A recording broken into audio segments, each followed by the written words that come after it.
Britannico 1986. This video is purely for entertainment and does not infringe on copyrights or laws. The rights to the novel and image belong to the original author. We do not claim ownership. Don't like waiting and want to listen to this fanfic in full now? Subscribe to our Patreon, where you'll find the best fanfics. Chapter 201, Going Home and Side Story.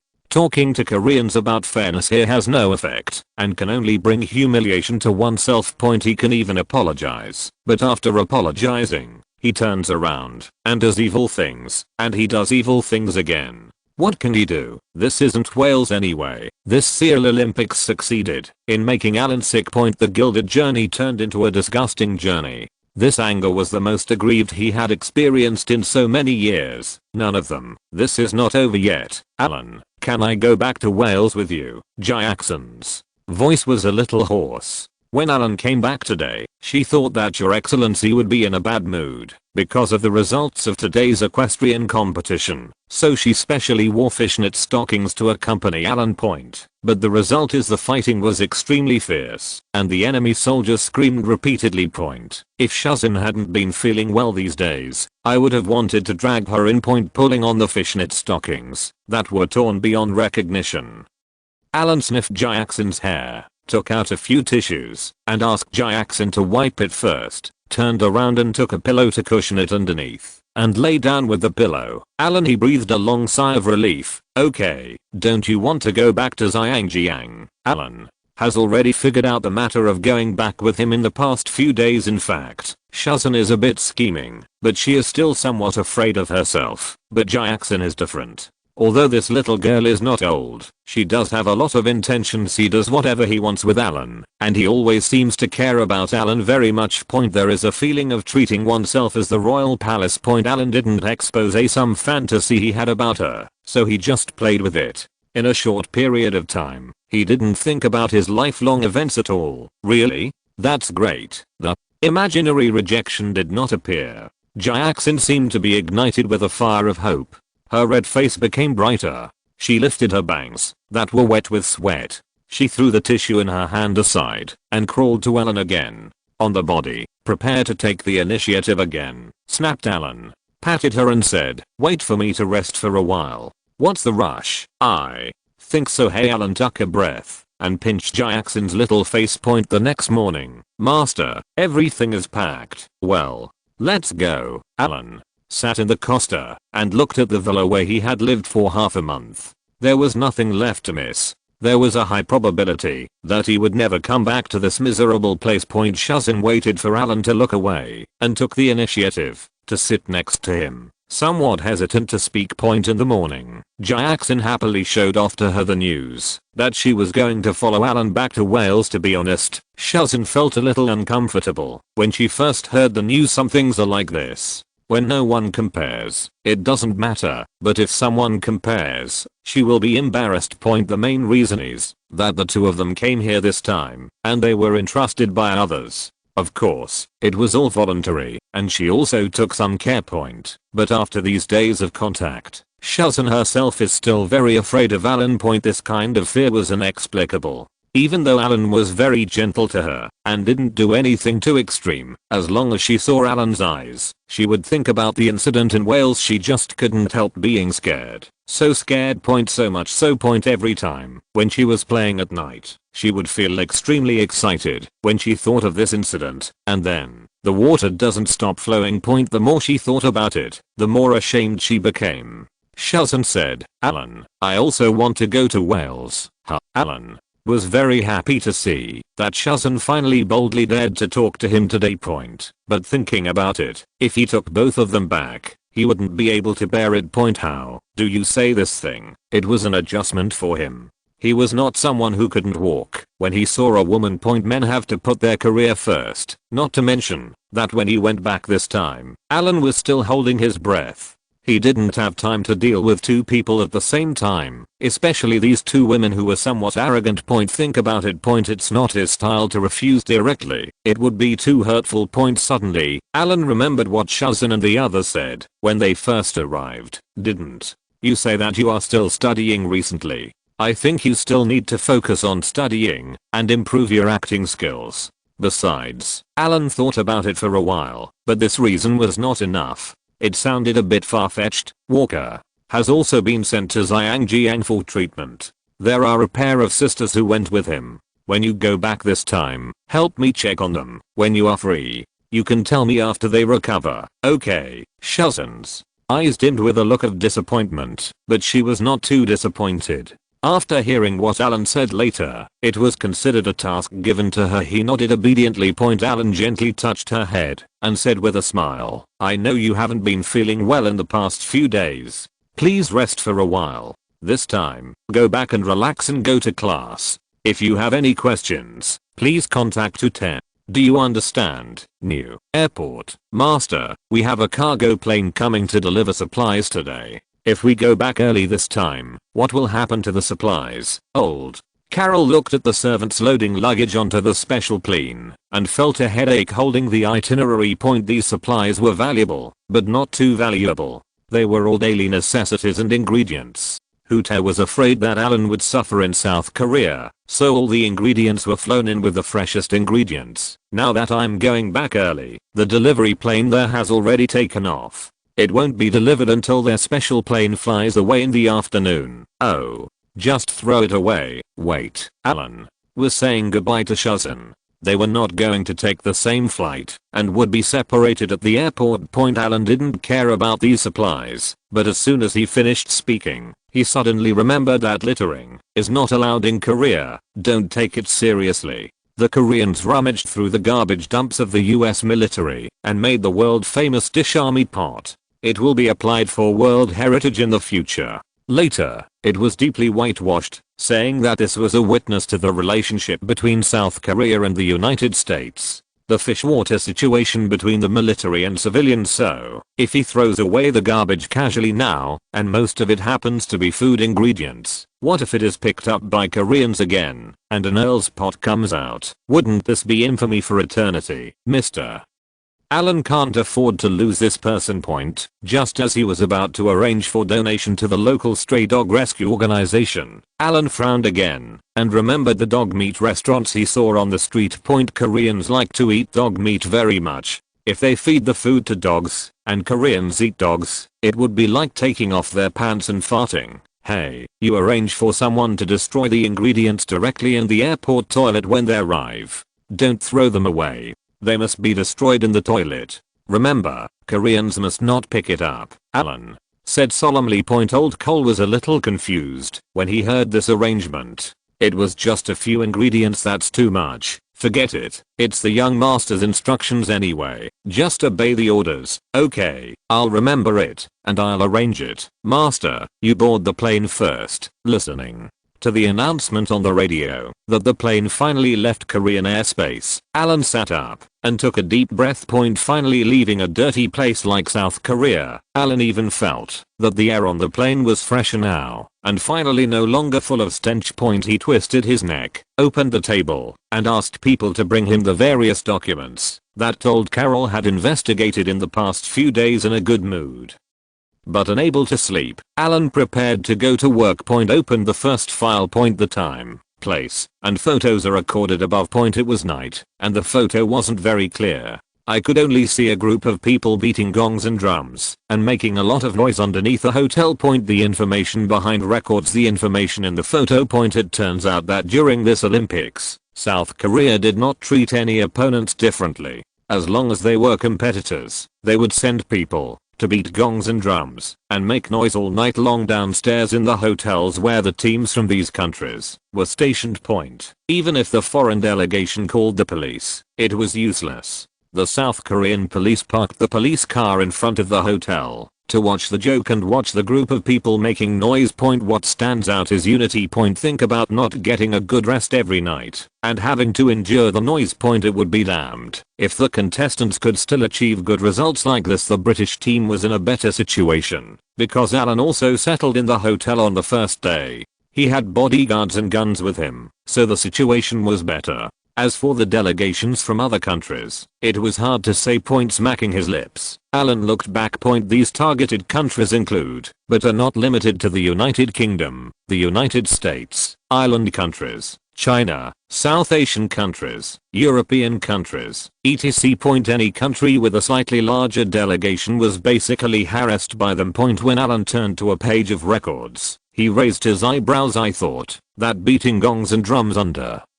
the hotel at night was excessive and shameless. Who knows? Alan is young, and Koreans are more than that. This document records that a certain contestant from China was directly threatened with death by the Koreans before the competition and told him to let go. If he didn't let go, he would be killed. Fuck, this is the Olympics. This is the Olympic Games that symbolizes peace. Even when Alan bribed Walker, he told him to be fair and just. What he did was not considered cheating, but at most a little bit of targeting, and it was targeting within the rules. But the Koreans have escalated this to the point of threatening the personal safety of the contestants. This is so fucking shameless. Picking up the document, Alan flipped through it again. There were not just one similar incident, but many. It was not just Chinese players who were threatened, but contestants from several countries threatened. Alan picked up the pen and picked out these documents. There were photos of who the South Korean threat was, and he folded the upper right corner of the documents and put them separately. This information will be exposed to him when he returns to Wales, so that the European media can see the faces of Koreans. You can also send a copy to the Chinese embassy to see if they have any reaction after receiving this extremely detailed information. It will definitely be interesting. Then I picked up a new document, which was a survey document on Korean cultural propaganda. Information shows that in the past 2 years, South Korea introduced a support policy for soft culture. What is soft culture? Even some literary works, film and television works, video games, etc. are all considered soft culture. The information points out that, as long as works that can promote Korean culture will be given corresponding subsidies and support, the official supports them to go abroad and promote to the outside world. Seeing this, Alan didn't take it seriously at first. The British policy in this regard has been introduced a long time ago. It is too late for the Koreans to have such a policy now. But then looking down, Alan frowned. What does film, television or literary works that can distort history to a certain extent and shoot historical themes regardless of the facts mean? You've distorted history and ignored the facts. Are you still kidding? Alan looked at the information pictures collected by Carol. The map of South Korea in the picture covered the entire East Asia. Going west is almost to Afghanistan. As for China, according to the information, China used to be descendants of their Koreans and was a vassal state of their Korean empire. Damn it, why don't you say that the British are also of Korean descent, migrating from the Korean peninsula across Asia to the island of Great Britain? Alan laughed angrily when he saw the 5,000 years of Korea fabricated by the Koreans in a place that was only founded more than 30 years ago. Which toilet did you dig out 5,000 years of history? After closing the document, Alan marked a special instruction on the document for continued follow-up. This group of people, what they want to do behind closed doors, Alan can't control, but if they want to rely on these garbage works to develop abroad, he is going to get these Koreans. Master, you are finally back. I have read all the reports. Thank you for your hard work. At Cardiff Airport, Huth led a convoy and occupied all the open space next to the runway. He emptied the entire runway with great arrogance. No one can use this runway today until Alan's special plane lands. After getting off the plane, Alan felt warm in his heart when he saw Hutez's concerned eyes. Wales is better. When I get home, it feels different. In this situation, he wanted to catch 2 Welshmen and eat meat to celebrate. This time I went out and lost all my face. Not only did I embarrass His Highness, but I also couldn't hold my head high. The Koreans did a great job. Prepared to organize people. When I have a day off, I will let them know the consequences of messing with me. Okay, young master, let's go home first. This one, who? Te looked at Jackson, who was following Alan. He wanted to ask a question, but after thinking about it, he no longer cared. Isn't it very common for a young master to go out and bring back a lady? Jackson, who came to Wales for the first time, Felt the obvious difference from the moment she got off the plane. First, whole airport is empty. It wasn't empty. It could only be said that the runway they were on was empty. The convoy picking up people drove directly into the airport, parked in a long line, and even drove onto the runway, in theory. Other places can do this when receiving VIPs, but the difference between Wales and other places is that there are no alert personnel around. Even the bodyguards who were always vigilant when they were in South Korea were no longer as cautious when they arrived in Wales as they were in South Korea. These big men in black glanced around casually with contemptuous expressions. It was even more like this after coming out of the airport. The convoy basically did not slow down along the way. As for the traffic lights, Jackson looked at the convoy and ignored the traffic lights. Even the traffic policemen stood at the intersection and saluted when they saw the convoy. What I saw and heard highlighted a man who was unscrupulous, arrogant, domineering, and arrogant. Chapter 202. Doing the opposite. The convoy left Cardiff and headed northwest, which was less than an hour's drive away. There are not many vehicles along the road, and it is basically an ordinary country road. For Jackson, who has been living in Hong Kong and Macau, she can still get used to the relatively high population density of Koreans when she goes to South Korea from Zhangjiang. But after suddenly arriving in Wales, Cardiff was a little better. Since it is the capital, the pedestrians and vehicles on the road were normal. However, as the convoy traveled further northwest, there were fewer vehicles on the road. Even later, there were no traffic on the road for a few minutes. You may not meet a car. There are more animals than cars. Looking at the abandoned castle passing by on the roadside, Jackson had a look of pity on her face. This kind of ancient castle full of historical traces was so dilapidated, exposed to wind and sun, and no one maintained it. Alan, does your family have a territory? Jackson heard Alan talk about this in general, but the situation was not right at the time. She was just excited, but she didn't remember the specific size of the territory and what it was. There were only a series of numbers. Alan casually looked out of the car window and said, "We are in Lower Port Talbot now. In 10 minutes, we can enter my territory." "Ah, your territory you told me about last time. How big is it?" 2395 square kilometers. Alan remembered that he was very familiar with this string of numbers. Although his father had sold some land, he had also redeemed some of it over the years, and there were still some sporadic discussions. Anyway, as a local snake, as long as the other party dared not to sell it, holding the ground can't do much. When Jackson heard this number, her eyes widened, and she looked very cute.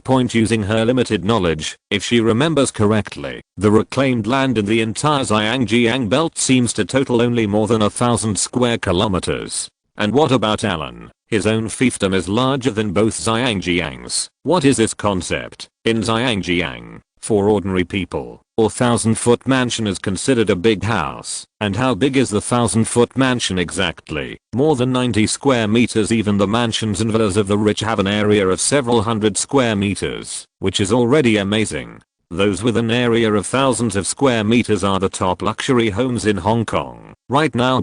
This is more than 2,000 square kilometers of land, located in Great Britain. No wonder Alan said that when he succeeded to the throne, he would not sell the land to death, and would rather owe inheritance taxes than protect his family's land to the death. Whoever owned so much land in Great Britain will defend it to death. Jackson turned her head and looked out the window again. The woods on both sides of the road seem to be no longer woods, rather, it is a land of gold paved with gold bricks. My place is quite large, with a small population. The entire population of Carmarthenshire is just over 100,000. There has not been a census for several years. In the past 2 years, the population seemed to have exceeded 100,000. Alan took Jackson's little hand, seemed to start a conversation, and took the initiative to introduce to her the situation in Carmarthenshire. The entire county has a population of just over 100,000. No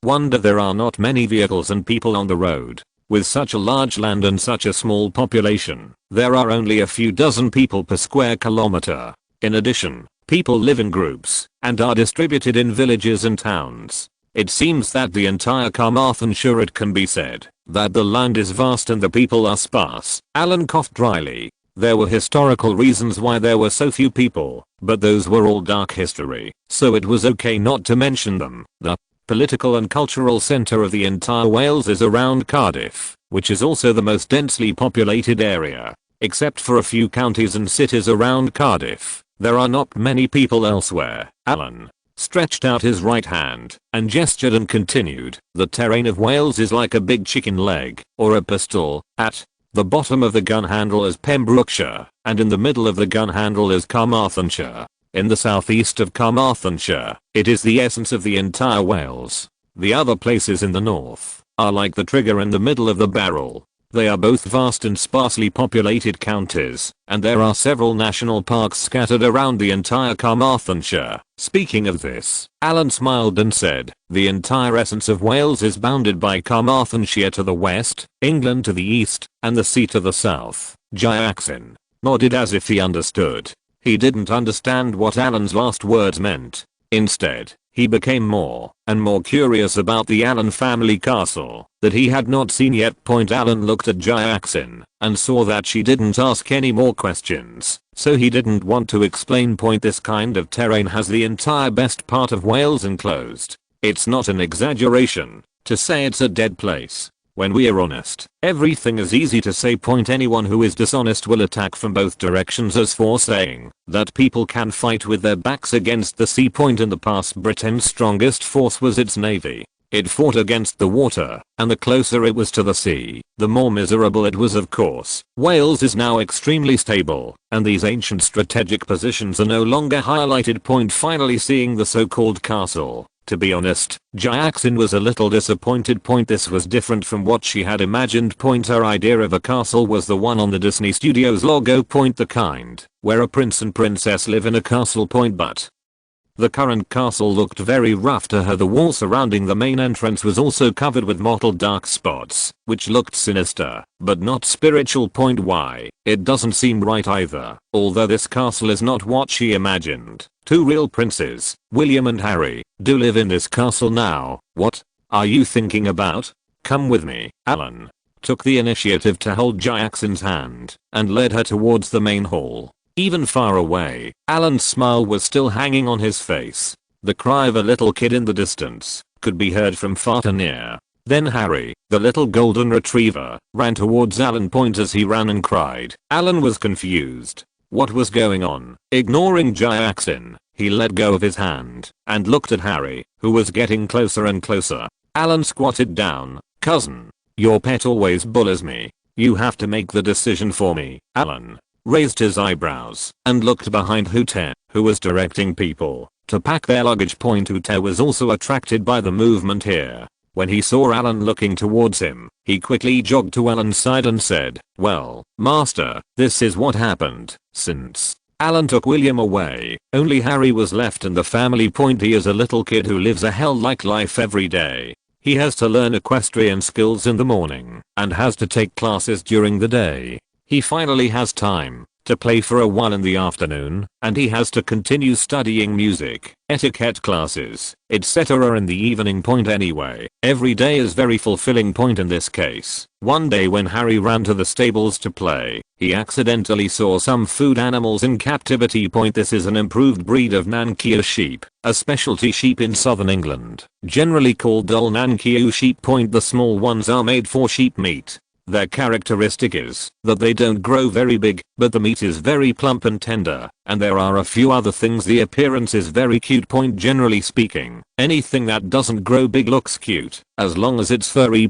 This lamb, which is about the size of a puppy and has black and white down, looks very similar to the Scottish Highland cow that Alan gave to William before. The first time Harry saw this kind of sheep, he fell in love with it. He wouldn't let the people in the kitchen kill the sheep, insisting on keeping them as pets for himself. Thenford, that was supposed to be kept in stables, became small pets that could run around on the lawn in the yard. Everything is wonderful, but there's another pet in the entire castle. Zhao Huang, who was originally considered the big one in the castle, suddenly discovered a little thing wandering around in the yard during his daily walk. Zhao Huang is now an adult. When he stands, his head is higher than the height of a human leg. At over 6 kilograms, Xiao Huang is several times larger than a normal snowy owl in the wild. He is quite fat and strong. It usually pecks the servants in the castle when it doesn't like them, but it is not polite to this kind of lamb. Not 2 days Harry's new pet was caught to death by Xiao Huang. Then he provoked Harry in front of him. Harry hugged his pet and burst into tears. The most annoying thing was that he couldn't catch Xiao Huang. Now, as soon as Alan came back, Harry immediately found his relatives and rushed over to complain. Alan nodded solemnly, wiped Harry's tears with a handkerchief and said, "Then what happened to your pet?" Seeing such a caring Harry, Alan felt something was wrong. This little kid's temper can't be so loving, right? Harry sniffed and whispered aggrievedly, "I ate you." Cried for a long time and finally told me that the sheep was eaten by you. Your love goes as quickly as it comes. You're crying. Tomorrow I'll have someone bring you one to keep. I'll go back and educate Xiao Huang. But children are so easy to coax, especially little boys, who are much easier to take care of than little girls. Alan grabbed Harry's little hand, glanced at the confused Jackson next to him and said, "Let's go home." When Jackson came to the castle for the first time, many things here had a great impact on her. First of all, when she met William for the first time a few days ago, she was very excited. Most people would not have such an opportunity to see the grandson of Great Britain at such a close distance. But after following Alan, this seems to be a very common phenomenon. And then I met Harry today. This was nothing like the prince she imagined. A real prince is one who wears handsome armor and a red cloak. He should look like Alan. This is the prince in Jackson's mind, but Harry is more like an ordinary little kid who can also cry and complain. Then wait until you finish packing, and it's dinner time. Jackson sat at the small round table. When Alan showed her around just now, he also saw a banquet hall in the lobby on the first floor, but the place where they were eating now was a very ordinary small round table, which was not big and could seat 4 or 5 people. William sat opposite her, Alan sat next to her, Harry sat next to William, and Butler Hut stood behind Alan. There were no groups of servants as expected. Although there were many servants in the castle, there were only 2 servants serving the dishes. One is pushing the dining cart, and the other is responsible for setting the tableau. Looking at the dishes on the table, there are both Western and Chinese food. When Alan was in Korea, he always ate Western style dishes. Jackson couldn't help but be a little surprised when she saw these dishes being served. He took the hot towel from the servant and wiped his hands. The warm dishes are still steaming hot when served, and the aroma is very rich. The tableau is also warm, whether it is the dinner plate, chopsticks, knife, and fork, they are all warm. Looking at these dishes, which were not too expensive, and looking at the whole arrangement, Jackson felt that this was not impossible. Although it was different from what she had imagined, it was low-key yet a little luxurious without being pretentious. Seeing William take a fork, pick up a garlic shrimp tail and stuff it into his mouth, and then looking at Alan who was already eating, Jackson subconsciously picked up the chopsticks and started eating too. "Master, Sir Capel called me this morning and said that after His Highness asks you to come back, rest for a few days, write a report, and then go to him to report the situation." After eating, Alan returned to the study and finally saw Xiao Huang sleeping in the corner of the study. "Get up, silly bird," he kicked Xiao Huang with his foot, and the guy opened his eyes in a daze. I don't know if it's due to the influence of the environment, but its habits are different from those of ordinary owls. Now Xiao Huang likes to lie down in the nest when sleeping, just like a human being, sleeping with his arms spread out, and Alan even comes so close to it. This guy was actually not alert. Cuckoo. Xiao Huang shook his big head in a humane manner. His big yellow eyes were cross-eyed with sleep, and he stared at Alan for a long time before he recognized that this was his master. He quickly struggled to stand up, flashed his wings twice, and stood at Alan's feet, rubbing his head against Alan's trouser legs. I picked up Xiao Huang. The weight was like holding a puppy. While ruffling Xiao Huang's feathers, Alan thought for a moment and said, "Call Capel and ask him if His Highness is free tomorrow. I will go over and report the situation to His Highness tomorrow." This, who? Te was a little embarrassed. "I'll write the report overnight. It's okay." "Why?" Did Charles ask him to rest for 2 days before reporting the situation? After such a big mistake, why should he rest? Normally, Alan reluctantly complied, but now, this time things were different. Point in this case, who knows if Charles is being polite? When your leader asks you to take a break, you'd better finish your work quickly. At what time of the year can he not take a break? And must he take a break on these days? Alan thinks clearly now, no matter what the reason is this time, even if the Koreans did something dirty and blackened all the equestrian team's gold medals, he should take responsibility. When he won the award, he was gold plated, but now that he didn't win the award, something went wrong. Can Alan still shirk responsibility? In this case, honestly admitting your mistake and selling out is the most correct choice. Regardless of whether Charles was angry or not, Alan decided to spend the night thinking of an emotional and extremely miserable story. If everything went well tomorrow, he would take a step ahead of Charles. Before he opened his mouth to blame, he would honestly admit his mistake and then suffer the consequences. I've been in such a miserable state, but instead of shirking my responsibility, I honestly admit my mistake. How dare Charles have the nerve to quarrel with him? This is called going the opposite way, taking Charles's path, leaving Charles with nowhere to go. Okay, I have my own arrangements. You can make a call now. I'll write a report first. Alan looked at Ute, waved his hand, and told him to make an appointment quickly, before it was too late. If you're listening to this novel on a channel other than Fanfic World, it means they downloaded and uploaded it without effort. We cordially invite you to visit our channel, Mundo Fanfic Novelos. There you'll find the original version of this story and you can explore many other novels of various genres. We're waiting for you to immerse yourself in a world of incredible novels. Chapter 203 Alan Bodywork Report. Taking out the special manuscript paper, Alan had a headache. Point how to write a work report. He has never written before, only letters. You can't just do your homework on the work report, right? This will be included in the official archives in the future, and may even be made public. Point putting Xiao Huang on the desk. He picked up the information collected by old Carl from the side. Point Alan started first. Point arrive in South Korea on September 14th and check into the delegation hotel that night. Point midnight. Koreans were noisy downstairs and asked the bodyguards to drive them away, but with little effect. In desperation, they complained to the Korean authorities, but with little effect. Point Alan looked at the text and felt that he should write it in this diary format. He would slightly beautify and process all the unfair treatment he had received in South Korea these days, and then write it out. Point as for the other things he did, point those are all trivial matters, so it's okay not to write about them. Point under Xiao Huang's curious gaze, Alan stopped writing and became more and more angry as he wrote. Point the food in Korea was so terrible, and he had to pay for it by airlifting the ingredients from Wales.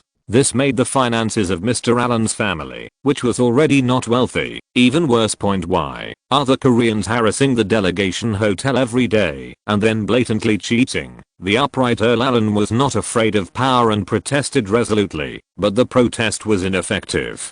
The elite British equestrian team could only hate the Korean peninsula, and so on. Point including the sudden incident in the boxing ring at the end. Earl Allen hugged His Highness William without hesitation, gave William good protection, and safely evacuated the ring, etc. After writing them all down. Point Alan shook the manuscript paper and read it through again. He felt that it was almost done. Point the entire work report revealed a tragic word. The dignified Earl of Great Britain took the prince with him to supervise the Olympic Games, and then he was treated extremely unfairly. Point is there any royal law for this? Well, the heat isn't enough, Alan murmured to himself, since he was prepared to sell out and had a written report. His external image should be passable. Point his face is rosy now. How does he look? Like he has been wronged. Point turning to stare at Xiao Huang for a long time, Alan suddenly smiled. Owls like to lie down during the day and come out at night, right? So you like to stay up late, Xiao Huang. Please don't sleep tonight and accompany me to reminisce about the schedule of your kind. Xiao Huang shook his head and watched Alan's mouth move. He couldn't understand this sentence. Alan was also planning to stay up all night and modify his appearance a little tomorrow to make him look miserable before going to see Charles, since he was not going to sleep and had to find something to do. Alan rang the bell and notified Seelan and Patris to come see him and report on the recent situation at home. Your Excellency, you are back. Seelan was wearing a bright blue one-piece dress with a small shawl thrown over it, looking more elegant than before. Haha, I just finished my work. Is there anything going on at home during my absence recently? It's about public opinion. Seelan laughed and sat down on the chair in front of the desk, put down the documents in his hands, and saw the big fat white bird staring at him fiercely and shaking his head as if it was a sign of attack. Be honest. Alan stretched out his left hand and stroked Xiao Huang's head, which made Xiao Huang, who had just been staring at Seelan with a fierce expression on his face, narrow his eyes happily and coo. Sir, not long after you left, big news broke out in the United States. Oh, is it related to me? Right. Seelan looked at Alan with a strange expression, as if he didn't know how to speak. Tell me what you can't say as a public opinion maker. Alan looked at her like this and thought that someone was editing him in the newspaper again to say weird things. He had heard this kind of thing a lot. Again, as long as he doesn't scold him directly or act weirdly, Alan will generally not get along with them. But if it is said in a bad way, it will have a bad impact. The bodyguards are out. I will fuck you, even if I follow the network cable. TSK, Your Excellency, do you remember Julianne Moore? Remember, what did she say about me? Ellen was very impressed by Julianne Moore. When the two were playing games, she even called her husband. It was so exciting. Well, she's divorced. After Seelan finished speaking, he lowered his head slightly and his chin was pressed out. Divorced. Alan was stunned. What does this have to do with me? He dared to swear to God that he definitely did not have such a deep relationship with Julianne Moore. They were just having fun. Two lonely souls slowly getting closer and then mingling a few times. This is just a very ordinary relationship between a man and a woman. Yes. Then her husband got angry and the two had a quarrel. Due to her participation in your new movie, she is still quite famous in the United States. Although the movie has not been released yet, her fame is already close to the second tier. Seelan nodded firmly. You scolded him in the newspaper? Alan asked curiously. Yes, but not long after they cursed, the two agreed to divorce, and then a new person appeared to curse Julianne Moore.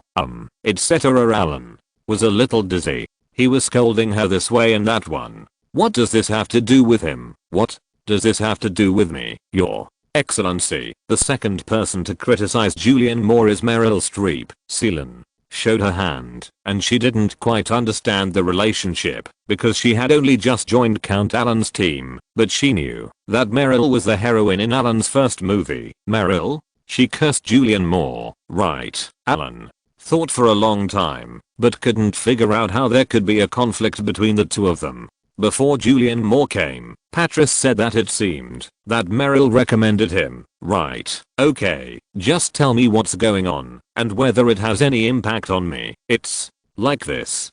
Julianne got divorced. According to his husband, she changed her mind, but Julianne strongly denied it. She only said that there was a rift between the two. Later, because of Julianne's current fame, someone in the newspaper mentioned that Julianne got involved with you. Seelan looked at Alan's face again and continued. Then when Julianne was getting divorced, the two had another dispute over property issues. In the end, Julianne gave up the conditions for dividing her husband's property, and the two divorced by agreement. Anyway, they made a big fuss in New York because you were involved. Later, Meryl accused Julianne of being irresponsible and causing you trouble. She said that you were the most graceful director she had ever worked with.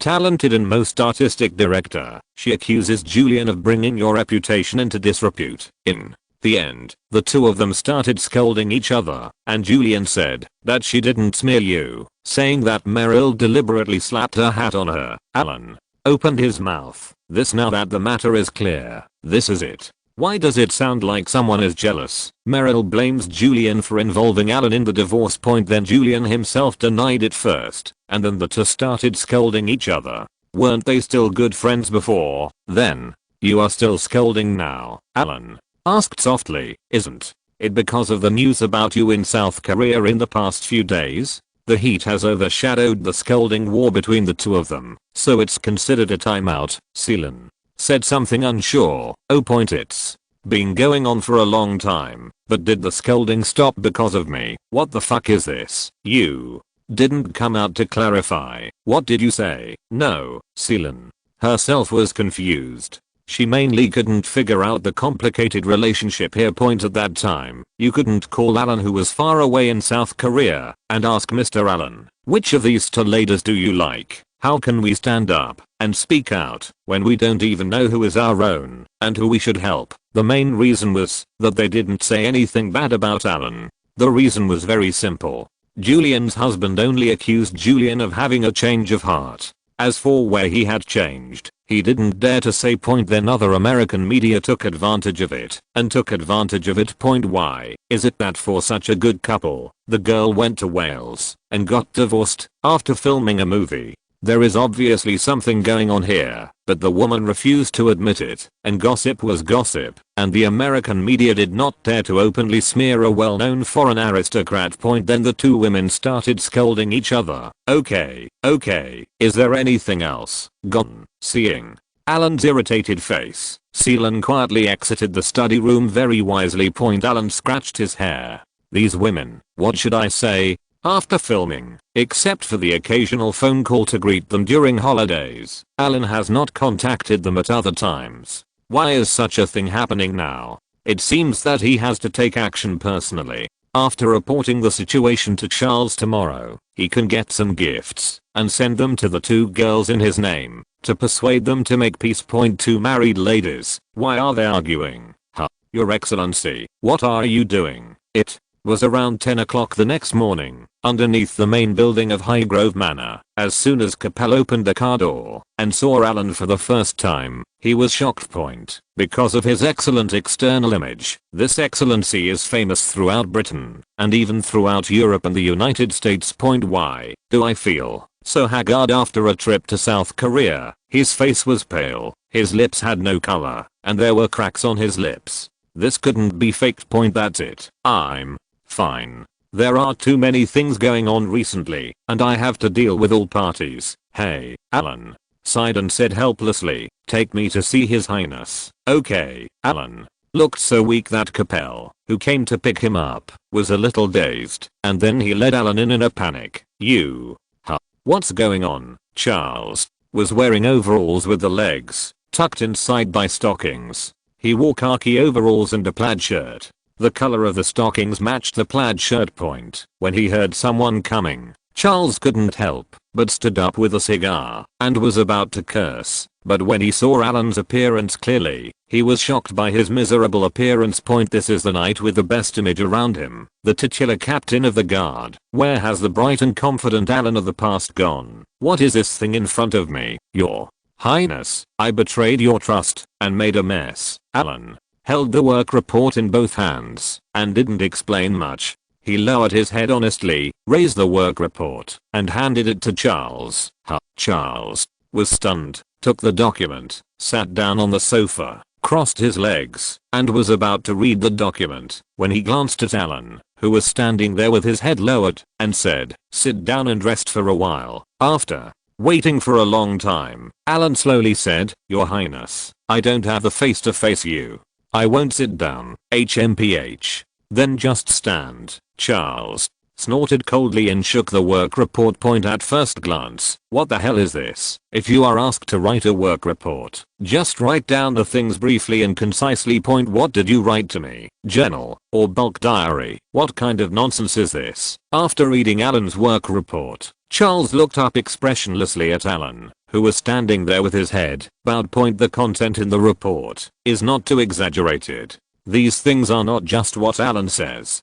Charles also knows about them through other channels. The leaders of the delegation had reported to him several times, and he knew what was going on here better than Alan. I just didn't expect that Alan, who had always been generous, seemed to be hit this time, and he was so haggard now. This left Charles, who originally wanted to use this incident to educate Alan, speechless. At least it seemed like Alan couldn't bear to argue anymore. Ahem. I've seen everything. Come sit down and say, you still want me to talk to you with my head raised, Alan. Then gently walked to the single sofa next to Charles and sat down, and then he shrugged his head and continued to look haggard and said angrily, Your Highness, these Koreans are bullying us too much. The Germans have been on top of us several times. What do they want to do? Okay. Don't always be German, almost. All the British aristocratic groups had a grudge against the Germans, but the royal family had to be excluded. Because they are related to Germany, they are related to basically all the royal families in Europe. The grievances are all between the nobles and common people below, and have nothing to do with their royal family. Therefore, when he heard Alan talking about a German, Charles couldn't help scolding him. Hey. The Koreans are testing us for others. Charles sighed, took a lighter, and started to light a cigar. Alan quickly took the lighter and held it for him. After the entire front of the cigar was fully lit, Charles picked up a small white box next to it and threw it to Alan and said, I know you don't smoke cigars, so I'll smoke this for you. Alan looked at this cigarette box without any trademark and was a little touched. Although Boss Cha had a bad relationship with other nobles, he was still very kind to his own people. Charles blew out the cigarette, looked forward, and said in a somewhat hollow voice, Before, when you were young, I wouldn't tell you some things, but you will be able to enter the House of Lords next year. You have grown up, and some you should also listen to the matter. Yes, I'm always ready to listen to your teachings. Charles glanced at Alan, who was holding the cigarette case, but not opening it, and laughed. Chapter 204. You have to go up there, or you have to go up even if you don't. In front of Boss Chap, Alan thought he disliked her and couldn't let him go, so he quickly took out a cigarette and stayed with him. After a brief moment of silence, Boss Cha sighed and said, You decisively left first at the airport this time. You handled the matter very well and did not conflict with them. Alan knew that what Boss Cha was talking about happened at the airport after he got off the plane in South Korea. In that situation, he was hundreds of people older, so he would be a fool not to run away. A group of people formed a team to fight the boss. Finally, the boss was about to be defeated. Some people started to have weird ideas about how to divide the equipment after the explosion. Some were afraid of the boss's last blow before his death. The former teammates were all on guard against each other. We won't be as united as before. He sighed again, looked at Alan and said, Actually, their existence is a good thing for us now. Without them, we would be under greater pressure. Alan flicked the ashes of his cigarette, knowing what he meant. Mousy is there to support us. Everyone has a common goal. The current situation is relatively stable, and with the speech of the new leader some time ago, they actually got into chaos. They completely denied the past and even wanted to transform. Such a situation now, the external situation is much less stressful than before. But after all, Alan is not interested in this kind of thing. It's too far away from him. With his current ability, he can't control it, and he doesn't want to get involved with these things. Isn't it good to just make money, make movies, and bully men and women in Wales in a cool way? Seeing Alan's careless look, Boss Cha's anger emerged again. This feeling that the mud could not hold up the wall made him very unhappy. He raised Alan as his nephew, and he raised him according to his habits. Now that I have grown up, how can I still be so careless and ignorant? He has to take care of everything he likes and doesn't speak before others listen. But he has a wide range of interests and knows a little bit about everything, and he can also participate in cabinet discussions. Today's external situation is changing rapidly, but Britain's tradition likes to be conservative and seek stability. People who seek stability are extremely disgusted with all kinds of extremely big changes. The United States can no longer hold it in anymore, but when it can't hold it in anymore, They are still cowardly and do not dare to attack on their own, so they can only look for someone to blame them everywhere. This time Alan went to South Korea to supervise the Olympic Games, and he happened to be involved in this kind of thing. Someone wanted to use him as a gunman, but Alan was not fooled. Then it was over. The outside world has been unstable in the past 2 years. You'd better not run around too often and pay attention to yourself. No, Your Highness, boss. Cha thought for a while, looked at Alan, and brought up the old matter again. You are old now.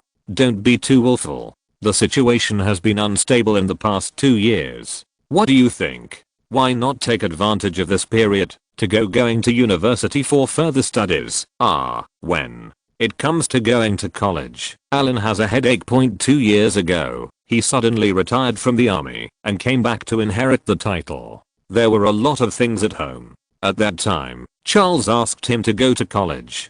How could he have the time? At that time, my pocket was cleaner than my face. I had to worry about my family's inheritance tax, and there were foreign enemies peeking in from the outside. Now after 2 years of stability, things at home are on the right track.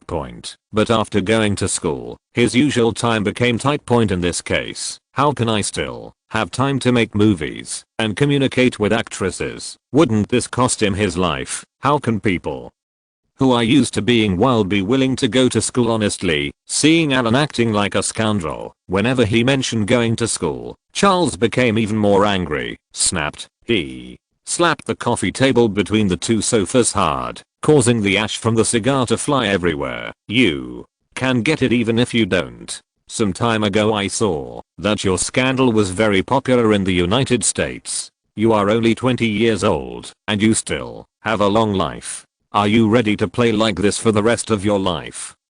Your Highness, I still have to take care of William and Harry. Alan quickly used his 2 younger brothers as shields. Take care of me. You just go to college. I'm not asking you to go abroad. If you are too busy, just send them 2 over to me and go to school in peace.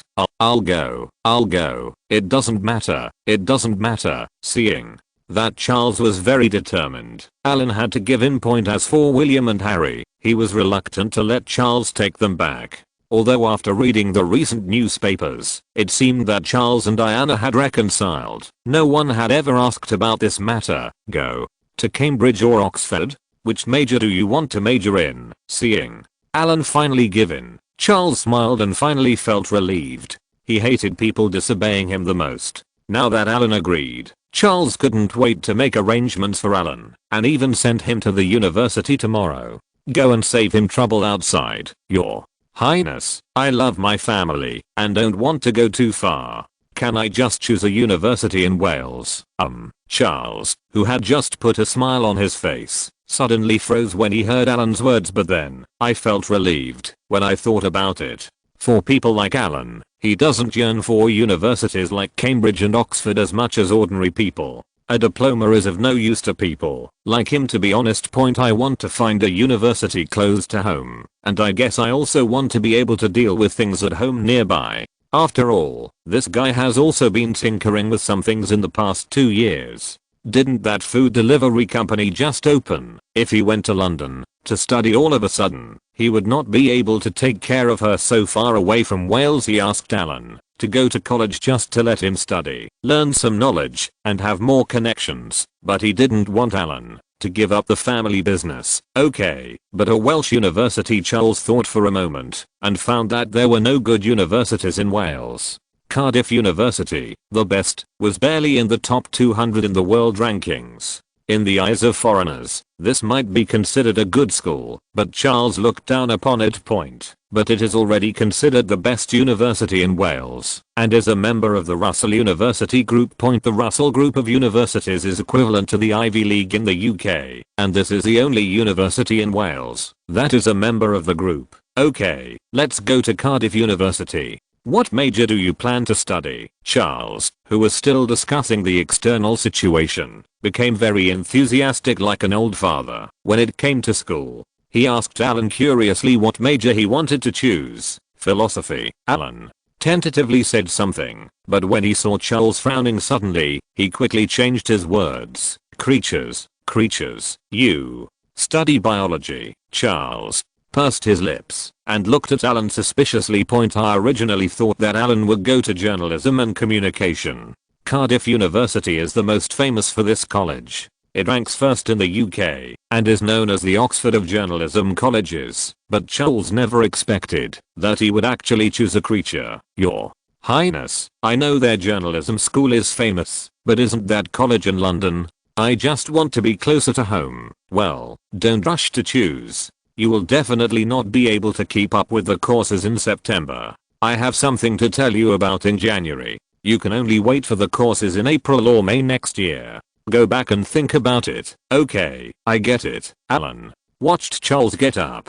He originally thought that Charles was going to take him to have lunch with him, so he followed Charles. But this road, why are you going further and further out? Next March, you have to prepare in advance. Then I will go to London with me. The Queen will review the royal guards. Then you will follow me. Before leaving the house, Charles paused and confessed. Alan looked outside and saw that his driver and bodyguard were already waiting by the car, and then looked at Charles. Are you not going to leave yourself to eat? Okay, Your Highness, I understand. Well, you can get out. Charles pointed at Alan's motorcade, turned around and left without any hesitation. On the way back to Wales, Alan was still a little aggrieved.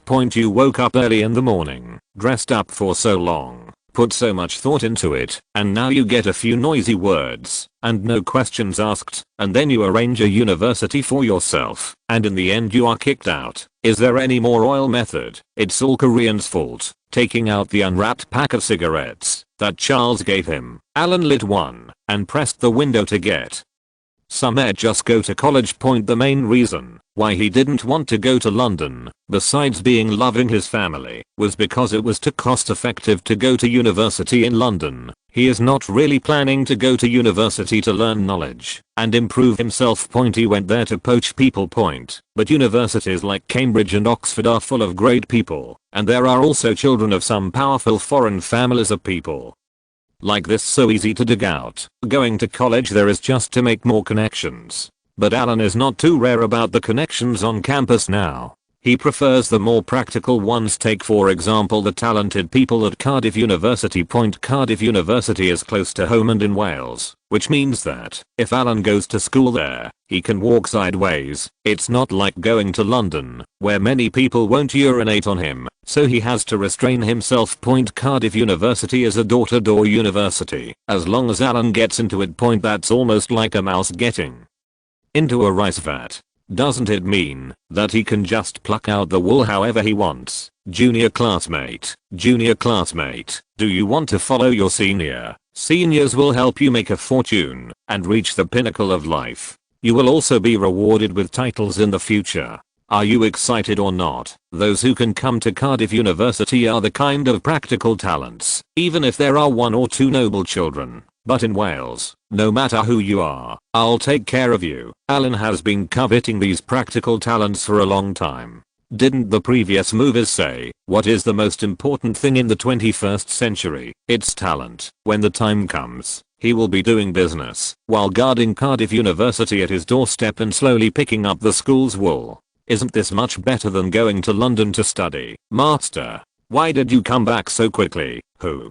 Te was a little confused when he saw Alan coming back so early, mainly because Alan didn't call back in advance. His Royal Highness suddenly has something urgent to attend to. I will come back first, after we have finished talking about it. Alan coughed dryly and found an excuse. Then, what do you want to eat for lunch? Just ask Master Zhang to prepare some nourishing dishes for me. Recently, Alan thought about those days in Korea, playing in the dark, feeling a little tired, and needing to replenish his body. I'm going to the study to write something. When it's ready, you can bring it to me. Okay, who? Te looked at the angry Alan, hurriedly said a few words and went upstairs. He quickly called the servants to the kitchen to inform Master Zhang to cook. Before he even reached the door of the study, the sound of hard objects stepping on the stone floor came from the corridor. Crack, click, click. A fat white bed was swinging around in the corridor with its wings spread out a little bit obscenely. Hearing someone coming up, Xiao Huang suddenly turned his head on the spot, and his big yellow eyes happened to see Alan. Boo. Picking up Xiao Huang, who was a little heavy, Alan went into the study room and put Xiao Huang on the desk as usual. Jules has finally finished dealing with it. So what's next? You have to take revenge. Damn Koreans. They finally have their hands free to do their own thing. Being kicked in the nose and face like that and unable to breathe. Alan had trouble sleeping and eating. There are only more than 2 months left before Christmas. And there is no time to think carefully about many plans. Picking up the manuscript paper, I first wrote a word on the paper. Tariff. For a place like South Korea, which mainly relies on overseas trade as its pillar industry, if you hit them, you have to hit them where it hurts the most. Thinking of Duke Angus, who had been very idle recently, Alan chuckled. It was time for his exclusive spokesman to go out and stretch his muscles. The Congress in the second half of the year had just begun. Alan's initial plan is to make a fuss around this tariff. With his current ability, if he wants to raise tariffs, he can't even think about it. But he can't raise tariffs. He can let Angus take the proposal and speak out in the House of Lords. Now is the economic winter in the UK. Koreans are impacting our market with some low quality but cheap things. Are you ready to ignore the Koreans at that time? As long as this proposal is put forward in the House of Lords, no matter what the result is, as long as this news is leaked to the outside, it will scare Koreans to death. In this way, Alan's initial goal was achieved. Don't ask for anything. Let's make Koreans sick first. As long as this news comes out, the stock prices of some Korean companies that mainly rely on international trade, such as Samsung and others, will probably fall. Then, when their eyes are drawn to this proposal in the House of Lords, Alan will be able to give the Koreans a hard blow in Wales. Let these little stick guys see what it means to be angry from Master Alan. Bang, bang bang. As the knock on the door rang, Alan called out to come in. He thought it was Hooter who came to deliver the food, but who knew it was Jackson who came in? Huh? Why are you here? Seeing Jackson personally following the servants and asking them to place the tableau, Alan was still a little dazed. He knew so many people of the opposite sex, and Jackson was the first to enter his study. Chapter 205 Plan. It's not that there's anything in his study, but that Alan knows very clearly that work is work and life is life. I heard that you asked the kitchen to cook you some nourishing dishes. I was chatting with Master Zhang this morning and said that you have been very hard recently, and then asked Butler Hooter to send someone to get some prey from that park. Jackson was wearing a dress similar to a cheongsam, light pink, with her hair tied up, looking like a little woman. After the servant set out the tableau and small pots, she walked behind Alan and naturally helped Alan press his temples. TSK, what did you do? Alan leaned his head back slightly. Although the thing was not big, it could barely be used as a pillow. Guess what? I don't know if you have eaten this kind of thing before, but it is a very supplementary ingredient where we live, and now is the season for eating this ingredient. Alan picked up the chopsticks and looked at the clear soup in the small pot, which contained red dates and a small human body. On the plate next to it, there were several plates of sliced meat. The meat is cut very thin. The red one looks like duck breast, and the white one looks like fish, but the cutting method looks a bit weird. It is sliced horizontally. Seeing that Alan was ready to eat, Jackson let go of the massaging hand, picked up another pair of chopsticks, picked up 2 thin slices of red meat, and put them into a small pot first. Then picked up 2 pieces of white meat, and rinsed them in the pot. After the meat was rolled up, it was placed on the dinner plate in front of Alan. Taste. It is slightly chewier than ordinary freshwater fish, light and slightly sweet, probably due to the small ginseng. Alan smashed his mouth and couldn't taste the taste. It wasn't bad, but it was so bland and not very tasty. It was just so. Just after finishing the white meat, Jackson put the 2 pieces of red meat that had been cooked for a while on the plate. This red meat is a little more mushy than the white meat just now, and the meat is very delicate, not like duck meat. What exactly is this? Ha. Jackson smiled and said, this is snake meat and pigeon meat. You came back in a hurry and didn't have time to make another dish. This way you can eat it by rinsing it. Of course, it will be better if you make soup. Oh, it turned out to be snake meat and pigeon meat. The two Allens knew that it was indeed very nutritious. It was also a good time to eat snakes. Autumn snakes are fat. Picking up a piece of snake meat and teasing Zhao Huang, Jackson personally helped Alan cook the meat, add vegetables, and wait for him to finish the lunch point. Alan was still angry and ready to list various plans to punish the Koreans after finishing lunch. I suddenly felt a little angry in my stomach point after sniffing. In addition to the smell of the soup in the pot, there was also a faint fragrance in the air. His eyes unconsciously turned to Jackson, who was bending over and preparing to put away the tableau point, a light pink cheongsam with a plain pattern and a big slit at the hem point on those long white legs. Hey point. Only then did Alan notice that they were actually white stockings, and these stockings are not the ordinary sleeve type, but long suspender stockings. It's the kind that has straps attached to it that can be stretched very tight point through the cheongsam.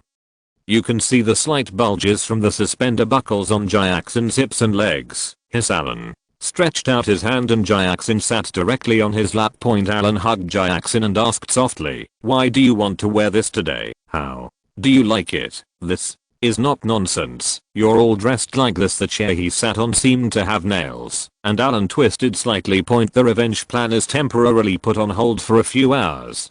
People always need to relax. Only when they are well rested can they prepare the next plan with a fuller spirit. I won't be working until I leave. After gently patting Jackson and gesturing for her to get up, Alan asked the servants to clear away the dishes while he took Jackson to go back to the room to rest for a while and study the structure of these long white stockings with suspenders. "Alan, it's only noon." Jackson's face turned red as Alan held her hand, and she could no longer walk smoothly. "What's the matter?" Alan saw her expression, and even though he was not far from the bedroom, he still picked up Jackson and didn't give her a chance to ask again. The revenge plan, which was originally planned to be shelved for a few hours, was shelved for one more night due to some reasons. It was around 9 o'clock the next morning. In the small living room on the first floor, Thomas and Rex, who were summoned, sat on both sides of Alan. Alan poured them 2 cups of coffee himself. "I called you here today. Have you heard about what happened to me in Korea a few days ago?" Alan lit a cigarette, his voice a little deep. The way he does things is not like some noble lords who just give orders. Alan likes to explain clearly what happened and the expected goals to his subordinates first. This is called unified thinking. Only when your subordinates understand what you want to achieve can they work more clearly. Of course, this is limited to close men. For others, forget it and just tell them and do the work. Don't ask so many questions. "Sir, is this a Korean issue?" Thomas is in his 40s and has bald hair, but this kind of thing is too common in Britain, and it does not affect his image. Generally speaking, Thomas looks quite kind, with a big aquiline nose. As long as he does not glare at people, he looks kind-hearted. Alan blew out the smoke, looked at the narrow window next to him, and murmured, "You go back and make a proposal. We haven't done a census in Wales for several years. It's not long before Christmas, and the security situation has been very serious recently. Let the police stations in various places provide support and investigate the population in each place, mainly the foreign population. A small place has its advantages. Wales is not small, but its total population is small. There are more than 20 counties and cities, with a combined population of just over 2 million. In addition, it is relatively xenophobic. To be honest, the foreign population is not large, accounting for only a few tenths of % of the total population. Thomas was a little confused. Is the security situation serious? With Sir Alan on a business trip abroad recently, things have been quiet in Wales. Alan looked at Rex again and said, "As for you, you will be Thomas' deputy and provide him with some help, mainly to look after the Asian foreign population, especially the Koreans." Rex's eyes turned cold when he saw Alan talking about the Koreans. As the legendary sheriff of Carmarthen who had followed Alan for several years, Rex asked himself that he still understood Earl Alan very well. He explained it so specifically. "Master, are you going to kill all the Koreans in Wales?" As he spoke, Rex made a gesture of cutting his throat. "TSK. Alan pointed at Rex and said, "Don't dare to talk nonsense outside.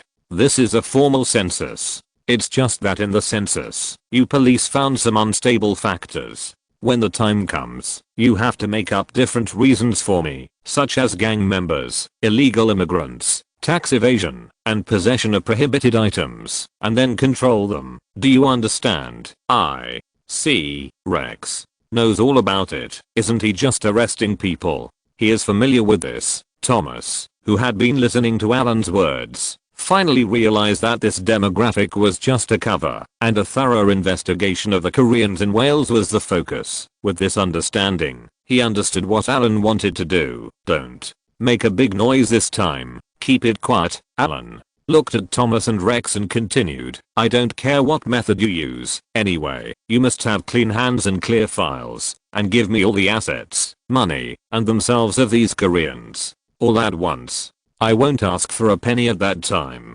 You two will split the money. All the police involved in the operation will share 40% of the money, and the people on your side, Thomas, will share 60%, and the people will be temporarily detained by the police. When Thomas heard this, cold sweat broke out on his forehead. This means that you have to eat and drink, and you also have to surrender your name. The money is divided among everyone, but is it so easy to get? After taking the Earl's money, you have to work for the Earl. The action must be completed before Christmas, so that everyone can have a prosperous new year. Alan squinted at Thomas. Okay, Your Excellency, I will draft a proposal when I get back. What about the Parliament? Thomas felt uncomfortable being stared at by Alan and quickly responded, I will explain. These are all small things. Alan looked at the cigarette in his hand, put it out in the ashtray, thought for a while and continued, besides, after you go back, you should keep an eye on the customs.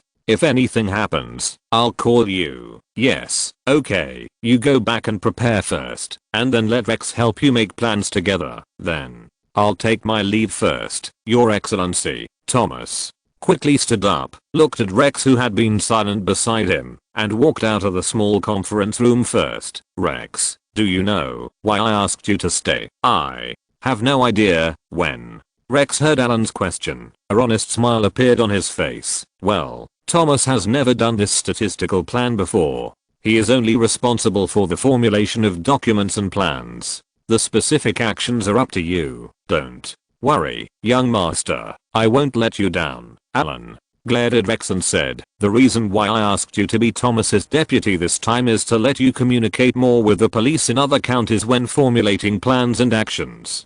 Cultivate prestige. Do you understand? Yes. Yes, how to deal with these Koreans when the time comes? According to our original charter, you will allocate points to those police stations that are obedient, efficient, and sensible, and win over them. Do you understand? Clear? Well, go ahead. Alan saw that Rex understood, so he didn't bother to say more, and the second step of the plan was finished. In the entire small living room, as Thomas and Rex left one after another, Alan was the only one left. He didn't ask the servants to come in and clean up. Alan wanted to sit alone for a while. Alan didn't know how many Koreans there were in Wales, but there weren't many. Never mind what is innocent or not. Just take it out on them. How can there be so much innocence and truth in this world? You have been tricked by you in Korea. I have turned around and returned to my own territory. Why can't I bully the kindness of foreign countries? He wasn't the one who did it anyway, so what if outsiders knew it was him who was behind it? And this is the second step of Alan's plan. After the garbage Koreans are cleared here, before Christmas, Alan is also planning to make connections and ask the customs people to clear all Korean ships docked in Welsh ports. Button it down. Don't ask, just ask because there are dangerous items on board. Just detain them for a month or two, and don't covet what they have on board. In modern trade, these goods shipped by ship are all signed with contracts, and there is a statute of limitations when there is a contract. Things like this were detained at the port for a month or two. Just wait to lose money. Why? Thinking of the incompetent and furious faces of the Koreans, Alan suddenly remembered that he had just forgotten to ask Thomas how the matter of the destroyer Cardiff, which was proposed to be replaced and mothballed, was going. Now Averion is probably gone. Forget it. Just ask Hooter directly then. Lunchtime. Alan and William, Harry ate together, and Hooter stood beside him. After Alan wiped his mouth with a napkin, He whispered, "Master, there have been a lot of letters written to you by your fans recently. How should you deal with them?" Letter. Alan thought for a while. His movie hasn't been released recently. How could any movie fans write to him at this time? Could it be that some unscrupulous people wrote to me and gave me bad reviews? You were treated unfairly in Korea some time ago. Many fans wrote to you and sent you many small gifts. Oh, Alan was stunned by Hoote's answer. Although you can make phone calls these days, whether it's a TV show or various crews, fans still like to write letters and send greeting cards. What impressed Alan most deeply was the cow dung that the Scotsman sent him when he was opening letters from movie fans unexpectedly. The fan group, which had a very bad impression on him, would still have time to comfort him. This is strange. I wanted Hoote to get rid of all his worries, but Alan didn't have time to watch it alone. But it doesn't seem to make sense to just throw away people's good intentions. In this way, you recruit a few more young people and set up a small department. From now on, it will be responsible for reading all kinds of letters from my fans, such as letters to comfort me, and reply to them with a small greeting card according to the address on the envelope. If there are special circumstances or your identity is sensitive, just bring it to me, and I will reply in person. Alan suddenly thought, aren't these fans? Although he doesn't necessarily need to manage these fans like a celebrity, if conditions permit, he can manage them. He can't always resist the letters from movie fans from all over the world, but occasionally reply to them, send them a small greeting card, etc. As long as he persists for a few years, these fans may even be able to help him promote on their own initiative. To think that a noble gentleman actually replied to them personally. Huh. Okay, then I'll go back and make a plan and recruit people right now. Who's not opposed to this kind of thing. It doesn't cost much anyway, as long as the young master is willing. In addition, master, please prepare for His Highness William's school. It has been almost a month since he left school. Harry can attend classes at home, but William cannot stay at home all the time.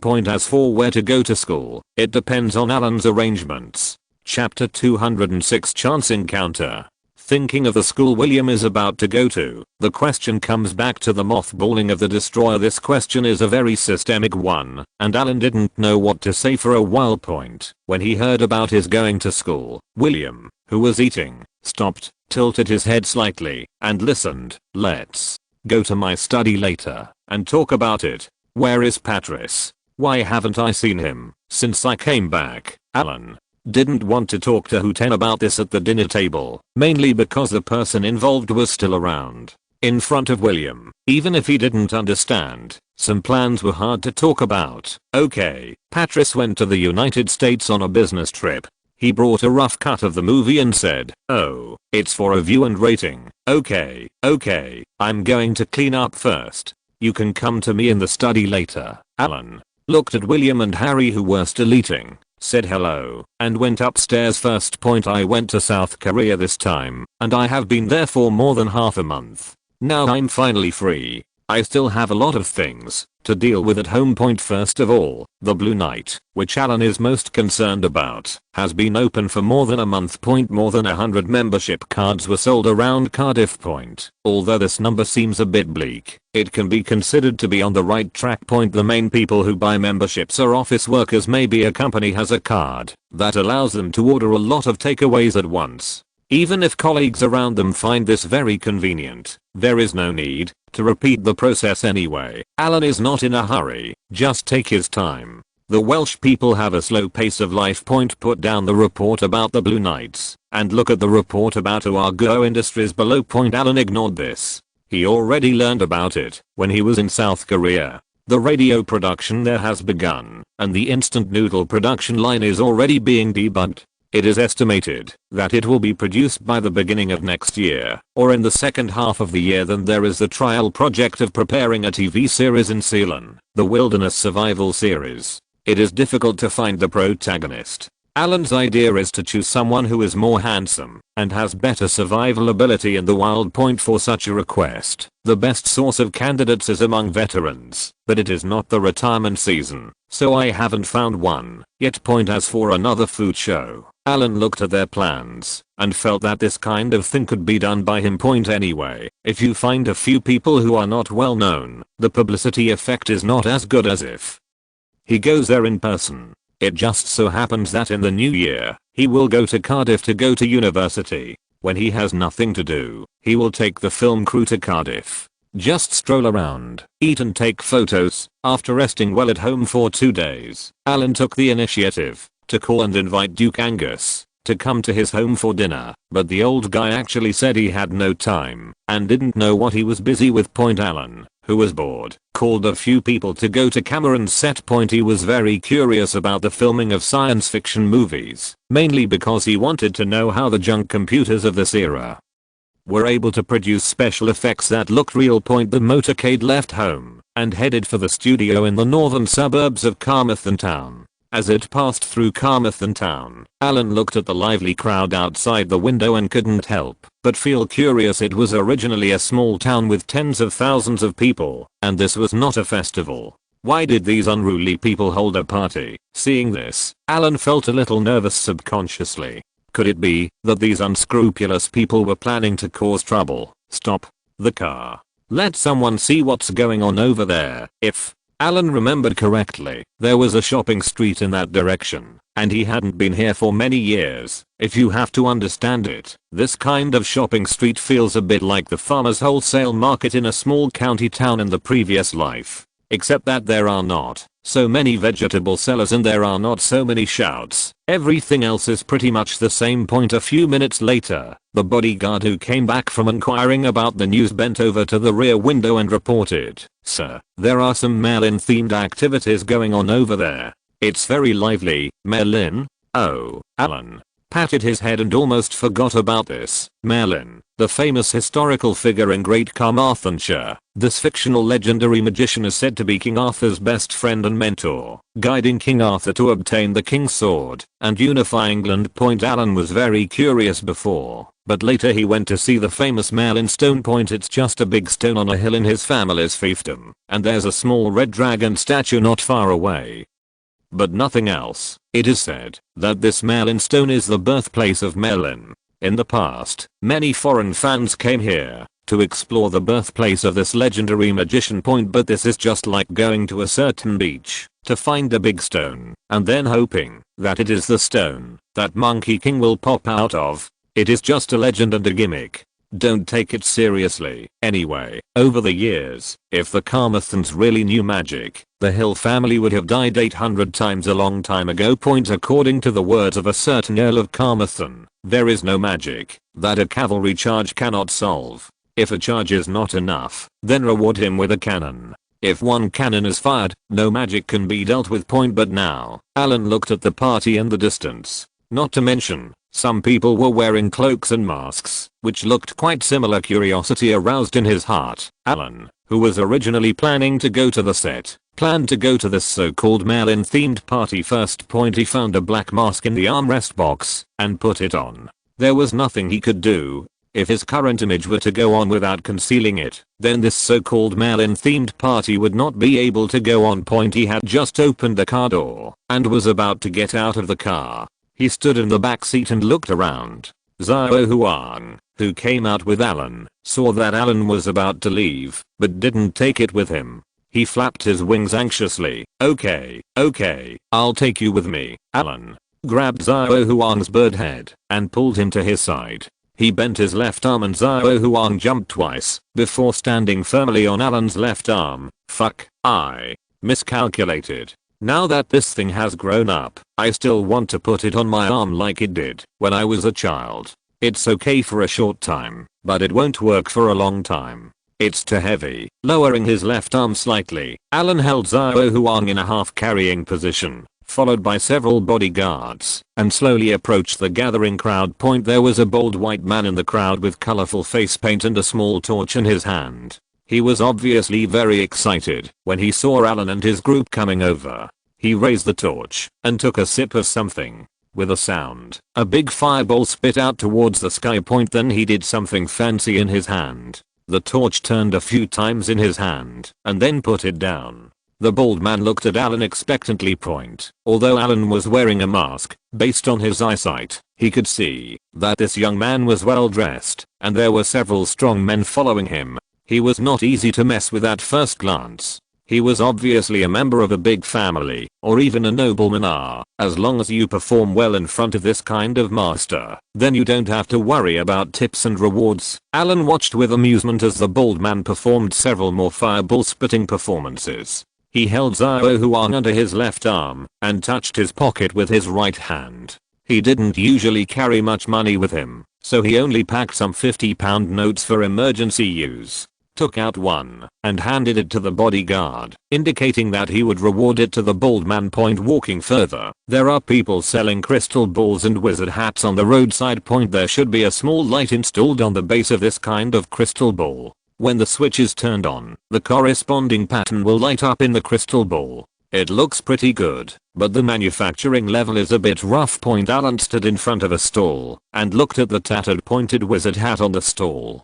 Suddenly, a woman's voice whispered beside him, "Boss, he didn't expect to meet an acquaintance in a place like this." Alan turned his head and looked at the lady in front of him. She looked familiar. After thinking for a long time, he remembered that this was his family's screenwriter, who seemed to be named Jonah Rowling. "Who are you, Rowling? How did you recognize me?" "Haha, boss, I didn't recognize you until you were wearing it." There were so many people talking, so Alan called out tentatively. The main reason was that Alan was wearing a mask and couldn't see clearly, but the big fat bird under his arm was struggling, and its big head was moving around. Recognizable. She might not be able to see Alan every day, but she could always see Xiao Huang wandering around the castle.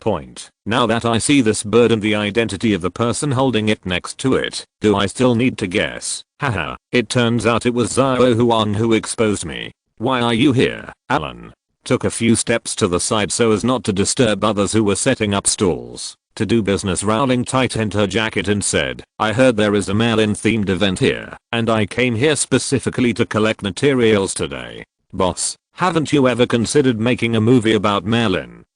Alan has never had this idea. An N-rate director who has only made online movies before. What he knows about making movies is to make movies that can make money or gain fame. Even if it is not good, he is ready to develop in the direction of science fiction movies. As for fantasy, such as The Magician, he really hadn't thought about magic movies first. This kind of movie is more troublesome to shoot. Small scenes don't look high quality, but big scenes are hard to shoot. Moreover, this kind of subject requires a lot of special effects. In the past 2 years, he had not figured out how ordinary special effects movies of this era were shot, so how could he consider such a thing? Doesn't this require too many special effects? It's not easy to shoot. Rowling looked at Alan, who was wearing a mask, while he was thinking. It was an October day, and the temperature in Wales had already cooled down a bit. Alan was wearing a long black windbreaker with a satin-like jacket underneath. A black shirt with a small dark red bow tie tied at the collar. The lower body is slightly slim-fitting pants and long riding boots, plus the white owl he is holding. It can be said that, even if Alan didn't dress up specially, his current appearance, coupled with the surrounding environment today, really looks like a young mysterious wizard. Looking at Alan, Rowling suddenly had an idea. "I want a mysterious young wizard who is handsome and has a white owl. Can I write a story about this and let my boss film it?" "What are you thinking about seeing?" Rowling in a daze. Alan raised his voice slightly and reminded her, "I'm sorry, Boss Jet. I just had an inspiration." Rowling looked around, then moved closer to Alan and whispered, "Boss, I want to write a story about a young wizard in the Middle Ages." Alan listened to Rowling's suppressed voice and happily told him about her inspiration. "Why does this story become more and more familiar to me? Are you really planning to make a Harry Potter movie, etc.?" After hearing Rowling keep telling him about the Middle Ages, Alan interrupted Rowling slightly and said, "What about you? If you just want to write a book, then I have no objection. But if you want to write a movie, it can be turned into a movie. If the story is short, then you have to consider more things." Seeing Rowling's confused eyes, Alan looked at the roadside, pointed to a bench under a big tree, and motioned for Rowling to sit down. "Think about it. This isn't your first time writing a script. When we were filming the movie, did you go and see it on set? Rowling nodded. Of course she had gone to see it. It was filmed not far from home. She had seen the crew filming Live more than once. Now that you've seen it, have you ever thought about how many props we need to prepare if you set the background of the story in the Middle Ages? Okay, even if the budget is sufficient and the props can be made, what about the buildings? Rowling looked around subconsciously. There were ancient castles and ancient buildings everywhere in Wales. What was so difficult about this? TSK Allen comforted Xiao Huang, who had been under his control, and said, look at this kind of town now. Wales is everywhere, but this is a living area. We can't let the crew come to shoot every day. Roadside, have you ever thought about modern elements such as street lamps, billboards and so on? If you really want to take pictures, given the background of this era, it is very difficult to find a place to take pictures. Rowling couldn't help but be stunned after hearing Alan's words. This makes sense. Living in the Middle Ages, you can't just build a large medieval town just for filming a movie, right? It's because I take it too much for granted. Looking at Rowling, who was a little frustrated, Alan was afraid that she was about to back down again, so he pulled up his mask and said, you can do this. For example, your protagonist is a modern person, and then he can go to some wizard school to study. The location of this school can be a different space, or a mysterious place far away from the city. In this way, at the beginning, we can shoot in an ordinary studio. It is easy to arrange props and buildings. If we want to shoot medieval buildings, we can also clear out an old castle and shoot alone. You have to shoot for the movie. Consider the difficulty, as Alan explained. Rowling's eyes lit up. This is okay. Setting the background of the event to modern times can solve many problems of shooting.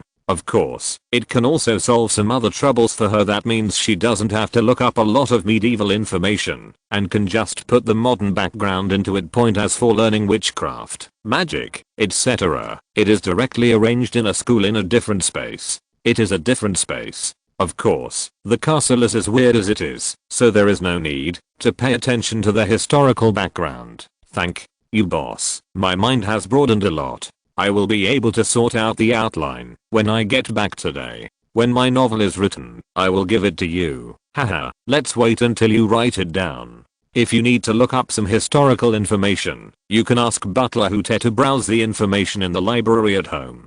Chapter 207. Who is superficial? Okay, boss. Rowling looked extremely happy. She didn't expect that this time she came to Carmarthen town to collect information. Not only did she meet the boss, but she also got so much inspiration. Alan stood up and asked the bodyguard to go to the stall where he was standing just now and buy back the tattered wizard hat. Consider this a small gift for you. I wish you can write a good wizard novel soon. You can continue shopping. I have something else to do. Alan nodded, and before bidding farewell to Rowling, he took another look at the tattered wizard hat she was holding. Why did this thing look more and more familiar? At around 4 o'clock in the afternoon, on the lawn outside one of the relatively ordinary small houses in Alan's royal studio, which is a small artificial American community, Cameron sat alone on a wicker chair and looked at the scene in front of him. The refreshments on the coffee table were in a daze. It's afternoon tea time.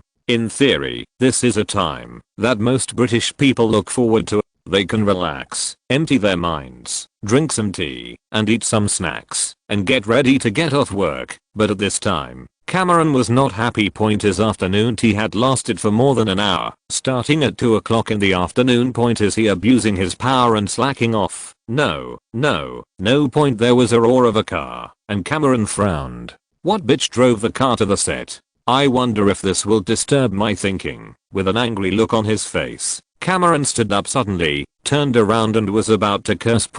But looking at the motorcade parked on the roadside, there are also the familiar car models and license plate numbers. The most important thing is the one who just got off the car and looked at me with a smile. All the anger on his face disappeared. The natural way Cameron's facial expressions change from anger to a sincere smile is simply a textbook performance. Master, why are you here? Cameron rubbed his hands with a smile on his face. Is this a break? Alan glanced around. Why was there so few people on the set? Even the leading actor could not be seen, but it's not a big problem. When he is filming a movie, whether it is morning tea or afternoon tea, he will start on time and on time. There are also holidays on weekends, so looking at the time, maybe the actors have all gotten up and rested. Oh, no, we are filming inside. I'll take a rest outside. When Cameron said this, a hint of uneasiness flashed across his face.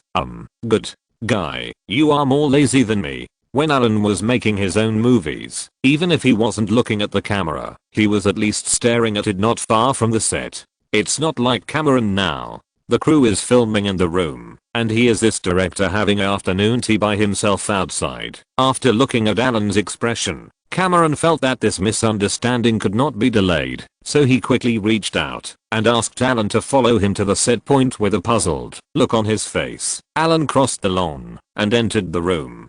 He was greeted by a messy floor with long wires and plug strips everywhere, leading all the way to the bedroom. Oh, if you show me this, I won't feel sleepy anymore. Point looking at the scene in the bedroom, Alan stood on tiptoes curiously, with a learning attitude, ready to take a look inside. Point this is the first time I saw another director filming a sex scene. In a threesome, I must be my mentor, have to learn. Point Arnold held the tough looking heroine in his arms. The two of them were covered with quilts and talking on the bed. Point. After watching it for a long time, although the scene was very quiet, the muscular man's accent was too strong. Alan couldn't understand the lines he spoke. It felt like a stuttering person speaking English. You knew he was speaking English, but you just don't understand. Point and just talk. Start moving. Don't miss out anything interesting. Point. After standing and watching for another 2 minutes, Alan gradually lost interest. This shot was really boring. Point turning to signal to Cameron. The two quietly exited the room without disturbing the crew's normal filming. Point. When he reached the door, Alan suddenly realized, no wonder Cameron didn't go in. Point. Isn't that heroine Cameron's mistress? Now his mistress is filming a sex scene with Arnold in the house. As the client and director, it seems that it is more embarrassing to watch the filming on the scene. It is not embarrassing for him alone, but for the three of them. Personally embarrassed. Ha. How does it feel? I'm just saying, you don't need to take things like making movies seriously. It's really like Cameron's method of using his mistress as the heroine and then getting married after filming the movie. Point. Alan didn't know how to evaluate it. Your Excellency, I have figured it out. Cameron thought about what he and Alan said some time ago. He insisted on using Linda Hamilton as the heroine, and the excuse he used was for so-called love. But the reality is, it's unclear how much his horizons have broadened since he was influenced by Alan for more than half a year, but his mentality has indeed broadened. Point. The main reason is that Alan plays in a more playful way, while others play in an upright manner.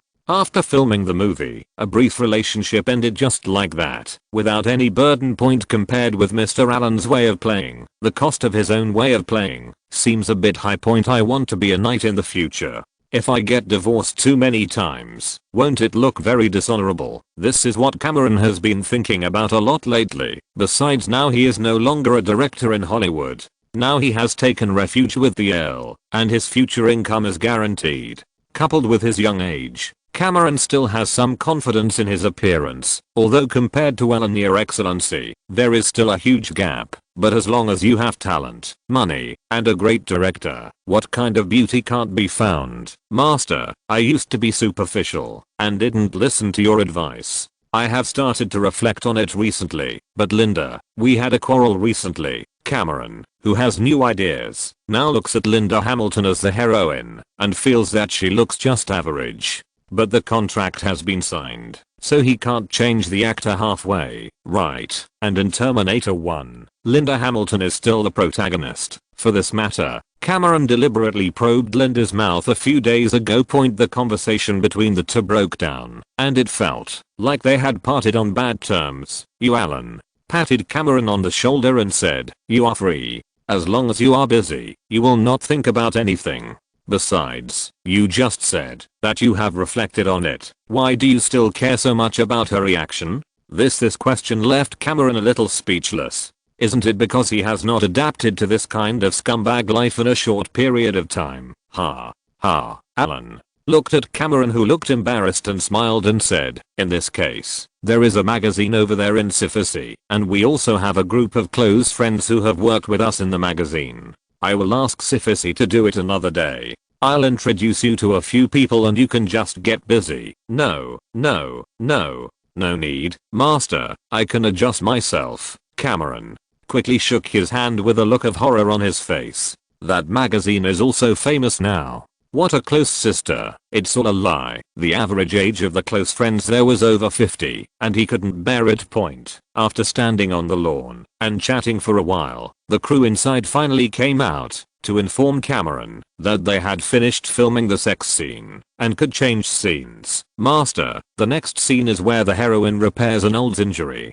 Do you want to go and see it?" "Oh, is it a special effects scene?" "Yes." "Okay, let's go." Alan came here today just to see how the special effects shots are shot. It's not like he stole his skills. Now Cameron is his. When he needs to shoot special effects shots in the future, he can just let Cameron do it. He is simply curious. Think about the fact that computer special effects have just started, and people can make masterpieces like Terminator 2 that have both good reputation and box office success. Isn't this worth a peek? There is a scene in Terminator 2, but of course Alan has never seen it in his previous life, so it should be a deleted version. In this scene, Arnold, the T-800 robot, was injured after fighting against the T-1000. After running away with the heroine, the two hid in the house to treat their injuries, but Arnold is a robot, and his injuries must not be treated as normal people. Under such circumstances, how can we film scenes of robots treating injuries that are both sci-fi and cool? Now Cameron has used a move to lift your skull. It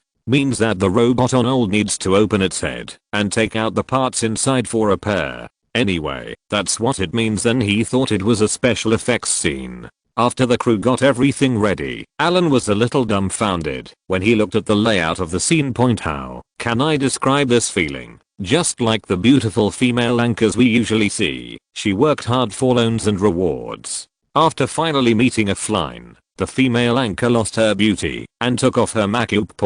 That feeling of lost tsk, that's it. There was a large rectangular hole in the wall of two connected bedrooms. The hole was modified and framed to look like a floor-to-ceiling mirror. It feels a bit like an old-fashioned barber shop. Sitting on a chair, looking at the mirror in front of you, waiting for teacher Tony to come and give you a haircut.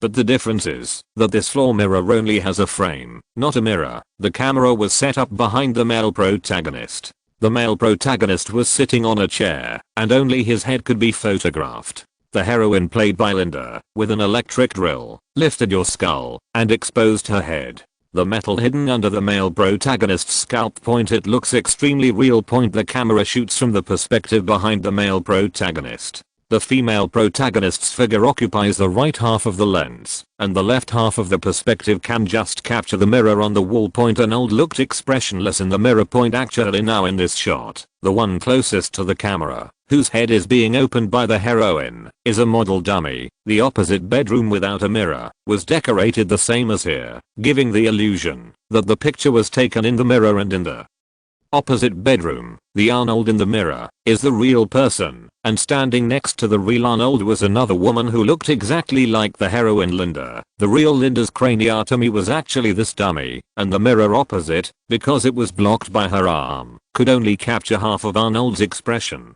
Through this visual illusion, it looked like a very clever shot. The deputy is performing a craniotomy on a robot. The person doing the craniotomy is a dummy, and the one doing the operation next to the dummy is the real heroine. The nano in the mirror is also a real person, and the person standing next to him is still a real person. Everyone's movements are synchronized, creating the illusion of a mirror effect. "Hey, who is that?" Alan curiously pointed to number 2 Linda, who was playing the role of the person in the mirror in the opposite bedroom. "Master, that's Linda's twin sister. What do you think? They look very similar, right?" Cameron looked at Alan's confused look and felt a little proud. "Hey, can you still play like this?" Thinking of this, Alan pulled Cameron and slowly exited the set. He looked around and asked in a low voice, "Then how do you tell who is the sister and who is the sister?" "That's not easy. My sister has a mole on her chest." Cameron Said it smoothly without hesitation. After saying this, Cameron regretted it. The two looked at each other for a long time, and Alan raised his eyebrows. What do I say? How could Cameron care so much about such an ugly heroine? This is the source of the problem. It doesn't matter if they are ugly, they are twins. Most people have never experienced double happiness. At least Alan has not experienced it. Old card, you still know how to play. Alan patted Cameron on the shoulder very sincerely this time and said, old card, there is an old saying in China, if 3 people are together, there must be my teacher. You can't just look at the surface of anything. I used to be superficial. You still know how to play, master. It's not what you imagined. Cameron's face turned red, and he tried his best to explain. I understand. You have been living in the United States for a long time. If there are twins like this in the future, you can introduce them to me. I also want to experience them. Alan gave Cameron a you-know-what look, smiled and said, okay, you can continue filming. I'll come over and take a look after a while when I'm free. Master, please walk slowly. All explanations were pale. Cameron saluted with a bitter look on his face and watched Alan get into the car. He only had one idea left. Where the hell should I go to find a pair of twins that the young master can like? Master, are you back? Patrice is also back in the afternoon. Do you want to see him? Huth, as always, appeared in front of Alan as soon as he got out of the car after returning to the manor. Oh, tomorrow. Is Jackson at home? Alan is now a little more interested. Although there are no twins, this does not affect him from role-playing tonight. Now he suddenly wants to play the scene of Mr. Allen fighting the female Terminator T-800. Oh, she was just doing beauty treatments in the treatment room. She should be in the kitchen now, right? Why are you going to the kitchen? Tell her to come back. Alan frowned slightly. Jackson was fine in other aspects, but she had a lot of ideas. Whether she wanted to prepare some food supplements for Alan or other aspects, this made Alan slightly uncomfortable. Everyone is just having fun, and it will be impossible to go further. Not only will Alan not experience the warmth of home, but it will make him feel very troublesome. Alan doesn't like this. Chapter 208. Mr. Allen is a decent man. What should I say about someone like Jackson? There was no need to break some of her illusions. Alan just thought she didn't understand. Who can't have some fantasies and pursuits. Anyway, it's not long before Christmas, so just send her home before the holiday. At tea time the next day, Patrice was led by the servant to Alan's bedroom and finally met his young master. Patrice looked around. The ventilation in the bedroom might not be good. Although the room was large, there was still a faint fishy smell in the room. Alan slumped on the sofa in his bathrobe, yawned and pointed to the sofa next to him, and motioned for Patrice to sit down first. I'll come. Patrice was not in a hurry to sit down, and looked at Alan preparing to pour him tea. He quickly bent down to take the teapot from Alan's hand, poured 2 cups of tea, and then picked up the documents that had just been placed on the table. You went on a business trip to the United States. How did it turn out this time? Alan just asked casually. He mainly wanted to tease Patrice about whether he went to the United States again to hook up with middle-aged and older women in Hollywood. But Patrice, who was usually very cheerful, grinned when he heard Alan's question and said, these Americans were very easy to talk to in the past. I don't know what happened this time. When rating our film, they got stuck. Got it.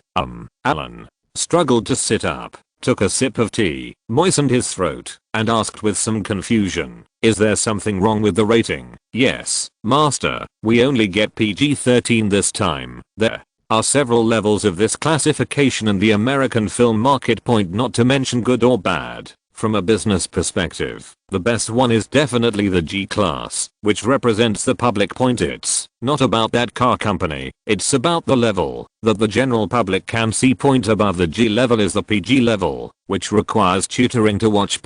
But it's not a big problem. Some shots may be slightly leaky. Alan's last movie Deepwater was at this level. Above that, it's rated PG-13. This is a strict rule. Only parents can watch it, and children over 13 years old can watch it. And above that, there are R class and NC-17. Let's not talk about the R rating. Many plasma tablets are of this rating, mainly NC-17. This rating can be understood as not suitable for children. If the film is rated at this level, then the theater box office may be a little bad, but the videotapes generally sell well. But now Alan's new movie is rated PG-13, which is kind of disgusting. Neither up nor down. Either you can make it a mass grade, or you can just make it NC-17 for me. What's going on with this now? If children can't see it, and adults aren't interested, how can it be played? Although Alan doesn't expect the box office performance of American theaters to be very good, he mainly sells videotapes, but it's shameful to have this grade mark printed on the videotape. And it will also affect the sales of his videotapes. The most important thing is that, if children are not allowed to watch it, then this movie is just for American children. He has lost all his major clients. Isn't this looking for trouble? Where are the review comments? Alan squinted his eyes. He wanted to hear what pig farts the Americans were going to make. Well, they said there was some bad guidance in the movie. Fart. We adapted the movie from a novel, and the novel they bought was also written by an American. How come the novel is fine, but I can't guide it well? When I make a movie, did I force them to learn it? Do they understand art? This is a warning. A warning. As soon as Patrice finished speaking, Alan was furious. What a bullshit review opinion. Where are those people we raised before? Are they related? In the United States, there is nothing that the US dollar can't solve. If the US dollar doesn't work, you can still use the British pound. At the American Film Institute, Carl Sr. was responsible for raising several people who could talk. It's a relationship, but this is the result after a relationship. I wrote several opinions on how to deal with it. Patrice couldn't tell her the pain. This time the Yankees were very stubborn and couldn't even give him money. The more Alan thought about it, the more he thought about it, and the more he thought about it, the movie he had worked so hard to make would be modified at the hands of the Yankees. I just wanted to be tough and not release it in the United States at all. But adults, you can't lose such a huge market just for a little anger. The main reason is that the main target of this movie is Americans. Master, what do you think? How about we change it a little?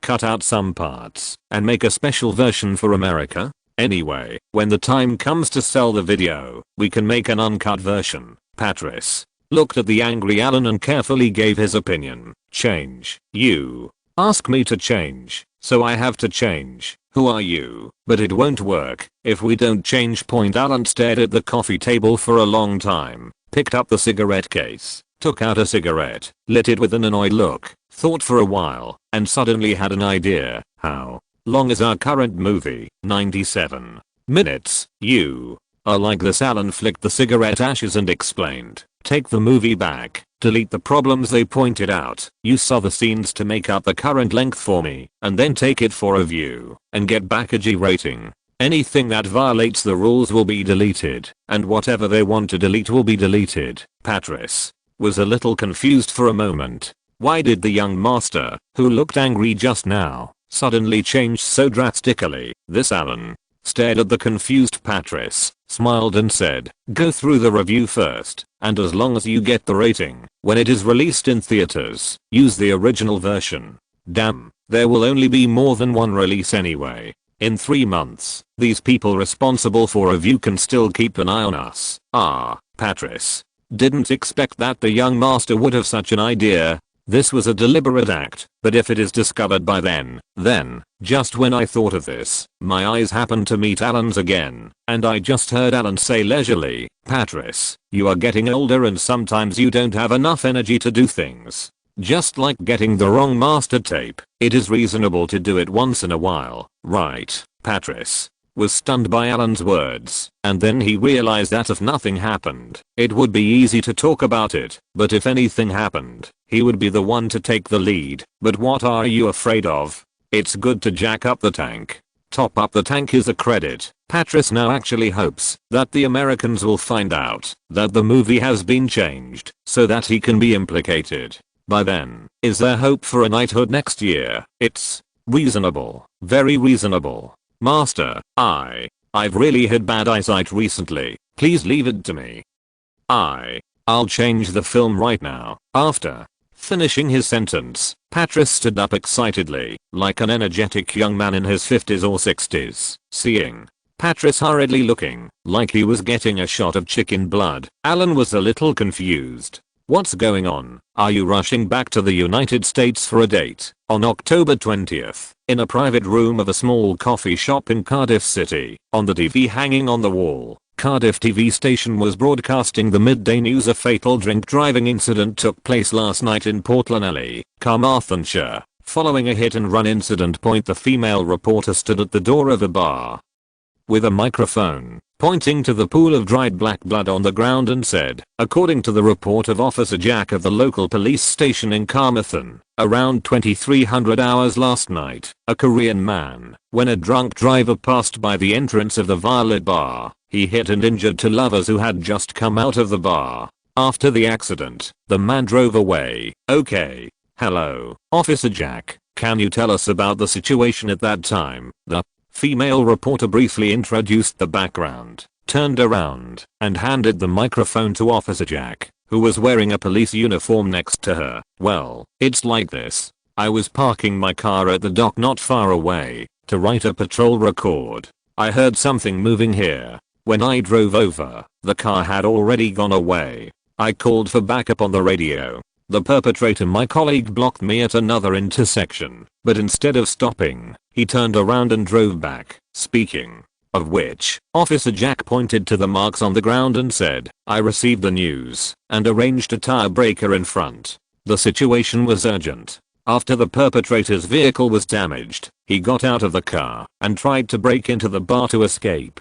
I saw he had a weapon in his hand and shot decisively. The female reporter looked serious and nodded while listening to Officer Jack's introduction to the situation. As expected, Carmarthenshire is far ahead in terms of public security. The police officers were able to respond quickly to such an emergency, thanks to the well-established patrol mechanism. The perpetrator tried to rush into the bar and was armed, which posed a threat to the civilians in the bar. Officer Jack was able to shoot decisively and kill the Korean perpetrator. This can also fully illustrate that the overall quality of the local police in Carmarthenshire is indeed much higher than that of other parts of the entire Principality of Wales. It is indeed a county with a 100% crime detection rate. Okay, thank you for briefing us, Officer Jack. Then we won't delay your work. Well, it doesn't matter. It's my rest time now. If you have any questions, please feel free to contact me. Officer Jack on the TV nodded coolly to the female reporter and saluted. The female reporter took the microphone and faced the camera again, explaining with a serious face what happened last night.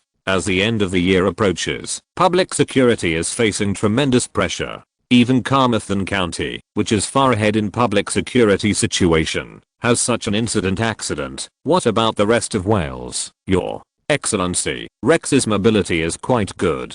I didn't expect it to be completed in such a short time. Thomas is a regional councillor in Wales. Although his home is in Carmarthenshire, his usual office is in Cardiff, where he often holds meetings. Today, Alan came here mainly because he wanted to visit Cardiff University. By the way, he called Thomas to ask about the destroyer. Unexpectedly, he happened to see interesting news on TV. Haha, Rex is still very capable and very responsible. You should have more contact with him and spread our power as soon as possible. I know, sir. Don't worry. Thomas took a sip of coffee, picked up the remote control, turned off the TV, and whispered, as for the destroyer mothballing matter that you are concerned about, I have asked other congressmen to submit the proposal, and it should have been sent to London by now. Are there any results before Christmas? Don't worry, the current economic environment is not good. This kind of ship replacement, strongly recommended by the local government, has a high probability of being passed. There are also a large number of workers in the shipyard who have no work. The matter of building a new destroyer is also, it's not a big deal, and it can stimulate the economy. Just take care of the follow-up work. After the plan is approved, you must first make all preparations before sealing according to formal procedures. The maintenance and upkeep of the destroyer must be in place. Understood. But Thomas was a little surprised. If all this was done, wouldn't it really be sealed? Thomas looked a little confused. After all, People like them generally have no experience in interfering with warships. They have little experience, and they are like a mountain apart. Alan nodded on the table and said, after the battleship is maintained, before it is sealed, the recipient will have to conduct a systematic inspection. The procedures here are very complicated. By then, the ship will have hidden damage to the hull structure. It meets the conditions for sealing and processing. So, Alan slowly revealed the general plan. The sealing of warships is not just about finding a random port and stopping the ship. Someone needs to be responsible for guarding and daily maintenance, sealing and sealing. These sealed ships are just for the purpose of being able to be used one day, but if the hull has hidden damage, it is not suitable for long-term storage. The sealing results have come out, the ship has arrived, and hidden injuries have been found. What should we do? The ship was dead. Putting it in a dedicated storage port will only be a waste of imperial finances. Under such circumstances, as a nobleman with ideals and responsibility, Mr. Allen is about to appear. He would spend £20 million to acquire the ship. But for a hulk with hidden damage to its hull, it is obviously not worth so much money. At this time, the Welsh Parliament needs to come up with a solution. You can't let Mr. Allen, who is dedicated to serving the country, feel cold, right? Can we just give the boat to Mr. Allen? Anyway, this ship is already a hot yam. It will waste financial expenditures to maintain it. Just throw it away. It is against the rules. Selling it to Mr. Allen will look very unfair. This is where Thomas needs to take action. Let's make a concession. The Welsh Parliament saw that Lord Allen wanted this ship, so they prepared to give it to him, and Lord Allen would be responsible for handling the ship. And Allen is definitely not going to take advantage of the Empire. He has to give in this way, play house and put on a show with Thomas. In the end, the hospitality could not be declined, and Allen was able to get the destroyer without spending a penny. But is that all? No. How can you do it without spending a penny? Master Allen is the face of the nobility, so he must be decent. Since it costs nothing to buy a boat, why not donate some money to support local education in Wales? Cardiff's primary schools need strengthening. Donate some money to comprehensively improve the school's hardware level and teaching quality. It's just right. After donating the money here, the school will get better, and William can just come to school. Chapter 209 Cardiff University. How much does it cost to donate to a primary school? Alan's budget is £1 million, which is not enough to donate another £1 million next year. After spending such a small amount of money, and making such a big circle, I have gained a reputation, and got the destroyer, which means I also have a yacht, and I didn't spend much money. I also have a school for William, and when the time comes, Harry can also come, and even Alan's children can come in the future. As for Congressman Thomas, they have been helping for a long time, but is there any benefit in the end? Alan will definitely not treat him badly. If he eats meat, the people under him will have to drink some soup, and when the time comes, there will be rebates from the shipyard. There were several knocks on the door, and the bodyguard brought in 2 plates of paella. It looked pretty good. There was a circle of cuttlefish cubs around the rice, and sauce was poured on top. You could tell by the way it was made that it wasn't very authentic. Picked up the spoon and took a bite. The taste is just so. Not as good as the ones Alan made in Spain anyway. Thomas looked at the paella in front of him and didn't want to eat it, but he didn't dislike it. Even if he saw Alan, he held his nose and enjoyed it. After eating a few mouthfuls of rice, Thomas hesitated and said, "Your Excellency, Rex, yesterday the plan seems to have some effect, but at the current level, it is estimated that the Parliament will still discuss the proposal for some time." Alan nodded and said nonchalantly, "Let them discuss it. Don't show too much urgency in this operation targeting the entire Korean population in Wales." Alan didn't want to make too much of a fuss, so he had to enter the village quietly and not shoot anyone.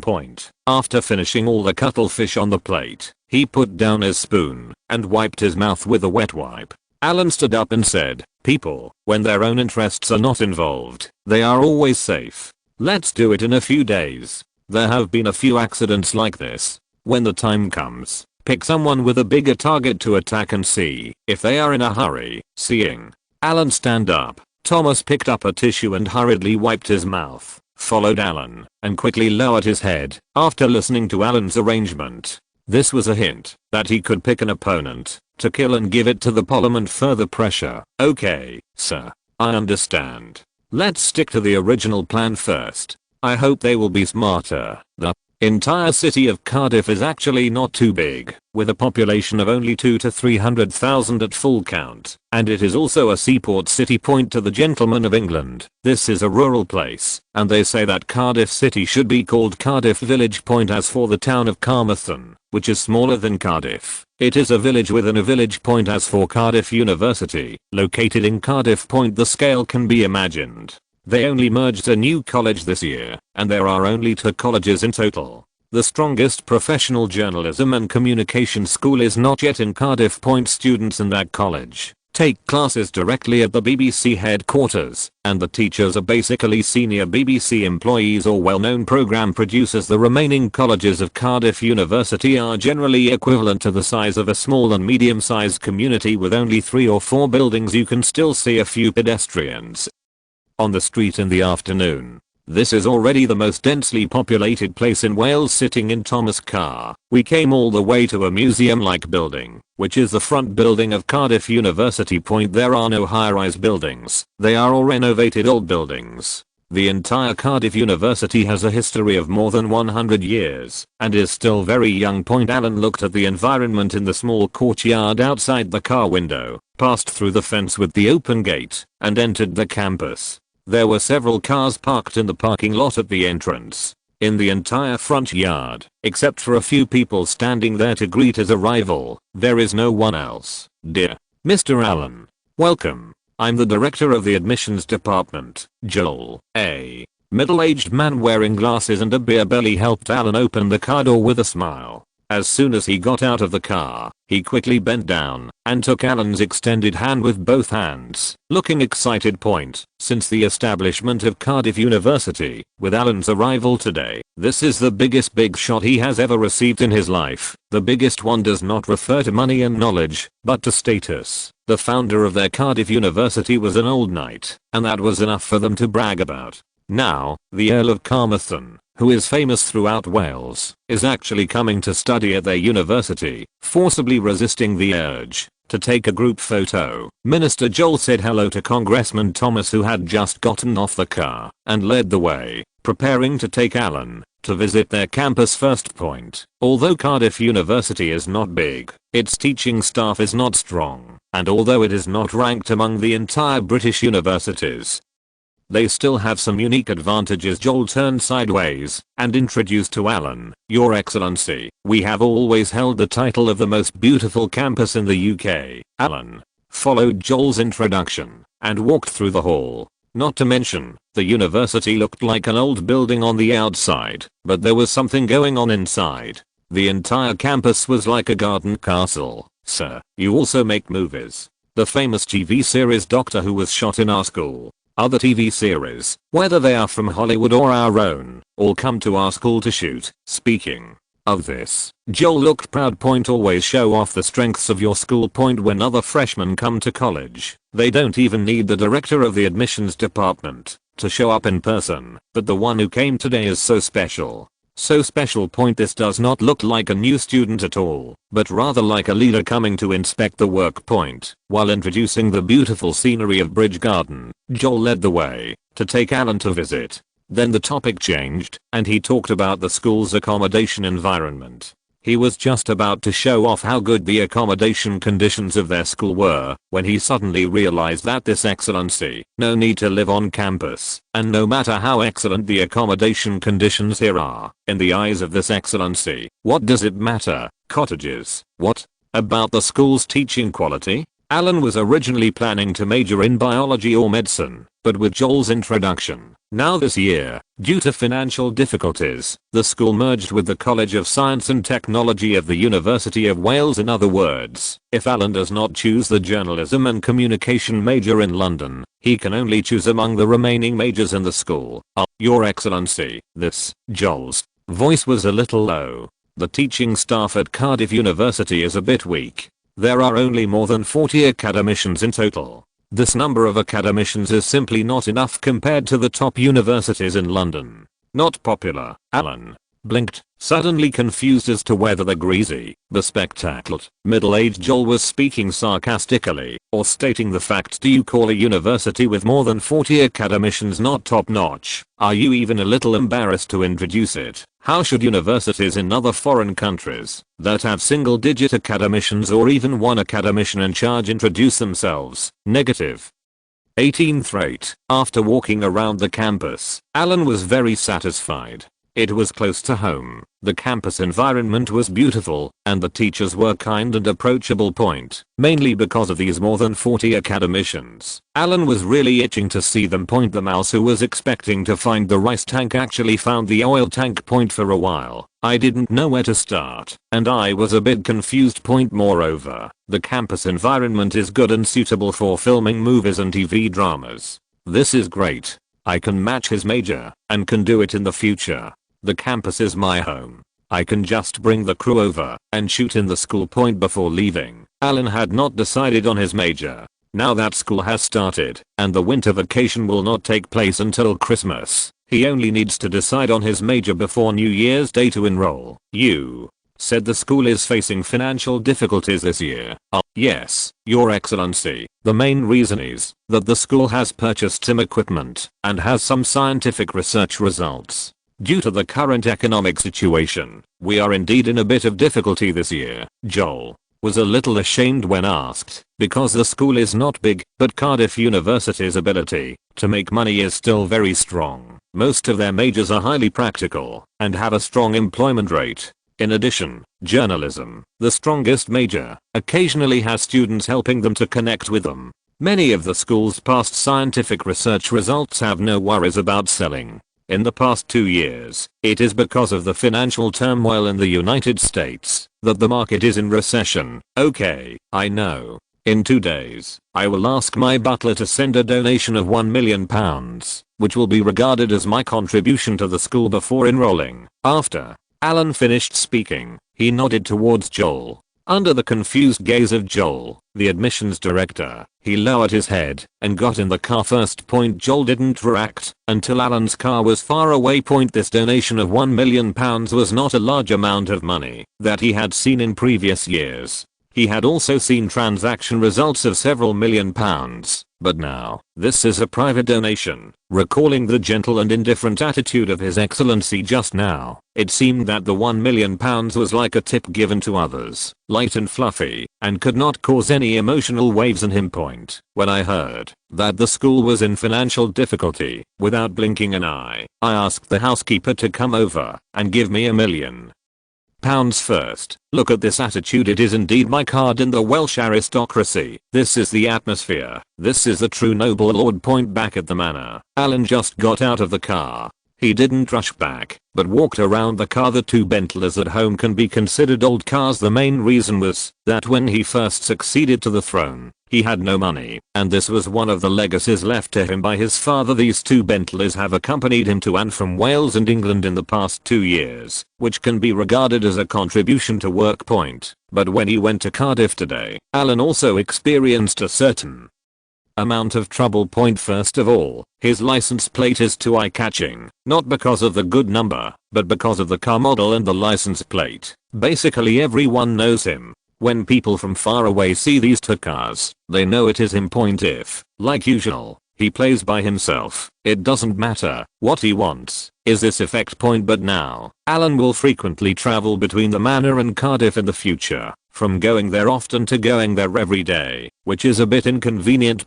Sometimes I want to go out to visit a store or something, but people will know where I am when I see the license plate, which is not enough privacy. It's time to change your car, master. What's wrong with you? Who?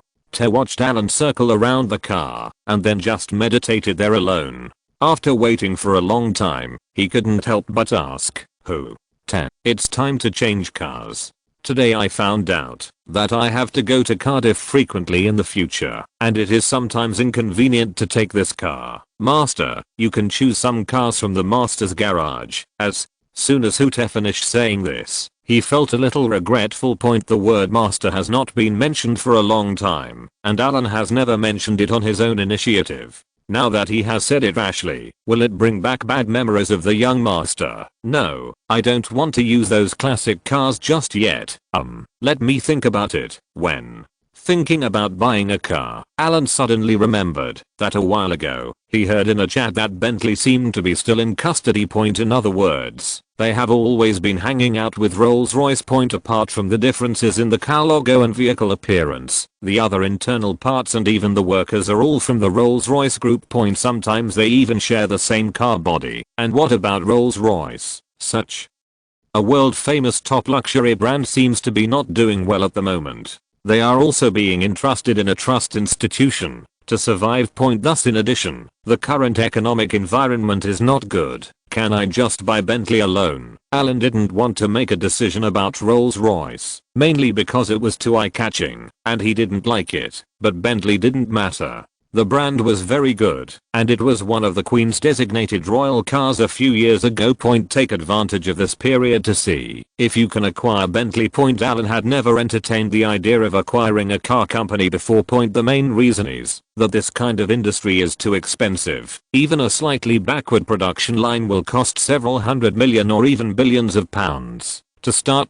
He can't afford it, but Bentley. It sounds like a luxury brand, but they don't have any valuable automated production lines. Most of this stuff is handmade. Just because the car is expensive doesn't mean their company is also expensive. At least compared to other large and well-known car companies, Bentley is definitely not expensive. Bentley is very small. Thinking of this, Alan's eyes lit up. If he could successfully win over Bentley and add to his reputation in the future, redo some models and focus on the ultra high-end market, wouldn't this be able to revitalize Bentley? Do you think I can buy Bentley? Alan looked at Ute with bright eyes. Te was confused. How come the young master who was just about to change his car was now ready to acquire a car manufacturer, replacing cars and directly acquiring a car manufacturer? The money spent is quite different. Master, is this necessary? TSK, why don't you send someone to find out? I heard that the people at Bentley seem to have some problems with the people at Rolls-Royce. It is said that the people at Rolls-Royce always suppress Bentley and influence their designers. You should go and find out. Come back and tell me. Everyone works in the same factory. Over time, conflicts will inevitably arise.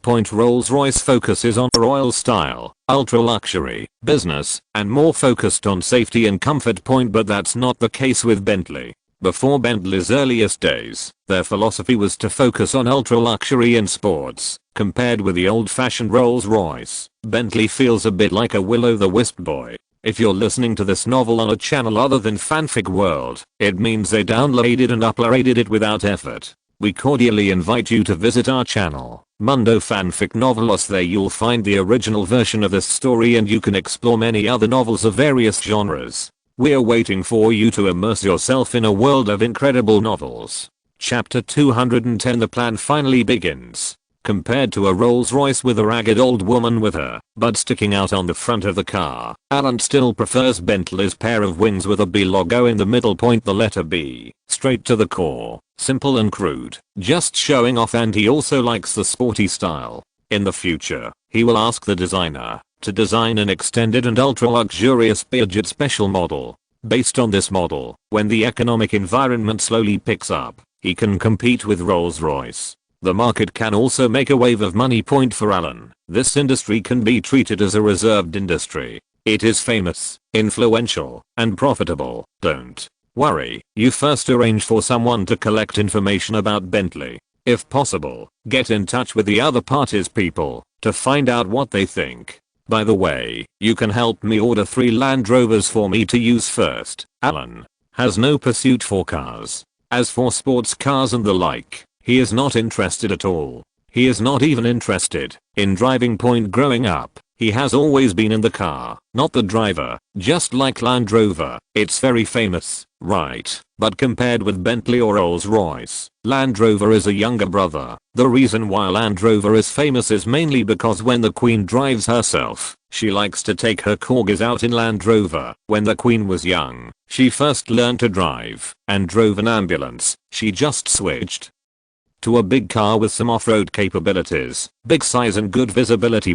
Land Rover's main focus is off-roading and a certain driving experience. As for the ride, it is certainly not as good as Rolls-Royce and Bentley, which are currently focused on business. A serious nobleman would not use a Land Rover at any time, except when he goes out hunting. As far as Alan knows, in the current British aristocracy, older aristocrats and more low-key people like to ride Bentleys, and those who are a little younger and care more about certain things like to ride in Rolls-Royce. Anyway, everyone has their own preferences, based on personal reasons. Generally speaking, aristocrats with a rich family have cars of various brands. At worst, they can just switch seats. There is no unified standard for this until the end of November. Several vicious incidents involving Koreans occurred in Wales, and the parties involved were all shot to death.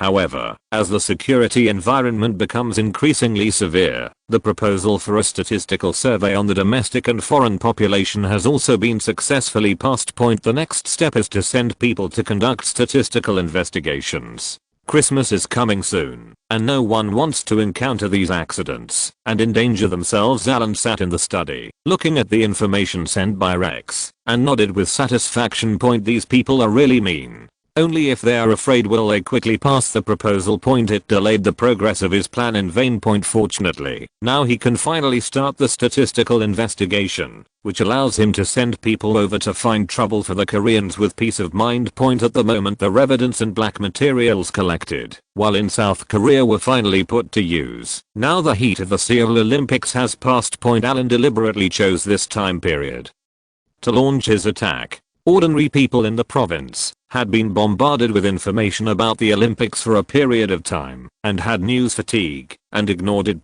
This time period is very good. As the popularity of the Olympics has subsided, it is better to single out the Koreans and criticize them. Only in this way can the public's attention be more focused on these black materials. His feet swayed, and Alan motioned to the maid sitting next to him to change directions and massage his other foot. Picking up the manuscript paper, Alan narrowed his eyes and sneered. Many people have no idea about Koreans in this era. But since the 1990s, or after entering the 21st century, when the internet entered the homes of ordinary people, many Chinese have had this kind of doubt. Obviously overseas Chinese are very honest, hardworking and friendly, but why do they always leave a bad impression on others? Even some Chinese who later went out, whether to study abroad or travel, seemed to often receive some bad and special treatment from abroad. Obviously I have never been there before, and not many Chinese have even been there. But why do the Chinese have such a bad reputation? Just like have been falsely accused or impersonated. And the root of all this lies with the Koreans. The pen in Alan's hand subconsciously drew lines of unknown meaning on the paper. He had heard a little joke in his previous life. The general meaning is that someone who has done something embarrassing abroad is afraid of being viewed through colored glasses by other foreigners, and then blurts out very cleverly, "Bagger," then push this reputation onto the islanders. When he heard this joke, Alan laughed it off and thought it was quite funny. But Koreans have done this kind of thing decades ago. Since about the 1950s and 1960s, South Korea has been continuously sending people to Europe and North America. Most of these people were children and teenagers who had been displaced after the war, and these people were adopted by a large number of European and American locals. For a while, the United States even officially encouraged people to adopt Koreans. It was not until the 1980s that some of the first adopted Korean children had some achievements and abilities, and they began to support them in China. In the past few decades, large numbers of Korean adults and children have come out to work, or simply been sold directly. Alan went to South Korea this time and collected information about shelters that did the same thing, including the two little sisters they rescued in the end, waiting for their final fate. They were actually sold abroad. This is something that South Korean officials are involved in. They didn't just start doing this from the Seoul Olympics, but they have already formed a tradition, have mature channels, and have been doing it for decades. It's just that this Olympics was too obvious and was discovered by outsiders in this way. Over the past few decades, there are actually many Koreans abroad. What do these people say? Are there any good people? But the overall quality of most of them is really unflattering. To give a small example, basically anyone who has come into contact with Koreans abroad or anywhere, what is the biggest impression they have on Koreans? Very poor quality, whether in life or in public places. They like to shout, and the impact is very bad. Even in later Korean dramas and movies, Koreans like to yell at every turn. In addition, many Koreans do not integrate into the local area and like to form groups and make trouble, that is, to join gangs. Therefore, most of them are factors of instability in various places. Later, with the gradual rise of China, these Koreans have become smarter, learned a few words in Chinese, and become very skilled in frame-ups. When they do something bad, these Koreans like to pretend to be Chinese. That is to say, since the 1980s, both Koreans and Chinese people who are not very informed have actually had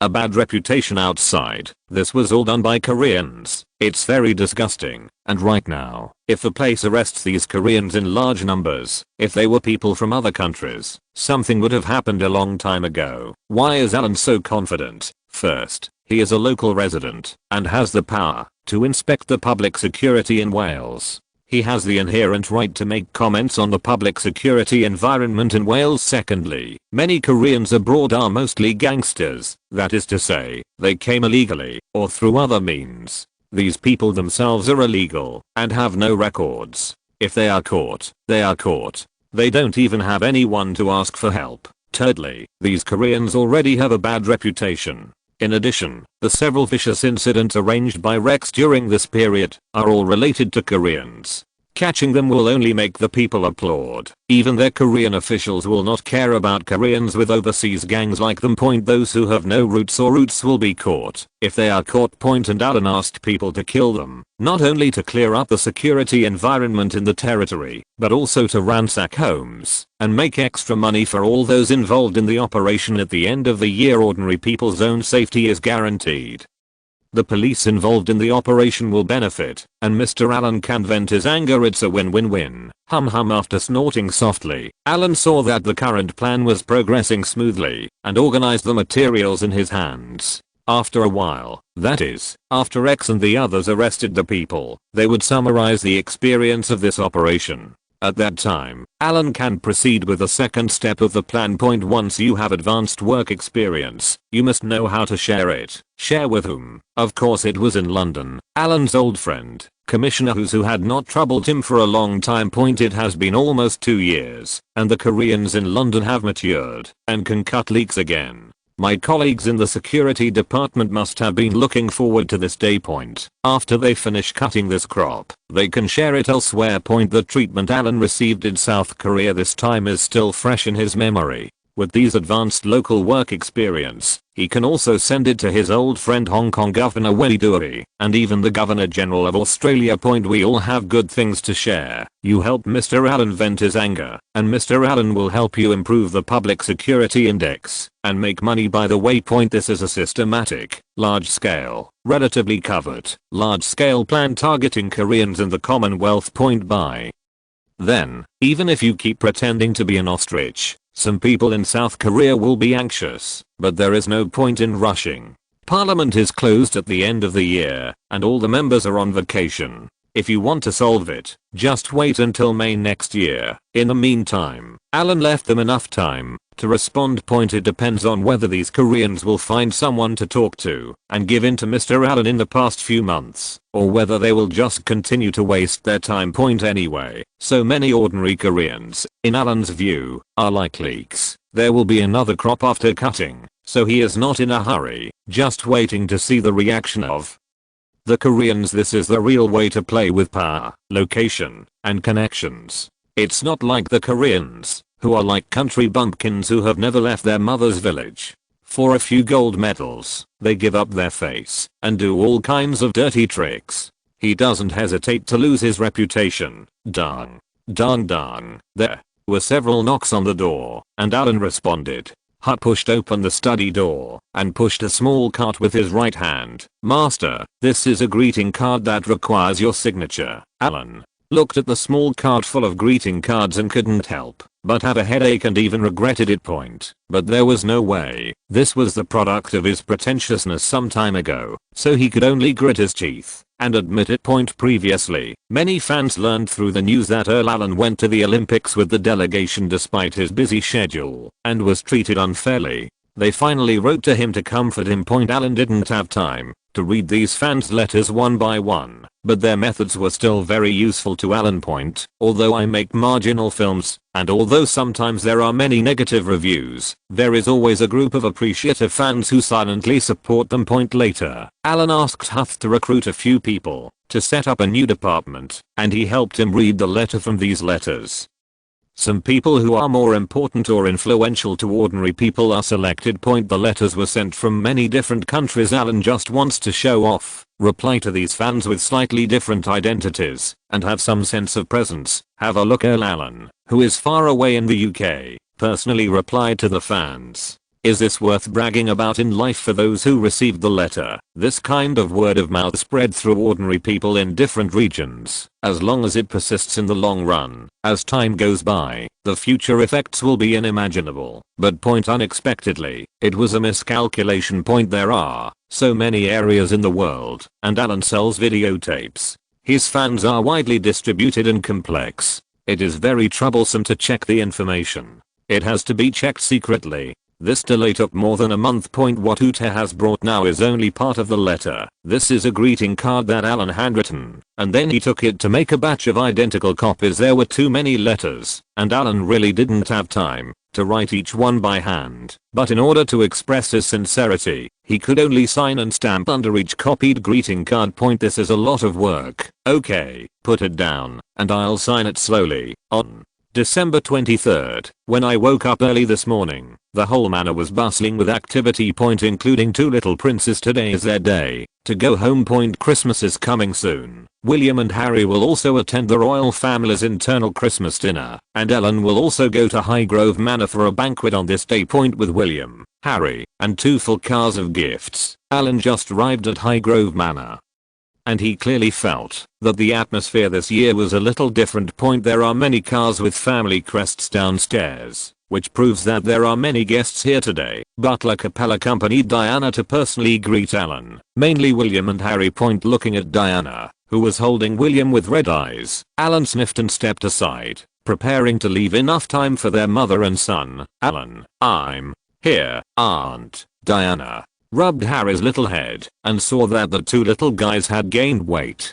Her eyes were both sad and a little satisfied. In short, it was very complicated. She called Alan and was silent for a long time. Diana said softly, "Thank you for your hard work, Alan." "Aunt, how can you say such a thing? Taking care of my brothers is what I should do." Ha. Ha. Diana laughed and couldn't help looking at Alan. She stretched out her hand and rubbed Alan's little golden hair, which was a head taller than her. Although Alan was older, no matter how old he was still her nephew, right? Chapter 211 Allegiance Ceremony. I will take them to change their clothes. You can go in first with Capel. The ceremony will be held shortly. Diana straightened Alan's collar and patted his shoulder gently. Then she picked up Harry and called William to go in and change clothes together. "Your Excellency, please come with me. His Highness has prepared for today many days in advance. He has been in a good mood recently." Capel looked at Alan, who was wearing a blue military uniform, with a look of relief. People rely on clothes and horses rely on saddles. Now that Mr. Allen wears the military uniform, his temperament has changed from a gentle temperament to the heroic look he has now. He looks like a talented person. Holding his hat under his arm, Alan followed Capel all the way to the banquet hall. "Good guy." From a distance, Alan saw an old guy with pale skin. Earl Spencer. This old otaku has not left the castle for many years. I didn't expect him to come today. Although his reputation outside may not be very good, and he has various problems, when Alan saw him for the first time, he still trotted forward to say hello. "Nice To meet you, Earl Spencer. Haha, I haven't seen you for many years, and you're so tall now, Earl. Spencer's voice sounded extremely slow and low, like an old stereo that had not been used for decades, was dug out, and then plugged in and used again, which was a bit weird. This is the old Earl Spencer who is rumored to be very stingy, but in fact he is really stingy. He is also the father of Diana and Ellen's good friend Spencer, taking the initiative to hand Ellen a glass of champagne. Earl Spencer was a bit chatty, and talked to Ellen for several words. It could be seen that the old guy actually didn't want to stay at home, but because his current uncle, Boss Chap, had bad relations with many nobles, he could not fit in at all in the circle near their home, and was forced to stay at home. Alan smiled, as if nothing had happened to the few nobles around him who nodded to him when they saw him. Among the people who came today, there were several well-known viscounts. In addition to old Earl Spencer, there were 3 other earls. There was also one wearing an officer's uniform. Alan squinted his eyes and thought about it. This should be a Scottish nobleman from the Royal Guards Archer Company, but Alan didn't know his specific name. Although they were all confidants of Boss Chap, they were not familiar with each other. After chatting in the hall for more than half an hour, Butler Capel finally came over to call for someone, walked to Alan personally, and led Alan to another auditorium. In the auditorium at this time, there were several photographers standing at the door. In addition to taking pictures, there were also videographers in the middle of the hall. There is an extremely imposing large chair. All the exposed wood has been coated with varnish to make it look golden, and the seat cushion is made of red velvet. Not far in front of the chair, there was a shelf that looked like a small tray. This thing also has a bracket for a computer case. It is made of dark wood, about 10 centimeters high, long strip, with 2 protruding baffles on the short sides, and a red velvet covered cotton pad on the long strip. As the nobles filed in behind Alan, they each stood according to their geographical location. If your home or fief is in the north, stand to the left of the chair. If your home is in the south, stand to the right, leaving Alan alone in the middle. Capel smiled at Alan and slowly retreated to the end of the team on the right. When the atmosphere gradually became quiet, a clergyman in red, holding a book with a serious face, began to read. Alan didn't have much energy to listen. Anyway, after reading the above sentence, he nodded seriously, and when it was time to echo, he echoed. Finally, after the clergy shouted loudly, Diana came out with the 2 little princes, and stood in front of the chair in the middle to watch the ceremony. After they were in place, Boss Chap, dressed in a formal suit, walked out with a smile, and glanced at Alan. After Boss Chap sat down on the extremely conspicuous chair, he waved to indicate that the ceremony could continue. The person in charge of taking photos next to him kept blinking his right eyelid with the flash flashing. These images and photos of today's ceremony will not be made public, but will be included in the royal family's archives following the clergyman's command. Alan straightened his back, straightened his hat, and took 3 standard steps to the small stand in front of Boss Chap. This thing is used to cushion your knees when you kneel. It's kneeling, but it's not kowtow. Because the mat under the stand is slightly tilted and not flat, you need to lean your upper body back a little. After kneeling up, Boss Cha looked at Alan, who was kneeling in front of him, listening to the clergy begin to recite the 8 virtues of knights and the rules that the Hill family needs to abide by. The scene was quiet except for the clergy's reading, and the rest was the sound of flashing lights and the breathing of the surrounding guests. Alan didn't know how long it had been, but he seemed to have seen Boss Cha's mouth move. He quickly clenched his right fist and took the oath along with what the clergy were reciting. From today on, because he is old enough, he can officially swear allegiance in front of Boss Chap. Before, it was informal, but now, from this moment on, he is officially recorded in the books, with his allegiance witnessed by guests. From then on, he was the captain of the bodyguard of Boss Chap, and he had completely secured his faction and backer just like the nobles watching the ceremony on both sides. Each of these people had to go through such a ceremony. Although it seems very futile, this ritual must not be skipped. Even Boss Cha himself, when he was officially canonized as crown prince, he knelt down and swore allegiance to the queen in Carnarvon Castle with everyone watching. Loyalty is no joke. It has complete rituals and steps. Only after completing these rituals can it be considered as formal allegiance. After allegiance, everyone has restraints on both the ministers and the monarch. Alan has to fulfill his duty as a guard, which is the duty of monarch. This is his retainer. He can protect himself and do things for him, but outsiders cannot touch him. If he makes a mistake, he must be protected. As soon as Boss Cha waited for Alan to finish his oath, he stood up with a happy face and drew out the saber from his waist. Oops, Boss Cha pulled out his saber, with the blade facing outward, and lightly tapped Alan's shoulder. Then he put the knife into its sheath and said to Alan seriously, "In the future, you will become an adult and you will have more responsibilities on your shoulders. Come on, don't be naughty." "Yes, Your Highness." "Okay, let's get up and change clothes." As soon as Boss Cha finished speaking, 8 servants carried several old-fashioned treasure chest-like boxes to Alan's side. They opened the boxes, which contained a set of gilded armor and gowns. This is the exclusive dress and armor of the royal guards. At first glance, he looks a bit like the famous British lobster soldier. The top is red, but unlike the monotonous red top of the lobster soldier, the gold thread on this red top is extremely gorgeous. Whenever the two stand side by side and compare, the difference can be seen at a glance. Alan stood up, and the servant removed the bracket on the ground in front of him. After Alan opened his arms, he helped him take off his hat and jacket. After the servant helped Alan put on the royal guard's coat, Boss Cha personally helped Alan tie the last button. Then there is no need to change the next armor.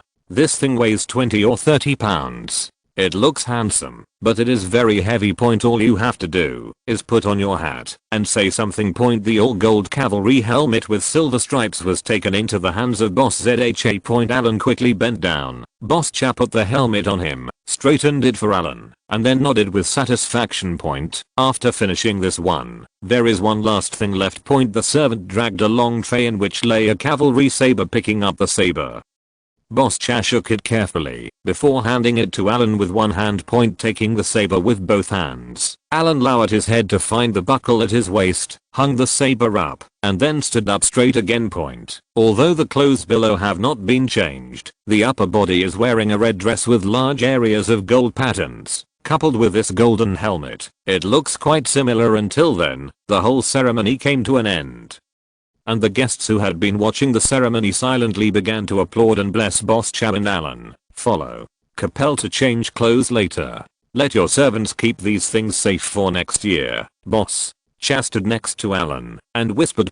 He was very satisfied with Alan's current image. This was still Alan who hadn't changed into a full set of armor. If he waited until later, he had already begun to imagine that Alan would be wearing a full set of armor of the royal guards, riding on a white horse and clearing the way for him. He would be dressed in military uniform, sitting on a carriage, surrounded by cheering people. Capel personally held the small shelf that Alan had just knelt on, and walked in front to lead the way for Alan. "Your Excellency, this little stand is the one that His Highness used to take the oath when he was consecrated. I personally went to London to get it back a few days ago." Oh. After hearing Capel's explanation, Alan understood why he was holding this shelf personally. Is this thing considered a cultural relic? I have been using it for who knows how many years. Anyone with a lower status can just kneel on the ground. They are not qualified to kneel on this thing. The fact that he can use this thing today is probably authorized.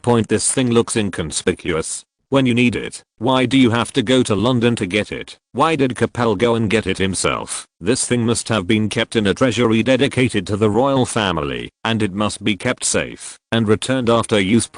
When he came to the banquet, Alan brought a car full of gifts, which was full of miscellaneous things, including food, clothing, and everything. When he returned, in addition to several boxes of his clothes and armor, there were also checks. The other gifts the boss gave him were 2 full cars. The only difference is that Alan's car is an ordinary car, while Boss Cha's gift in return is a van. After the banquet, William and Harry will temporarily stay in their own home for a while. Alan, who is free again, is debt-free, has 2 little kids around him, and has no women at home, which allows him to have a good rest. A few days on Christmas night, a giant 15-meter high Christmas tree stood on the lawn in the front yard of the manor. This is a new tree cut by the servants in the national park, and it is covered with colorful lights and small gifts. Each servant can get one of these gifts. Alan was in a good mood.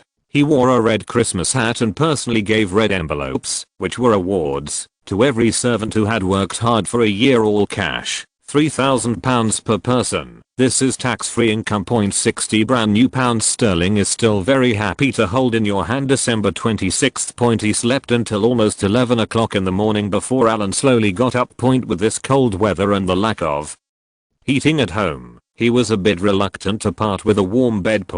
But it's not okay if you don't get up. We still have to look at this year's annual financial report. The business at home is easy to deal with, and L Pictures has investment partners wearing a velvet cloak. Alan came to the warm study, shook his feet, and quickly asked the maid to warm his feet. Yesterday on the day of the Christmas season, his film The Bad Seed has been released simultaneously in the UK, the United States, and other regions. As for the box office and response, the follow-up information has not been sent back yet. Picking up the 21st Century L Pictures, Sony, annual report on the table, Alan turned to the last page. Looking at the negative number above, he nodded with satisfaction. Losing money is good, but how can anyone make money by doing business with others? Don't you have to pay dividends when you make money? He is the only one who earns other people's money. How can he use the money to share dividends with Sony? Look, we did several projects last year and lost more than £60 million in total. As long as the financial report is good, Alan can pay for it for decades anyway. Sony doesn't care. Those who should make money can also get the money.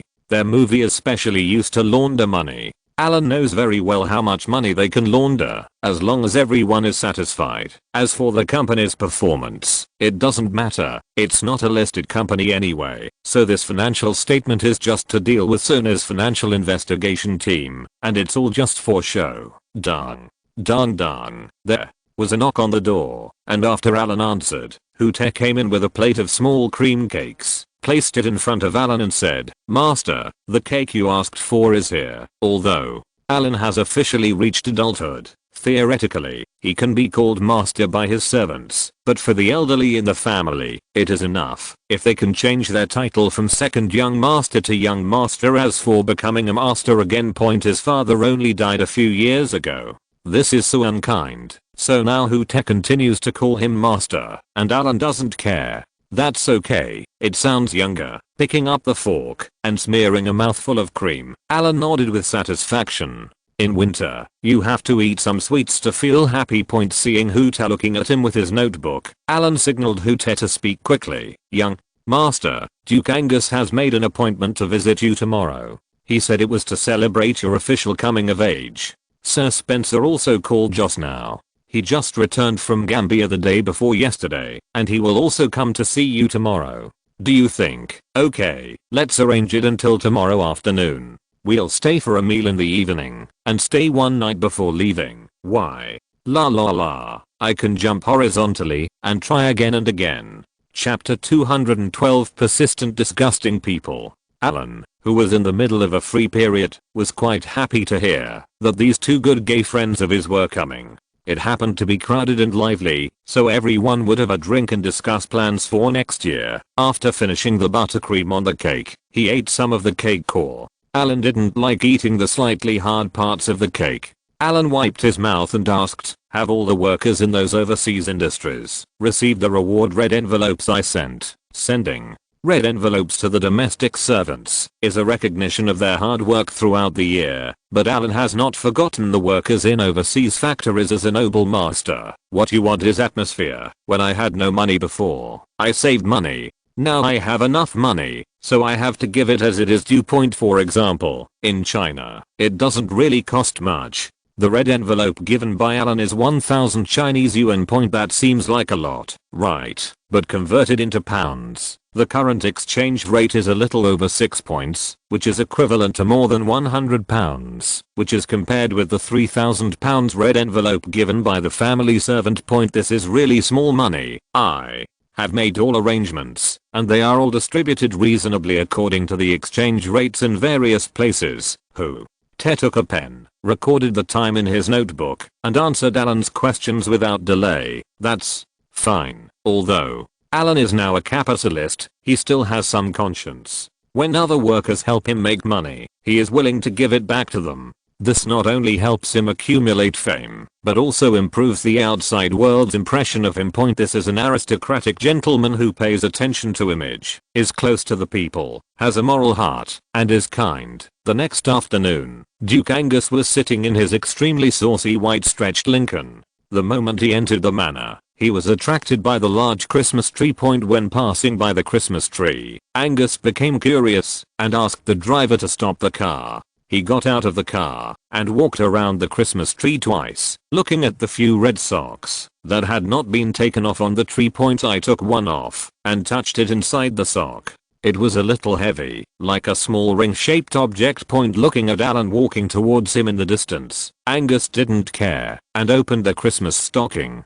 What was inside made him tremble. Holding up a pure gold bracelet, Angus said to Alan, who walked up to him with a smile on his face, "Are all the gifts on your Christmas tree like this? Who does this? Isn't this a prodigal? Being rich is awesome. The gold bracelet is hanging here so arrogantly, not afraid either. Forget it. They are really not afraid of being stolen. Considering that in this area of nearly 100 miles, no one dares to come here to steal anything." Angus glared at Alan with some pain. "Haha, if you take it off, this gift will be yours. Go ahead and play with it." "What's wrong with the gold bracelet? It's so small and not expensive. It's a big gift to give as a gift. It only comes once a year. These gifts are basically jewelry and can be taken with you." Angus stuffed the gold bracelet into his pocket, then changed his hand, fumbled in the other pocket for a long time, and then grabbed Alan's left hand. "Hey, what are you doing? Don't tell me, uncle. I'm not interesting enough. It's your adult gift." As Angus spoke, he put a ring-shaped jewelry on Alan's thumb. Raising his hand and looking at the thing in his hand, Alan didn't recognize what material it was made of. It's a bit like jade, but a little lighter than jade, and the color is warmer. The white material is inlaid with more than a dozen gemstones of various colors, forming a familiar simplified family emblem. "This is our family's ancestral guard. It was worn by the Duke of Manchester when he was hunting. Don't you like hunting? I give it to you. This is ivory. It has been around for a long time, so be careful." Angus couldn't help but look at the ring on Alan's hand again and waved his hand in a pretentious manner. "Ha ha ha. You old guy, I knew you had something good in your hands." When Alan heard that it was ivory and the color, he could guess that this thing was an old thing. A prodigal like Angus could still come up with something like this. "It seems that the rotten ship still has 3 pounds of nails. The ancients never deceived me. Let's go. Let's have an outdoor barbecue and drink some wine later." After receiving the gifts, Alan and Angus walked arm in arm to a prepared bonfire in the distance. "That guy Spencer hasn't come yet, so we have to wait for him." The evening sun shines on the snow, turning it orange-red. A circle of turf was cleared around the bonfire, and on a large rack, roasted whole cows and whole lambs were roasted. The alluring aroma hit his face. Spencer put on a cotton glove with his left hand and pulled the leg of beef. He used the knife in his right hand to cut the meat on the leg of beef. He gently cut off a small piece, stabbed it with the tip of the knife, and stuffed it directly in the mouth. "Do you have any beer? I don't want to drink whiskey. Your Coke is fine too," Spencer ordered the servant waiting next to him to give him something to drink. At this time, the 3 people, Alan, Angus, and Spencer, were sitting around a fire that was still warm, but without an open flame, eating barbecue, with wine, various dipping sauces and a few other things at their feet. Side dishes. Seeing that Alan ignored him and carefully sprinkled the beef in front of him with toppings, Spencer approached Duke Angus next to him and said, "Angus, what did you guys play with the other day? I see reports in Gambian newspapers." What Spencer was talking about was that a few days ago, before Christmas, before the end of Congress, the upright Duke of Angus put forward an alternative proposal to revitalize the economy after the last proposal, to increase funding for the royal family, to South Korea has increased tariffs on certain goods compared to Duke Angus's last controversial proposal. This proposal is much more serious. At the meeting, Duke Angus cited several examples of inferior Korean goods squeezing the domestic market. With this statement, and the current economic environment continuing to decline, should they raise tariffs on certain foreign goods, then this will not only protect domestic products, but also stabilize a number of companies that are on the verge of bankruptcy. If the companies are saved, won't jobs be increased in disguise? The well-founded proposal made Duke Angus slightly embarrassed. However, because it was proposed in too hasty time, this year's Congress is about to close, and it can only be left to continue deliberations next year. Members of the British Parliament, the gentlemen are going to have a holiday for Christmas. This kind of proposal seems very good and has advantages everywhere. But if you look at it from another camp point, for example, if we switch to South Korea, this will not be good. They originally relied on inferior quality to save costs, making small profits, but quick turnover now. If tariffs are raised, some of their products will lose any competitive advantage at all point. Thus the fiscal revenue, which is entirely supported by overseas trade, will not be damaged by the behavior of the British family. But Great Britain is not itself. They still have the Commonwealth. What if this method is indeed effective and some people get a taste of it, and other Commonwealth countries follow suit, creating a chain reaction? This is not one or two small places, but a large alliance market involving more than 1 billion people and dozens of countries. By the time Koreans have to vomit blood. As soon as the proposal was revealed, Koreans became anxious. The most urgent ones are the Korean chaebols who control overseas trade channels. They have the greatest loss. The stock market fell in response to the proposal, and by the time they wanted PR. The gentlemen of Daying are on holiday. The stock at this time is very fucked up, very disgusting. There are still nearly half a year until the next year's Congress begins, which is too painful.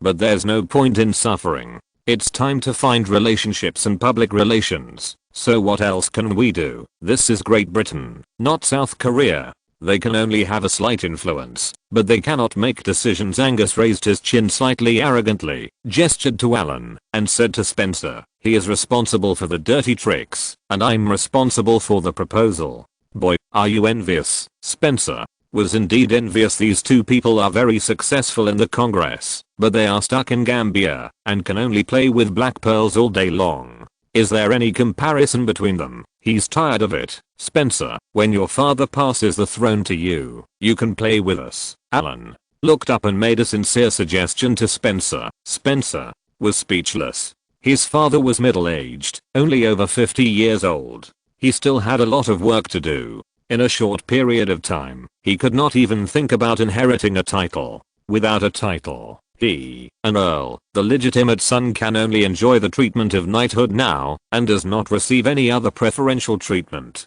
He cannot even think about going to Congress. By the way, Alan, a Korean came to me a few days ago and wanted to pry into my mouth. What should I do? Angus grabbed the wine glass and took a long sip. It was such a feeling to sit outside on this cold day, eating hot barbecue, and then suddenly take a sip of cold whiskey. Just accept whatever they want to give you, but don't say too much. Don't agree to any conditions. Don't you have a house in London? Just pick out a house you like and ask them for it openly. Alan cut another piece of meat with crispy bones and crunched it in his mouth. Why don't you cover it up? Angus was a little frightened by Alan's words. He had never played with this kind of thing. Shouldn't he have a private and dirty deal like in the movie? Why did Alan ask him to ask for it now? Where is this? This is Daying. Who are the Koreans here? We are just bullying them and blackmailing them. What are you afraid of? Alan pointed at Angus and encouraged him to be bolder. Where are you now? Well, Alan, what if they take advantage of these few months to establish a good relationship and suppress the proposal? Angus still has some conscience. He knows that Alan's proposal is just to disgust Koreans, and he also wants to make this proposal a reality. Haha.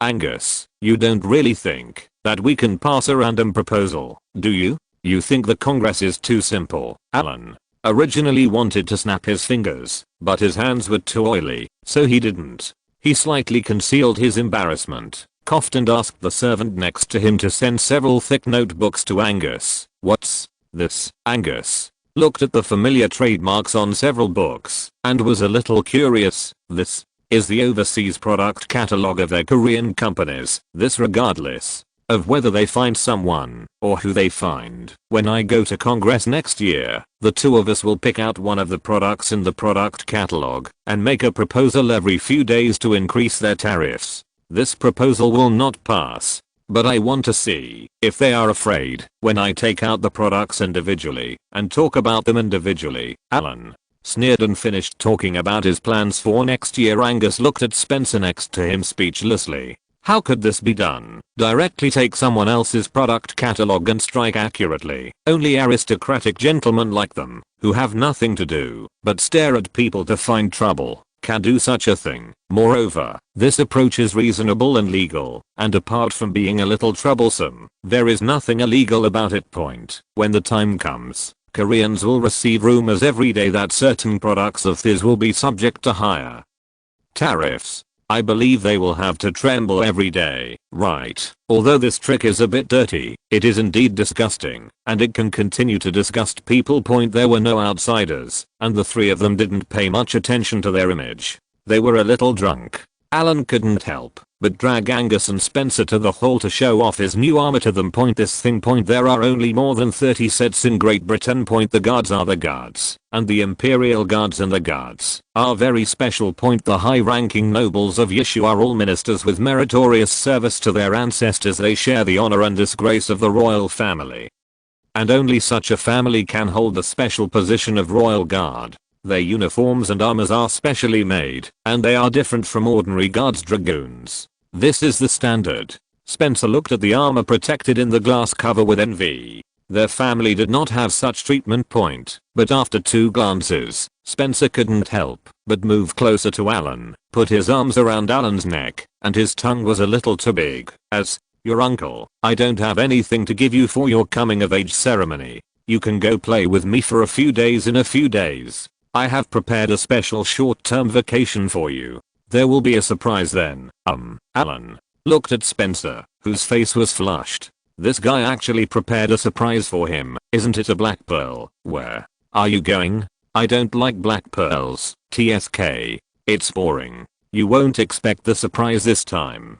Just wait. We'll leave the day after tomorrow." After saying that, Spencer leaned on Alan's shoulder, looking like he was about to fall asleep. "Help them back to their rooms to rest." Alan asked the servant to help the two of them back to the guest room. In Iceland in January, the lowest temperature was only around -5 degrees Celsius. It may not seem like a low temperature, but it is cold. When Alan arrived here, he felt a little regretful. It was all Spencer's fault for tricking him into taking a surprise trip. Didn't you ask him to see the ice cave? Because of the small population in Iceland, the high quality of the people, and the good public security environment, Alan only brought a few bodyguards and servants with him. Spencer did not join him, but arrived a day early, saying he wanted to prepare a surprise for Alan.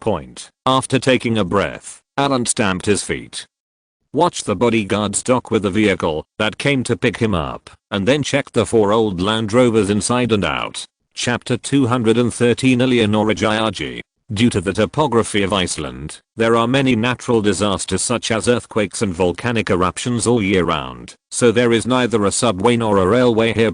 Even the roads are of ordinary standard. There is a vast expanse of white on both sides of the road, and occasionally there are snowmen piled up, all gaudy. After driving for more than half an hour, we finally arrived at a seaside B/U 0026B. This is like the farmhouse in Alan's previous life. Icelanders usually live here, and tourists can discuss with the owner and pay some money to stay there. It was originally a semi-owner occupied, semi-rented house. Spencer was wearing a long down jacket and cotton gloves, jumping around in the cold. When the convoy parked, Alan's ears were almost red from the cold. As soon as he got out of the car, and he punched Spencer in the chest. "Fake. There are no feathers in this damn place. What surprise do you want to give me?" "Ha ha ha." Spencer saw that Alan's nose was red from the cold. There was no need to hide it. When he got here, he hugged Alan and walked slowly to the side. As he walked, he said, "Do you remember that we watched it together before? Movie of If You Fart Quickly, Let It Go." Alan hates this feeling of being hesitant to speak, grinding and whining. "Why are you so anxious? Think about it. You told me before about your favorite Italian actor.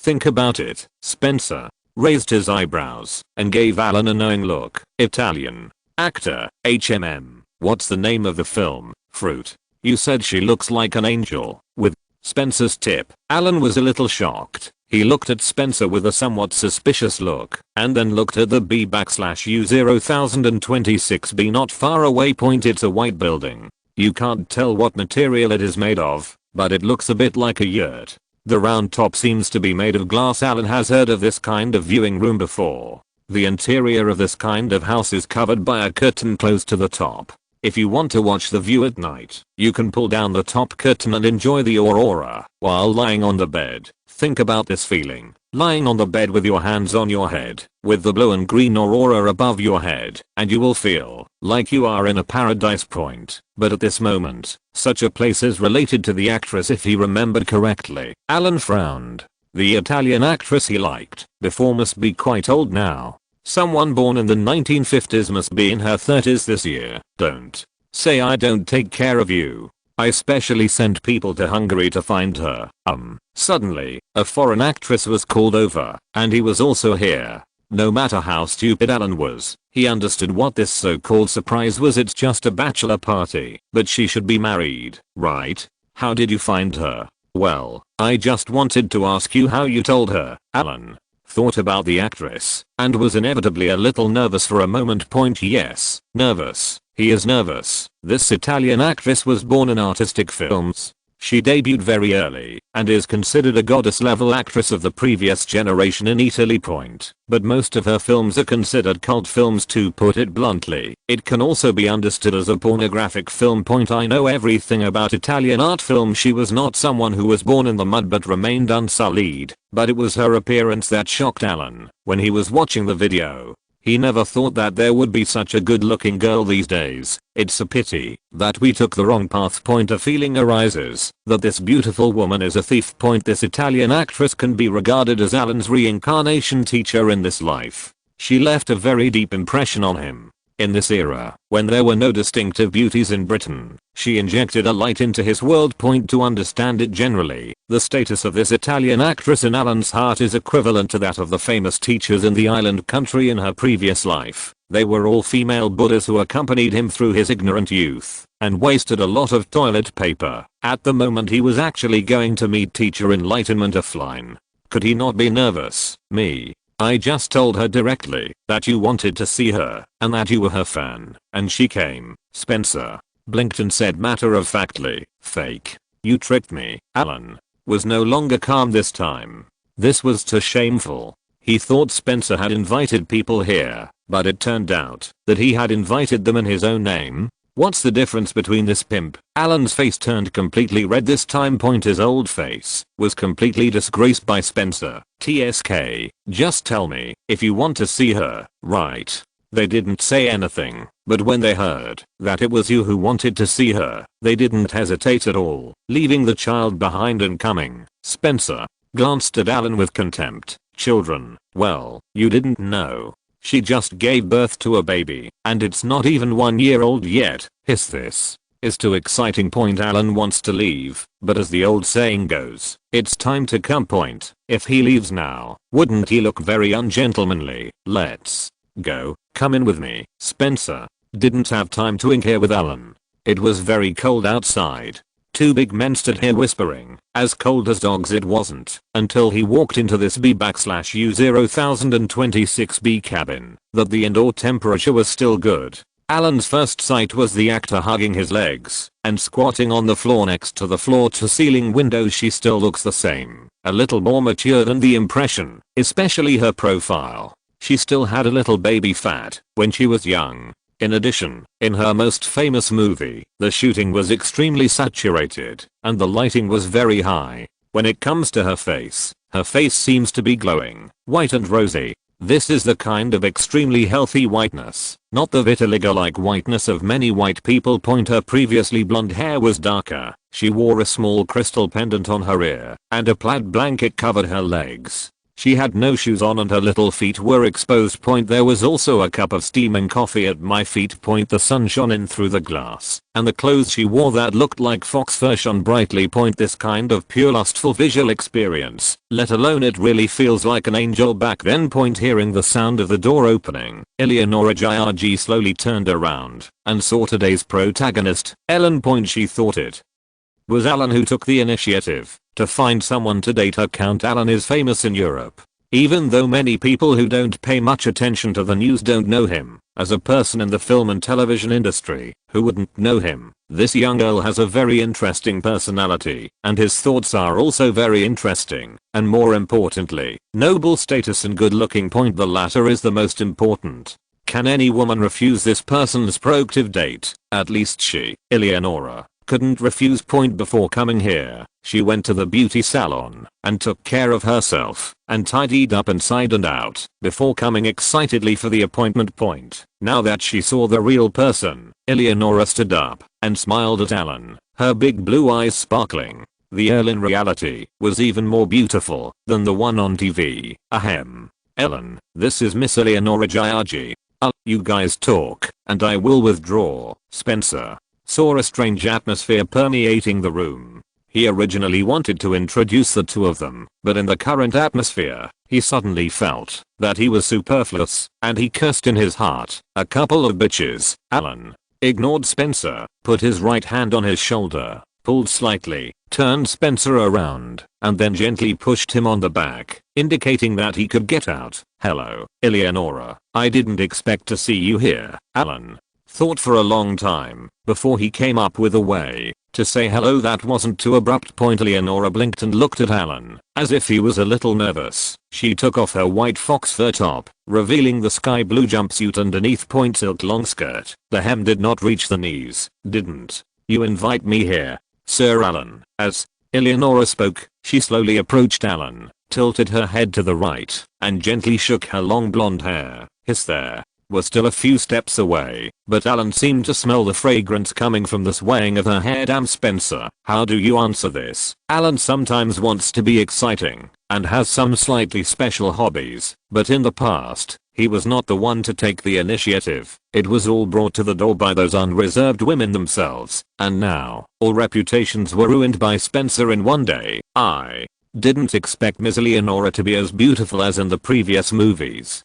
Alan looked up and down. His attention had just been on Eleonora's face, but now he saw what she was wearing, which looked like a skirt and pajamas. Too tempting. And we are those two key places so popular. Well. Alan suddenly remembered what Spencer had just said, that he came here after leaving his child behind, and the child was less than 1 year old. This are all Italian women so polite. Bring your own drinks. After taking off his shirt and introducing Eleonora to each other, Alan looked at the interior layout. The wooden floor was in a traditional Nordic style. The top was covered with blue plaid curtains, and there was slide the rail and pull the pull cord to reveal a huge viewing skylight at the top. There is a small bathroom with a toilet in the house, and there are not many remaining furnishings. There is an open kitchen with a small bar, a double sofa, and a large bed in the middle of the house. The most important thing in the house is the skylight above the head and the floor to ceiling window observation deck. Alan took the coffee that Eleonora made for him in a very gentlemanly manner and sat in front of the floor to ceiling window just like Eleonora sat on the ground when he entered the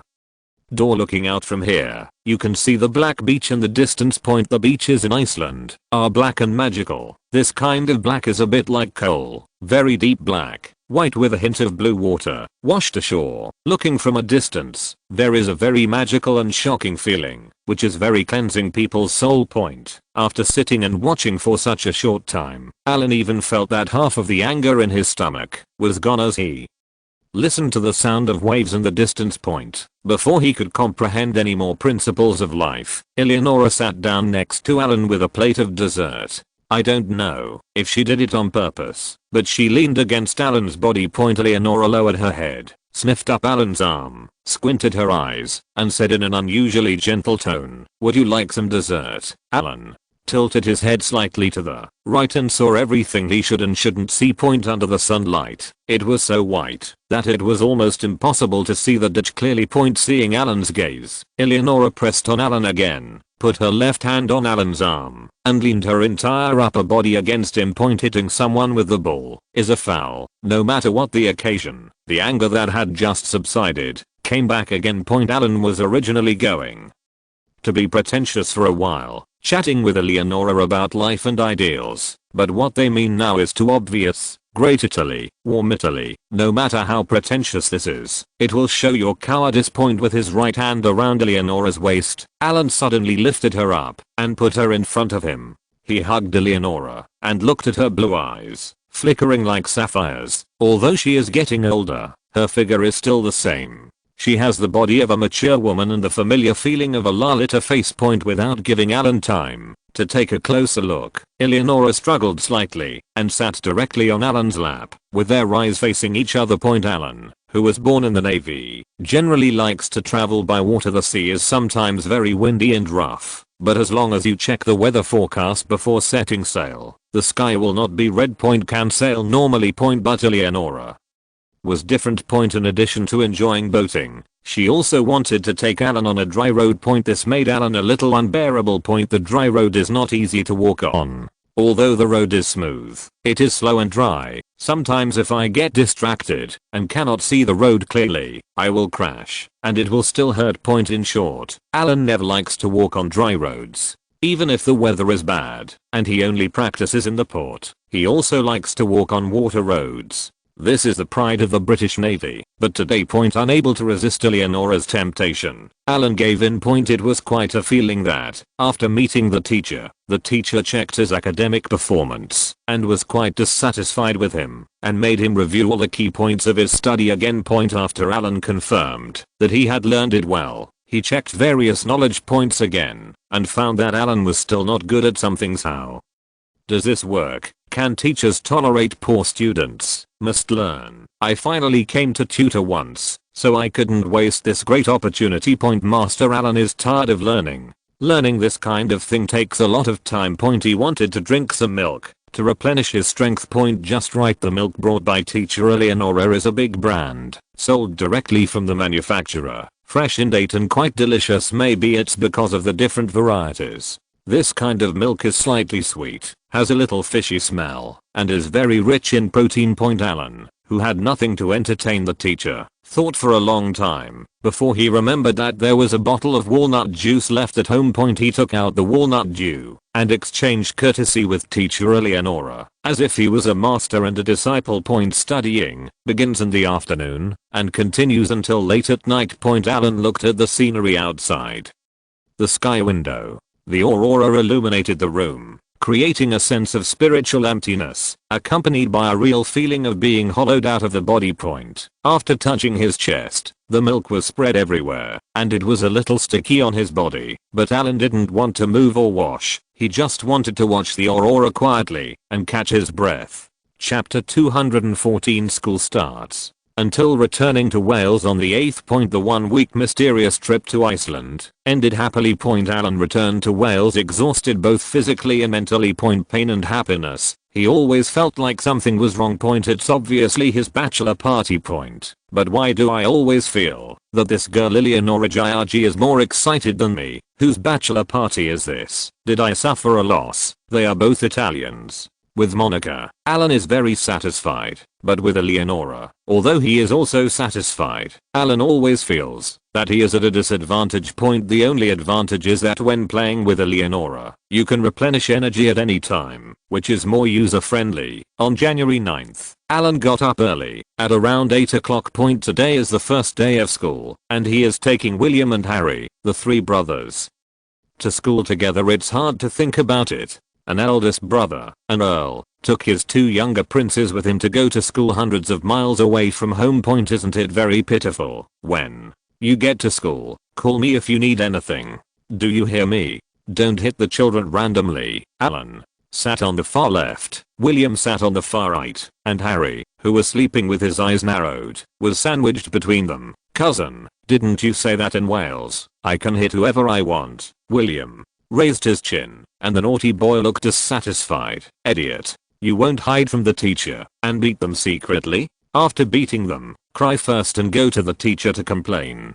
Do you hear me? You have to pay attention to your image. Yeah, I know. Harry and I have practiced. Alan looked at Harry and saw that there was a red mark on his face, which must have been caused by William. He reached out and poked Harry and said, "Wake up, we are almost at school. Do you remember what I told you?" "Remember," Harry replied subconsciously. Half asleep. Alan took them both to school first and then asked the driver to take him to school. Now this car is a very ordinary mass-produced Land Rover, a dark green first-generation Land Rover Discovery with 5 seats. There is not even a family crest on the car. Alan feels that this is already very low-key. When he came to school this time, he found a few houses around the school. They usually use them for parking and bodyguards to take a break. There were people on duty at the elementary school and the university. In addition, he also brought a small film crew over, planning to shoot some food movies when he is free and then turn it into a documentary. After hesitating for a long time, Alan finally chose the logistics major under the business school. This major is of some use to him, whether he is managing a company in the future or recruiting people to work for him. It will be very convenient. Others may go to college for fun, to learn knowledge, to fall in love, etc. But Alan went to college mainly to poach people. The overall strength of Cardiff University's business school is still very strong, especially its logistics major, which is also ranked high in the industry. The school has even established a professional logistics research institute for this purpose. A group of veteran experts and professors provide various latest theoretical research support. There is no awkward opening ceremony because it has already been held a few days in advance. Alan can just come and join the class. He doesn't even have a fixed class, he only received some teaching materials. Joel, the admissions director, gave him a course schedule and asked Alan to make his own arrangements. He could take whichever class he wanted. Wearing a mask, blue jeans, and a trendy jacket with a Union Jack pattern on his top, Alan carried a shoulder bag and wandered to the public classroom. According to the school map, the classroom is quite large, but there are not many people. There are about 30 people sitting here and there. A middle-aged female teacher is sitting on the stage writing with her head down. "Hey, brother." A thin white man with curly red hair and freckles on his face saw Alan carrying a shoulder bag, walked straight to him, and took the initiative to whisper hello to Alan. It had been years since he had felt like this. He was greeted by others everywhere he went. Today, a peer of similar age greeted Alan in this way. This made Alan feel very fresh. "You sit inside. I like to sit on the edge." Alan threw his school bag on the table, raised his chin, and subconsciously directed the little curly to sit in and make room for him. Maybe it was because his aura was too strong. Listening to Alan's extremely hoarse and deep voice, Curly bent over and stood up subconsciously, making way for Alan. After Alan pressed the spring chair and leaned back on the seat, little Curly looked at Alan and saw that Alan was sitting down and wearing a mask and couldn't help but feel a little strange. This thing. If you have a cold, it's okay to wear one, but in foreign countries, in fact, in public places, except for celebrities, it is considered very impolite for ordinary people to wear masks, which is a bit secretive. But looking at Alan's side face and the blonde hair, Curly felt more and more familiar, especially the voice just now. Thinking about where he had heard it before. "Brother, who are you?" Alan pulled down his mask suddenly, smiled at curly hair, and quickly pulled up his mask again. "Oh, fuck, Curly." Curly exclaimed and quickly covered his mouth. "Do you know me?" Yeah. Alan nodded, looking at Curly's frightened face with satisfaction. With this reaction, one could tell he was Welsh. This kind of thing is like a wild dog meeting a lion in the wild. He was born with bloodline suppression. When people from other places saw him, their first feeling was surprise, and their second feeling was curiosity. But only for the Welsh. Many ordinary people have heard the legend of his family for generations. When seeing him in reality, most of them first feel scared. Even if Alan smiles at them, they are afraid. This is the result of the Hill family for hundreds of years. As long as their family members stop here, they can intimidate most Welsh people without saying anything. Your Excellency, I did not expect it to be you. The little curly hair was completely gone, as cheerful as before, and his words could not be spoken smoothly. Alan reached into his school bag and took out a small box, threw it directly into Curly's arms and said, "As the first classmate I met, this is a small gift for you." Little Curly looked at the small box that was accurately thrown into his hand and was a little confused. "Thank you, Your Excellency. My name is George Clare. You can just call me George." Alan watched the teacher walk up to the podium and start teaching. Some students who were still lying down were attracted by the teacher's movements and raised their heads. There was not a single black person in the entire class, but there were several Asian faces. "George, are these Asians international students?" Yes. Those two are from the island country, and that one is from the Philippines." George quietly opened the small box. Inside was a metal badge, which was very delicate. He recognized the pattern on it. It was the crest of the Hill family. It was slightly hefty when he shook it with his hand. There were words engraved on the back. For Alan Hill's classmates, it was a very interesting and honorable little gift. Before I could take a closer look, I heard Alan's question and quickly closed the box. George pointed at the three classmates with Asian faces to AI in a very naughty way. Lun introduced their origins one by one. Islanders and Filipinos. Alan blinked. The islanders are still forgivable. They are still very rich. But the Filipinos, Cardiff University seems to be ranked in the dozens in the UK. But the tuition fee is not cheap. Nearly £9,000 a year. This is not cheap even for many locals, let alone Filipinos. Does our school give preferential treatment to international students? Alan subconsciously thought that this was preferential treatment given by the school, such as scholarships and round-trip travel expenses, not to mention assigning classmates to study with him. Preferential treatment? What kind of preferential treatment? Alan's question made George stunned. It touched on his knowledge blind spot. Looking at the confused George, Alan hooked his hand to ask him to get closer and whispered the so-called preferential treatment conditions that he understood. "No, sir. Our school doesn't need it. The tuition for their international students is more expensive than that of local students. How can there be any preferential treatment? Even if it is preferential treatment, shouldn't we give preferential treatment to our own people first? When is it the turn of foreigners like them?" Alan was stunned, but when he thought about it, there were so many foreigners who wanted to study in Great Britain every year. If all these international students were given preferential treatment, Great Britain would have gone bankrupt long ago. These international students come not only to study, but also as part of the school's supplementary financial revenue, TSK. TSK, that's right. Although it is understandable that Alan is sometimes given preferential treatment, but understanding is understanding, and it still sounds very uncomfortable, just like he used to like to play online games occasionally. What are the routines of most online games? If old players bring new players into play, the new players will receive certain rewards. Returning old players will also receive certain rewards if they play the game again. However, if old players have been playing the game uninterrupted, there will be no gross rewards. I've been playing games all this time, but it feels like I'm being treated differently. It's so stupid, but think about it. Other game companies also have to recruit new people to expand revenue and influence. Why?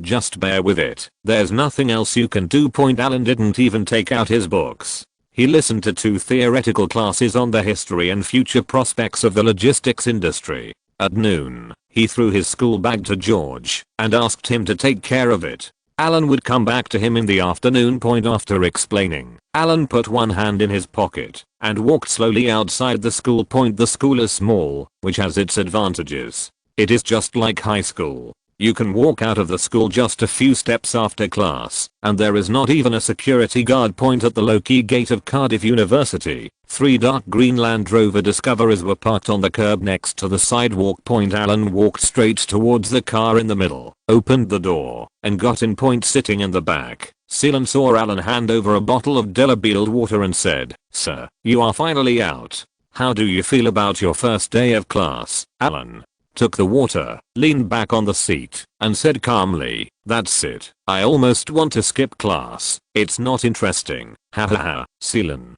covered her mouth and snickered. Sure enough, no matter how noble a person is, they feel the same about going to school. "Sir, what should we do at noon? Are we going to shoot today?" "Let's take pictures. We have to take pictures sooner or later." Alan glanced around, picked up the pen in Seelen's hand, and put it on the armrest next to him, and turned it around.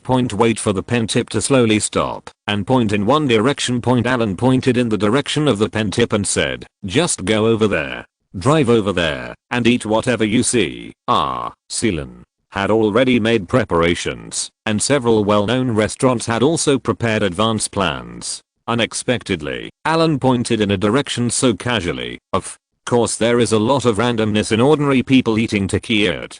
I know you are well prepared, but for places that are too high-end, we will intersperse shooting, and also shoot some places where ordinary people often eat." Alan closed his eyes and motioned to the driver to drive. At the entrance of Lucky Supermarket, 3 Land Rovers parked slowly, and several photographers wearing vests got out of the cars with equipment. Following the direction Alan pointed, "The most conspicuous thing here is this supermarket." It's not a restaurant, it's a supermarket.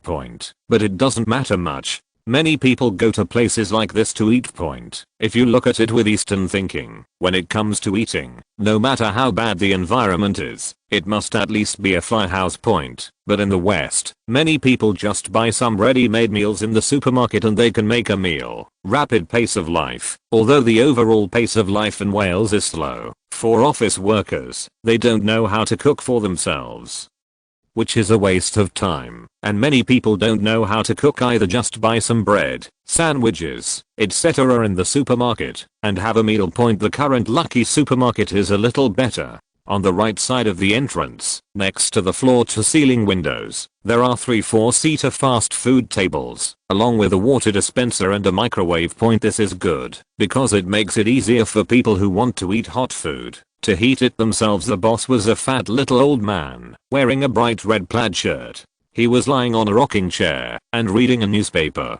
He was startled by the sudden entry of a dozen people with cameras in their hands. He thought it was some TV station coming to interview. The boss stood up awkwardly and wanted to pack his clothes, but seeing that the camera was already pointed at him, the boss quickly showed a naive smile and said, "Welcome, my friends." "You, boss, it's like this. We are filming a documentary, a food show. Have you ever seen this kind of thing?" Seelen put his hands in front of him and took the initiative to contact the boss. "Have seen it." The boss looked at his small supermarket and blinked. He still didn't quite understand what these people were planning to do. How could his place be related to delicious food? Seelen glanced at the wall behind the counter. There were price lists for some drinks, including coffee and black tea. There were also some drinks in the cabinet next to it. A sign prohibiting drinking by minors was placed in the most conspicuous place. Alan wandered around the counter and finally moved to the fresh keeping area. The variety is not too rich, including vegetable sandwiches, pre-made burgers, and even pre-made fries, which you can ask the boss to heat up. Alan, who had never eaten like this before,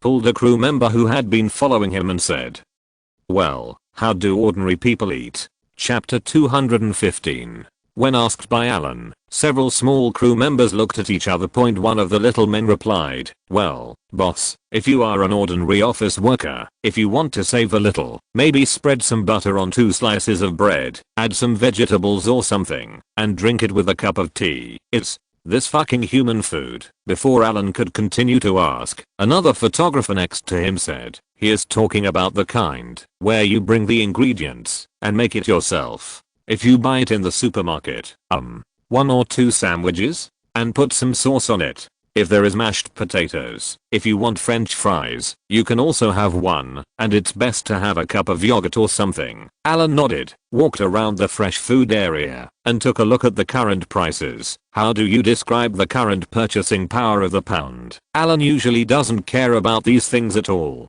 He rarely spends his own money. The servants at home are responsible for purchasing these ingredients nowadays. When I go to a small supermarket like this and look at the things on the shelves, it is quite fresh. Such as eggs, 20 pieces only cost 55p. In other words, £1 can buy about 40 eggs. The price is amazing. But the fresh meat on the side is different. Beef, very ordinary beef, costs more than £1 per kilogram, less than £2. If it is a good part of the steak, the price is even higher, about £3 or £4 per kilogram, and this is all local beef. If it is imported beef with better quality, the price will be more expensive. Then milk becomes very cheap again. Basically not much different from the price of water. Alan picked up 2 sandwiches that looked pretty good, plus a side of mashed potatoes and a bottle of yogurt. Give it to the staff next to you and ask them to heat the mashed potatoes for you. After Seelan communicated with the boss, the crew had already set up the shooting equipment, lighting panels, and microphones. Alan sat on the small fast food chair and looked at the food on the tray. This meal cost less than £5. He had no idea about the money, he just thought it was cheap. But think about the per capita income in Great Britain now. I also feel that prices are just like that. This year's per capita annual income in the UK is about £13,000. Of course, this number is before tax. Excluding tax, the amount you get is almost £10,000. This adds up to more than £800 per month. The meal he had today seemed to be very simple, not even a lot of meat. Even if he ate this 3 times a day, it would cost at least £450 to eat in a month. But you have to eat some meat occasionally, right? Let's calculate the monthly food expenses as £500. Add another expenses such as rent, water, electricity, insurance, transportation, etc., and there really won't be much left every month. Nowadays, most people are complaining about the economic downturn, and it is already good to get a stable income every month. And what about those who are unemployed? Employees like these crew members get more money than ordinary people. The minimum monthly income is more than £1,200 after tax. In addition, there are awards at the end of the year. Calculating both inside and outside, their monthly income is at least 60% higher than the average salary, and this monthly income of more than £1,000 is not enough for Alan to pay for one piece of clothing. I picked up the sandwich and smelled it. It had no smell. It was just an ordinary assembly line product. Thin slices of bread filled with lettuce leaves, tomatoes, fried eggs, and a thin slice of lunch meat. After taking a bite, it was not unpleasant, but definitely not delicious. Alan raised his head and looked at the camera and said honestly, well, this is my first time eating a sandwich like this from a supermarket. To be honest, it's not bad, but it's not delicious either. I can only say it makes me hungry. For a man of Alan's physique, he wouldn't be full, even after eating 4 of these tiny sandwiches, but it didn't matter. He only got 2, and a small bowl of mashed potatoes to lighten things up. This thing has no taste on its own, and it depends entirely on the sauce that is poured on it. It's cheap, very hungry, and the first choice for common people. Picking up the yogurt and taking a sip, Alan thought that if ordinary people ate these things, their happiness would really not be high. No wonder they had to make trouble every once in a while. If he were to eat this kind of thing every day, there has to be a fuss. The aristocratic men eat whatever they want at home, and the bread is used to wipe their knives. But here, even the bread in the sandwich only has 2 thin slices. While Alan was eating, Seelan, who had been standing outside the camera, smiled and watched Alan eat. Although Alan is a noble, he did eat all these very common foods, which is good. These days, such behavior is no different than ordinary people in future generations seeing a super A-list celebrity sitting at a roadside fly house eating snacks.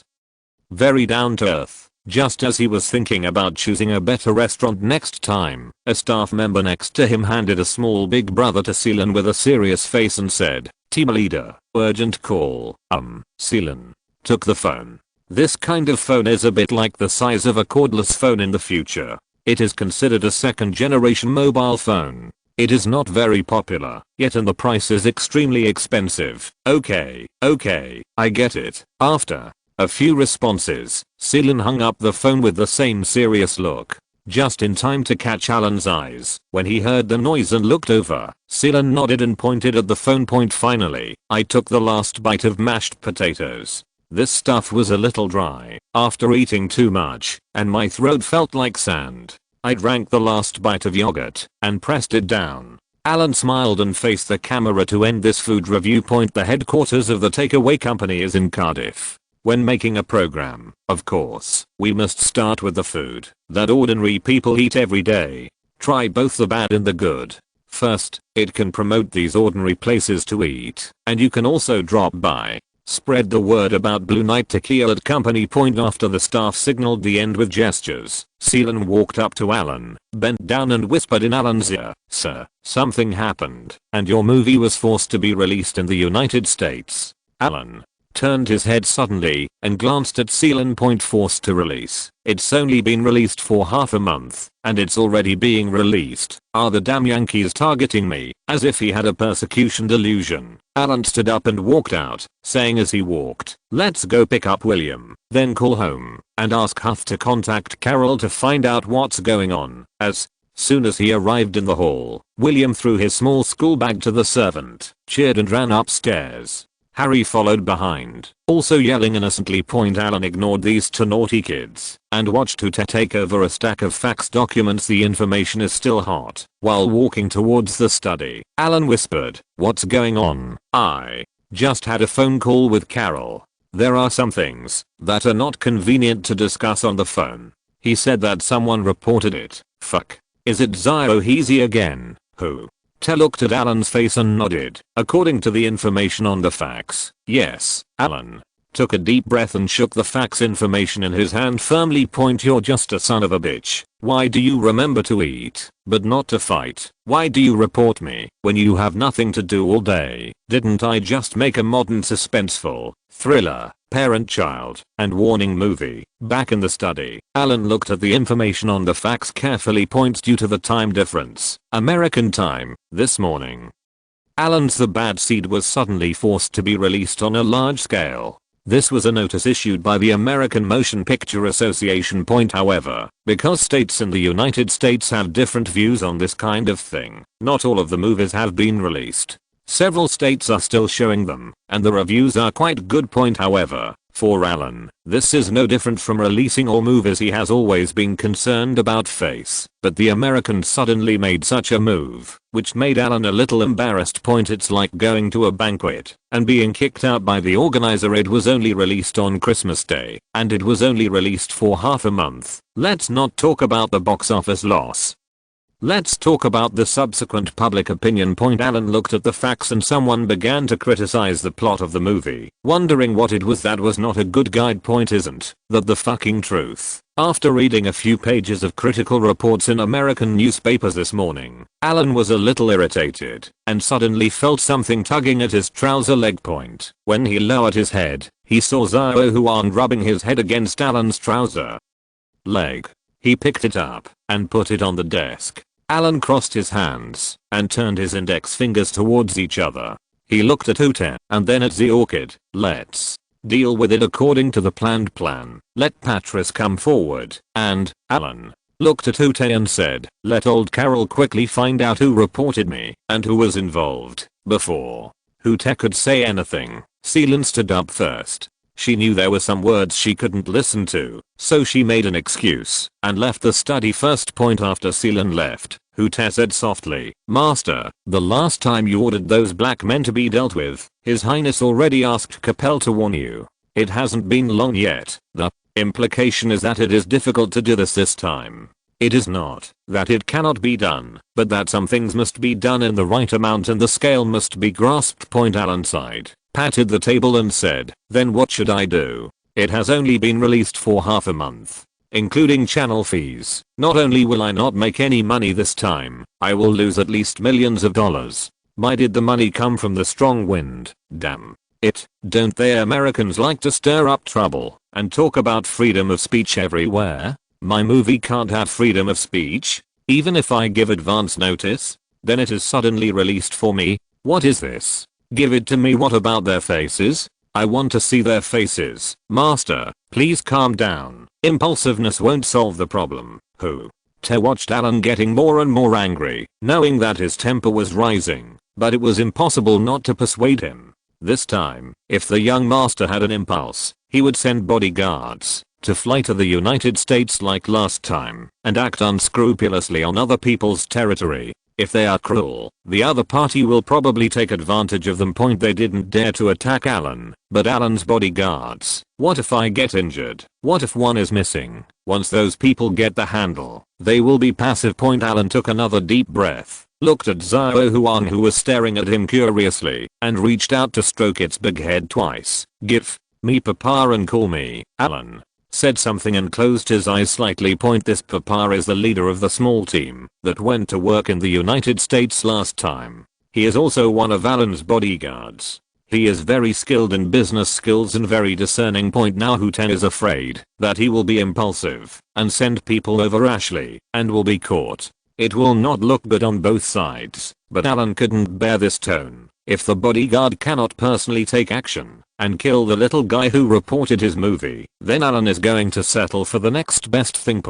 If my bodyguard doesn't take action, I can't hire someone to take action. Anyway, I just want to kill them, these indifferent little black guys. Alan will not be happy if they live one more day. He is either discriminating against all sunspots, or he is simply discriminating against individual sunspots from America who have nothing to do and always love to play tricks on him. Alan just hates them. They are a group of self-righteous giant babies. They think that if they report quietly, they will bring some financial losses to themselves and then hide. They will be fine. Snort. Boss, are you looking for me, Papa? Crossed his hands in front of him, bowed slightly to Alan, then straightened his back and stood in the open space in front of his desk. Huten silently looked at the veteran named Papa next to him. I'll give you a task. I'll write a letter later and ask you to go to the United States to find old Carl and get the money from him. Take money. Alan took out the letter paper without any ink. While explaining to Papa, he took a pen and wrote a line on the manuscript paper. Save the Black Labrador Conservation Association. Does the foundation know? I remember you studied finance, right? I didn't learn it before I joined the army. Papa responded honestly. Very good. We are going to set up a pet dog protection association to rescue black Labradors. The main purpose is to provide help to those stray black Labradors. Alan looked at the name on the manuscript paper and sneered. Dogs like Labrador have short hair and are prone to obesity, especially black Labradors. If you don't control their body shape, they will really eat well and become fat and round. This is the black dog that best fits the image of a dog in Alan's mind. Do the fat black Labradors who eat like this look like some groups in the United States who like to eat and are lazy to cook, have no cultural knowledge, are lazy to eat, and like to buy for $0? Are there many black Labradors in the United States? Quite a few, but there are really not many homeless people. Since it is under the banner of rescuing animals, it is necessary to conduct a large-scale investigation by contacting pet stores, pet grooming shops and other channels that are very common in the United States. A lot of information can be obtained. In addition, in the name of rescuing animals, a lot of trouble can be avoided. By rescuing animals, we find some more extreme Americans who want to make money and issue them some tasks. For example, while talking about the plan, Alan wrote down the organizational structure of the foundation on the manuscript paper. Such foundations are very popular now. They often raise funds in the name of foundations and invest the raised money at the same time. The income depends entirely on operations, but not all foundations are for profit. Alan is not allowed to make a profit. He is going to save the black dog and fight the black dog at the same time. Chapter 216 Killing the chicken to scare the chicken? If you offend me, no one can escape. In addition to saving black Labradors, Alan also wrote down the further goals of the foundation on the manuscript paper. Try to fund some of the more extreme organizations, even gangs. As we all know, America makes money and America spends it, and others want to take it home. Alan made a fortune with Carl Leo, and coupled with the income from his first 2 movies, although it was not much, It added up to tens of millions of dollars. If you want to transfer all this money, the taxes you will pay will be very heavy. Why should the Yankees take advantage of the money he had worked so hard to earn? Alan just put the money in his account and looked at it and did not want to pay this kind of tax. Point in the past, there was a sum of US dollars given by Sony to purchase production lines, but we don't always buy production lines. We still have tens of millions left in our accounts. Alan didn't want to invest the money, mainly because he was afraid of being cheated by the Americans. Now, if you use part of it to set up a foundation, the money will be put to good use. Well, money is just a bunch of useless numbers in the account. Only when the money is used where it should go can the box office support of so many movie fans be lit up. Handing the written letter to Papa and asking him to buy a ticket quickly. Alan didn't want to wait for a moment. After sending Papa away, Alan glanced at Hut and sighed. There are accidents every day, and they are just such annoying things. Can't Americans make people worry free? Wouldn't it be enough to watch his movies honestly? Contribute to his box office and hand over the US dollars. The closer March gets, the busier Alan becomes. I no longer even thought about going to school to herd sheep. First of all, in January, Alan refused for the first time the task assigned by Boss Cha to go to the island country with royal representatives to express condolences. The old man from the island country finally died, but he was so immortal that Boss Cha actually wanted to send Alan to follow the royal family to express condolences on his behalf.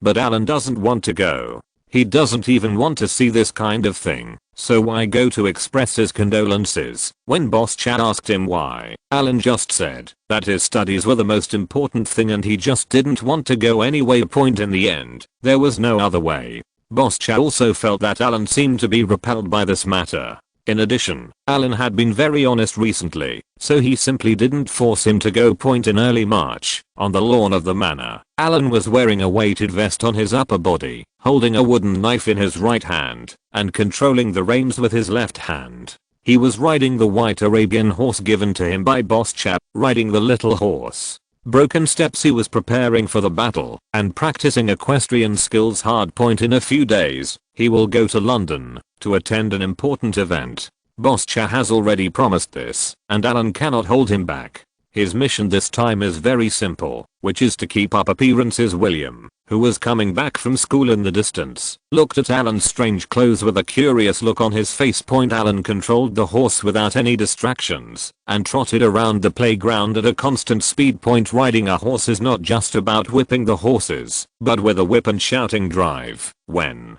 participating in the review activities, you must follow the prescribed pace, follow the important people in a leisurely manner, hold your head high, and look straight ahead. After another walk, Alan put the wooden knife under his arm and gently stroked the horse's neck, comforting the big white horse that had been practicing with him all afternoon. He controlled the horse and walked towards the sidelines.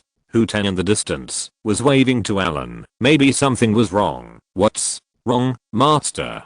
Mr. Angus just called and said that Koreans want to visit you. Oh, Alan looked at Hootek condescendingly. His eyes flashed and a glimmer of excitement slowly emerged. Are the Koreans finally coming? Been waiting for them for a long time. With a handsome dismounting movement, Alan handed the reins to the servant next to him, opened his arms, and waited for the servant to take off his 20-kilogram vest, which simulated the weight of the armor. Taking off his vest, Alan swung his wooden knife and walked towards the hall. Hoote followed behind him and said, Master, do you still remember what Mr. Angus said some time ago? The Koreans gave him a property in London. Oh, they are so anxious, as this year's parliament is getting closer and closer. The public opinion offensive that has lasted for several months has been noticed by Koreans. Alan has long heard that there are several Koreans visiting people in London to do public relations. But any congressman can propose this kind of thing in Congress, but as long as a certain congressman comes up with a proposal, as long as he does not withdraw it, everyone has to discuss it and talk about it. This is not just a matter of asking a few people to talk about it. Just intercede. Even if you want to find it, you have to find the initiator of the proposal. At last, as expected, the Koreans found Angus and wanted to win over him. Angus hinted to the Koreans in a subtle way that he did not have a house in London, yet seeing hope, the Koreans decisively spent money to buy a small villa of more than 700 square meters for Angus. But after Angus received the gift, there was no more. The old guy ate everything and listened to Alan's words without agreeing to any conditions. Koreans are now embarrassed. They have given away gifts that they bought with a lot of money. Why don't they do anything after receiving the gifts? What about integrity? Isn't it said that the British aristocrats made huge promises due to the shamelessness of the Koreans? Angus called Alan and communicated with them and then told them that the person who tied the bell must untie the bell. What did they do and who did they offend? Now that there is a problem, they need to find the person involved. After going around in a circle, the Koreans realized at the end that Alan was also involved in hiding at the end point. Therefore, this time they asked Duke Angus to call Alan and make an appointment, hoping to visit Alan. Did you say when you would come? Alan smiled happily. After doing so much, he finally attracted the Koreans he has been waiting for so long. It's good to come, as long as he comes to Wales. Haha, why are they still waiting for their turn? The appointment is for tomorrow, but I haven't agreed yet. HMPH. Let them come back the day after tomorrow. Alan shook the wooden knife in his hand and thought about how to receive this visit from the Koreans. 5 Cadillacs, covered with dust, parked in front of the Hill Manor, waiting obediently for the security checkpoint. Lee Jiangxi looked at the old guy at the door. Just as he put his eyes on the old guy, the other guy suddenly turned back and stared at him fiercely. This scene made Lee Jiangxi quickly miss his gaze and turned his head to the side, not daring to look at the old guy. Judging from the other party's attitude, he felt that today's visit would not go smoothly. As the spokesperson for several chaebols in South Korea, the Lee family still has a strong voice among the chaebols in South Korea. Of course. The old man of the Lee family has been dead for more than a year, and the current head of Sangsing, Lee Jiangxi, has only been in the position for a year, and his position is not yet stable. He and his brothers are almost losing their minds. Some rumors in the Korean media say that he is a fisherman. This time, Alan asked Angus to come up with a proposal to increase tariffs on Korean goods, which gave Lee Jiangxi hope. If he can take the lead and resolve this matter at this critical moment, his prestige will be greatly increased, and his position under the but will be stable. From now on, as long as he hugs his beautiful father's thighs, he can sit back and relax. But when they arrived at this manor, before they even entered the door, an old man looking at the door made Lee Jiangxi feel a little shadowy about this trip with just one look. Fortunately, although the security check was done carefully, it was still very fast. After waiting for less than 10 minutes, the convoy was released. Lee Jiangxi looked at this manor. It seemed a little different from what he imagined. Classical and luxurious. Classical is classic, but luxurious at best. It can be considered empty. In the front yard, there is a large playground like a football field, and there are not even some ornamental plants in the main building in front. The main entrance of the hall is still slanted and does not correspond to the door. In short, Lee Jiangxi, who came to this manor for the first time, felt a little strange here. He couldn't put it into words. He always felt that this place did not feel like a place where people lived. Eerie. After adjusting his suit, followed by 4 bodyguards and a clerk sent by the embassy, Lee Jiangxi took a breath, put a smile on his face, and took the initiative to extend his hand to Hute, who came to greet him. You okay? Are you Sir Hute? Nice to meet you. I'm Lee Jiangxi, the president of South Korea's Sangsing Group. I'm here to visit. Sorry to bother you. Hute looked at Lee Jiangxi's outstretched hand and smiled. He put his hands behind his back and did not shake hands with Lee Jiangxi for a long time. This made Lee Jiangxi, who was all smiles, a little embarrassed. Come with me. Your Excellency is busy inside. Hute snorted lightly, said nothing, turned around and motioned for Lee Jiangxi and others to follow. Another person comes up. Hurry up. Oh, fake. Koreans can't do it. Before he entered the room, Lee Jiangxi heard a loud noise coming from the room. He saw that there were many people inside, and it was noisy, and he didn't know what they were doing.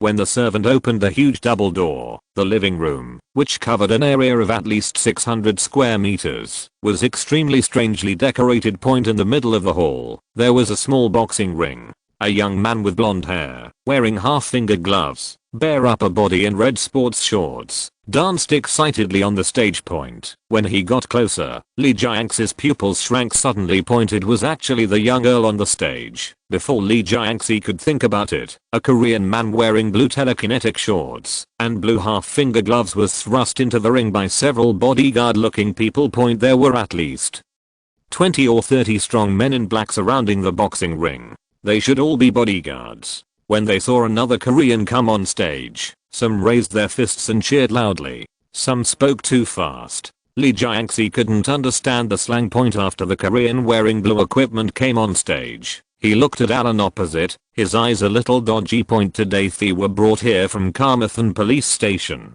There were 4 people in total, one of whom had just fallen. Their task is also very simple. They are to serve as sparring partners for the gentleman in front of them. If they can defeat him, their sentence will be reduced. But the idea is beautiful, but the reality is skinny. Facing such a man who is covered in sinews and flesh and looks like a violent lion, the Korean who was just carried off will end up in a miserable way. Come, Alan bent his waist at a large angle and lowered his center of gravity. There was nothing he could do. Koreans were generally very short, about 1.6 meters tall. If he stood up straight and punched them, he had to punch them forward and downward to hit them. Man, if you can't hold back this thing, it's easy to lose your center of gravity. He waved to the Korean in front of him, signaling him to attack. After waiting for a long time, Alan became a little impatient when he saw the guy's evasive eyes. He took a few steps forward, his left arm slightly bent in front of him to protect his head, his right arm close to his body, and his fist protecting his right lower jaw. Snapped. Alan suddenly exerted his strength and kicked the Korean's left crotch hard with a right whip kick. The Korean was kicked so suddenly by Alan that he almost lost his balance. He screamed and staggered twice. He looked at Alan with evasive eyes and limped back slowly. But there is a guardrail behind him, and there is no way to retreat. Snapped. Another fierce whip kick, still in the same position. This time, the Korean couldn't bear it any longer. He leaned on the guardrail, covering his crotch and moaning miserably. Stand up, looking at the Korean, who had no backbone at all. Alan snorted coldly, and a discerning bodyguard next to him gave the Korean a hard push under the ring. At this moment, the Korean staggered towards Alan again. Snapped. Click with a muffled sound. This time, the Korean couldn't stand at all. He fell to the ground, lying on the ground, and punching the ground again and again, twisting his waist back and forth, and screaming miserably. Today he came to visit the Earl, but since Lee Jiangxi entered this special hall, he was severely shocked by the scene in front of him. Those 3 blows were harder than the last, as if they were kicking him. With the last muffled sound, Lee Jiangxi's face turned pale with fright. He has been pampered in Korea for so many years. Although he is not very good to the servants at home, he has never experienced such a situation. This is a count, beating people so brutally. The one who beat him was a Korean, and he was beaten in front of him. He couldn't believe that Your Excellency didn't know that he was coming to visit today. But even though they knew he was coming, they still greeted him with such a scene. Is this a show of force, or kill the chicken to scare the chicken? Suddenly, Lee Jiangxi felt his breath suffocated, and he recovered and blinked. At this time, the bodyguards in front of him who were closest to the boxing ring had already made way, and not far from him, they were staring coldly at him. Alan looking at him. The sweat on his body shone like crystal under the light. His blonde hair was slightly wet, and his face was slightly flushed, but his eyes looked like he was looking at some kind of small animal. You come up. Alan looked at the short middle-aged man with his hair parted and gave him a hook. Lee Jiangxi pointed at himself in confusion, looked at Alan and nodded slowly, took 2 steps closer, and said with an apologetic smile, "You are joking. How can I compare with you?" Alan twisted his neck twice, his cervical vertebrae crackled, and he narrowed his eyes, and said word by word, "Do you think I'm discussing with you?" As soon as Alan finished speaking, Lee Jiangxi felt that the back of his collar was suddenly lifted up, and his suit jacket was ripped off with a bang. Then, like cargo, he was punched by the person behind him.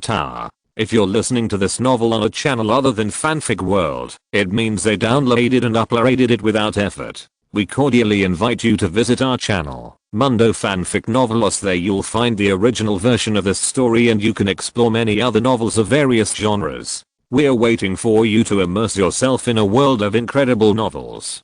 Chapter 217 Dog Training. The bodyguards following Lee Jiangxi saw their boss being dragged into the boxing ring by his collar like a pig being caught. One of the Korean bodyguards was so anxious that he pushed away the bodyguard in front of him and wanted to step forward rescue. Several Alan's bodyguards nearby saw that the Korean dared to be so arrogant. They pulled out their guns, held them in their back hands, and hit the Korean bodyguard twice on the head like a brick. The Korean bodyguard was miserable. He screamed, covered his face with his hands, and lay on the ground twitching with a bright red face.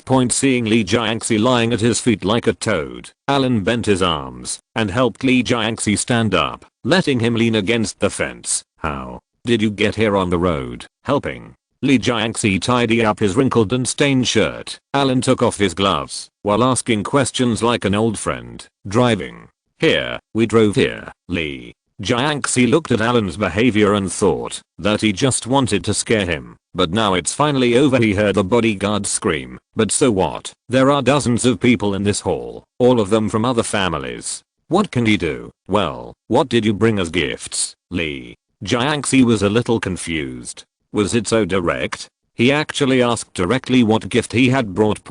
Before he could say anything more, Huff, who followed in, handed Alan a gift note at the edge of the ring. I took the gift list and looked at it. TSK, corals, clams, pearls, etc. They look pretty good, but they are all specialties from the sea. These things may be lacking in other places, but how long has Britain ruled the oceans in modern times? They despise the things in the sea the most. Alan can't even remember how many of these rags are stored in his home warehouse, and they take up too much space. Do the Koreans use this kind of garbage to test their loyalty to the empire? Which loyal minister of the empire cannot withstand such a test? After throwing away the gift list, Alan grabbed Lee Jiangxi's arm, helped him unbutton the sleeves of his shirt, and rolled up the sleeves so that he could help Lee Jiangxi wear the gloves. A few months ago, I was just like you. I happily flew to South Korea to participate in the Olympic Games. I imagined that the equestrian team could win a few more gold medals so that I could have a beautiful resume.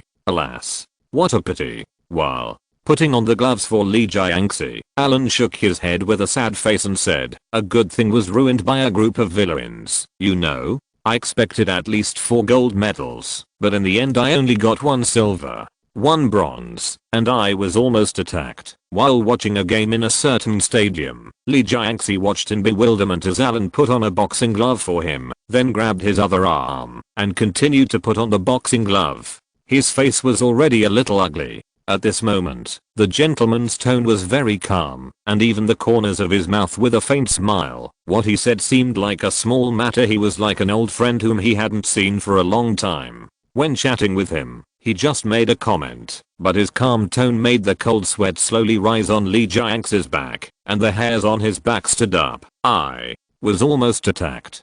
Haha, the organizer sent a kid to lead the team to apologize to me. Our gold medals were all blacked out. I was almost attacked, so I got an insincere apology, and the adults in their family were still hiding in secret, so they sent a child over. Ha. Ha. Alan finally helped Lee Jiangxi put on both gloves, patted him on the shoulder and said, the most interesting thing is that after the front foot apologized, we continued to be treated unfairly in the game the next day. Guess what? Who are these people? Without waiting for Lee Jiangxi to reply, Alan lowered his head, looked at Lee Jiangxi, who was only as tall as his chest, and said, you guys are amazing. I haven't congratulated you yet. The Korean team is really strong this time, ranking 4th in the Olympic Games overall, second only to the Soviet Union, East Germany and the United States. It has created history. Your Excellency, you have given me the award. Lee Jiangxi put a flattering smile on Alan and was slightly humble, but before the smile disappeared, he unconsciously let out a scream and his body hit the ground uncontrollably. This idiot. I really thought I was praising him. Alan tilted his head and looked at Lee Jiangxi, who was kicked down by him. He couldn't figure out what they were thinking. By bribing referees, intimidating and threatening, causing accidents, and so on. They used all kinds of methods to achieve their country's historic 4th place in the Olympic Games. They are still proud of it. Are you all shameless? It can be said that, as soon as the 1988 Seoul Olympics ended last year, South Korea relied on its own efforts to successfully make them the most hated Asian country by most people in Europe. Their reputation has spread to all over the world with this Olympic Games, and Alan is also responsible for this. The British media also contributed a lot. No country has ever made its international reputation so notorious in such a short period of time. In this regard, South Korea has truly made history. Stand up, Alan picked up Lee Jae-si, who was on the ground again. He was a middle-aged man in his 40s or 50s who was not very experienced in beatings. He couldn't stand upright after being kicked down. You don't even know how hard and painful it is for me to wait for you. Alan once again grabbed Lee Jae-si's arms and asked him to stand up straight, but the words that came out of his mouth made Lee Jae-si tremble a little. Snapped. After another kick, Lee Jae-si opened his mouth and didn't make any sound. He fell to the ground in pain. Alan knelt down, looked down at Lee Jae-si and said, "My good trip was completely ruined by you. Not only did I lose face when I came back, I also have to take responsibility because you guys don't follow the rules and like to do it. Black hand, right?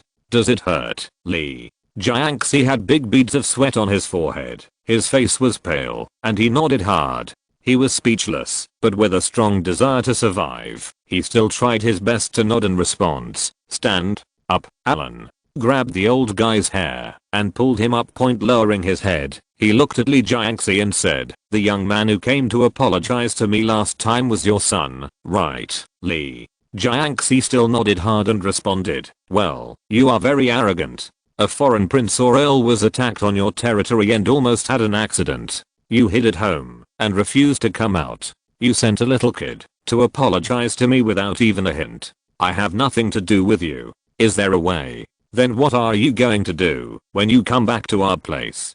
Keep sending your son here." Lee Jae-si squinted his eyes, regained his breath and said intermittently, "Sir, I was really busy at the time, so I had no choice but to send my dog." Snapped. Alan saw that the old guy could speak again, took a half step back, and whipped his leg again, and Lee Jae-si fell down in response without even finishing his words. I'll let you talk. You are very busy. You are busy arranging people to get money to bribe the referee, right? Are you busy arranging people to intimidate other contestants? Does it hurt?" Alan looked at Lee Jae-si, who was lying on the ground like a dead dog with a smile on his face. He has been waiting for this old guy for a long time. Without Korea, Great Britain would have nothing to worry about, and there would be nothing that could use them in trade. But South Korea can't live without Daejeon. If their overseas trade is kept being messed up by Alan every few days, they will be finished. What is their purpose in hosting the Olympics? It is to follow the example of the island country back then. After holding the Olympics, it fully demonstrated the post-war island country to the outside world, and then the economy slowly recovered and finally took off. Now that the Olympic Games have been held, they think the effect has met expectations and created the best results in history. But if at this juncture, the outside world starts from Great Britain and creates a chain reaction, and the entire British Commonwealth attacks their overseas trade, then it would be better not to hold the Olympic Games, let alone the economic takeoff. We can't even count how many years it will go back. Want to live or die? Alan knelt down again, plucked Lee Jae-si's hair, and didn't talk nonsense to him at all. Now people have come to England, and then to Wales, and even delivered them to his doorstep, and came to his manor. If you don't cut off such a fat sheep's flesh, you will be sorry to God. Your Excellency, I'm willing to give you a certain share of Sangsing to compensate you, Your Excellency. Lee Jae-si looked miserable, as if he had given in. Oh, when Alan heard this condition, he seemed to have a satisfied smile on his face, and helped Lee Jae-si up again. Your Excellency, I'm absolutely sincere. Me, snapped Lee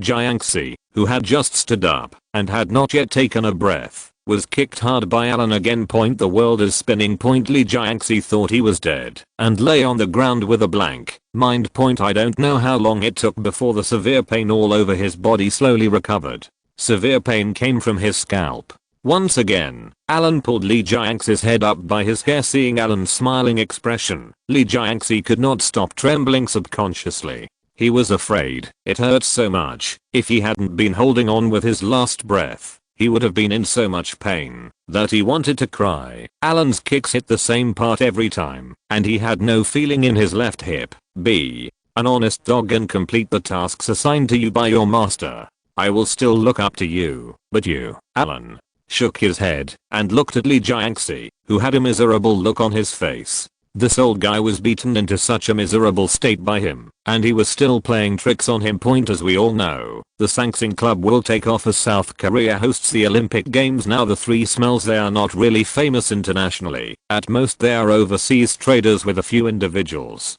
Their position in their country is not comparable internationally.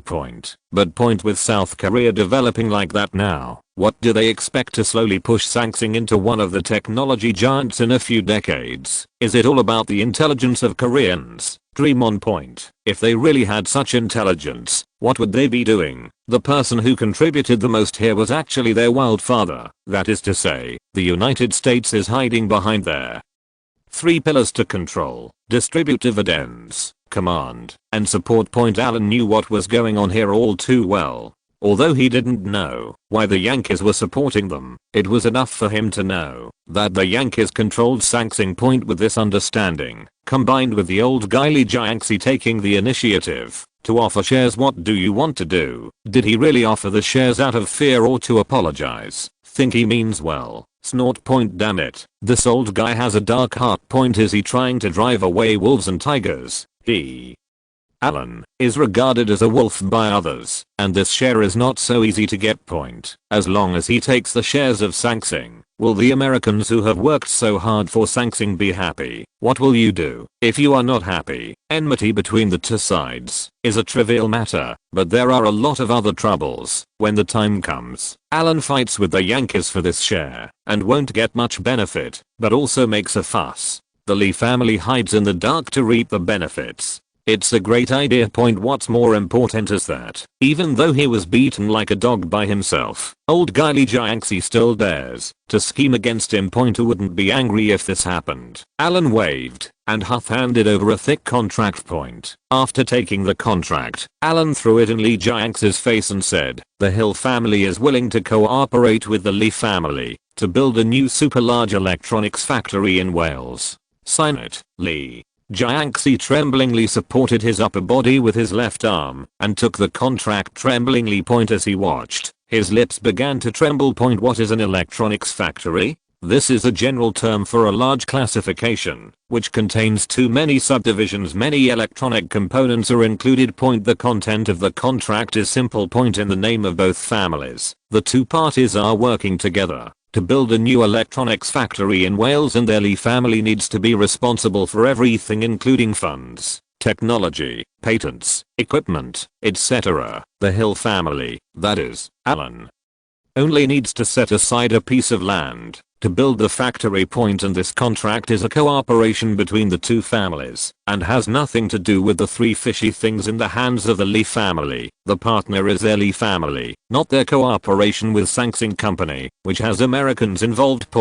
But building an electronics factory requires the Lee family to contribute some of the technology and equipment from Sangsing Electronics, a subsidiary of Sangsing Group. This, he wants to offend the Americans. This is letting him eat everything inside and outside. But now, don't think about offending the Americans. If he doesn't sign now, he won't even have the chance to offend the Americans in the future. Looking at the pen that appeared in front of him, Lee Jiangxi tremblingly signed the last part of the contract. Alan smiled and handed over the same contract again and continued to ask him to sign. After signing, He had to press his fingerprints. Imaginary high-end business activities. You come and go in the stock market. The two sides compete with each other's products. There is no sword, but there is danger inside. Point real-life business activities. If you are a capable person, but you act cheap and look for trouble first, then we will lead you to the place where you have to come and make you sign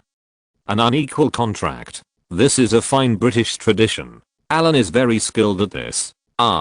You planning to complain to your wild father when you go back, seeing Lee Jiangxi lying on the ground with a decadent look on his face after signing the contract? Alan joked. Lee Jiangxi moved his mouth but said nothing. He glanced at Alan and said, I have done everything you asked me to do, and now you don't trust me. Haha. How can I not trust you? We will be friendly families and partners from now on. Your son is about the same age as me, right? You call him and ask him to come over and come to Cardiff University for further studies. By the way, carry my bag. Alan smiled and added a small request. Chapter 218 Review Activities. Lee Jiangxi suddenly raised his head and looked at Alan very bravely.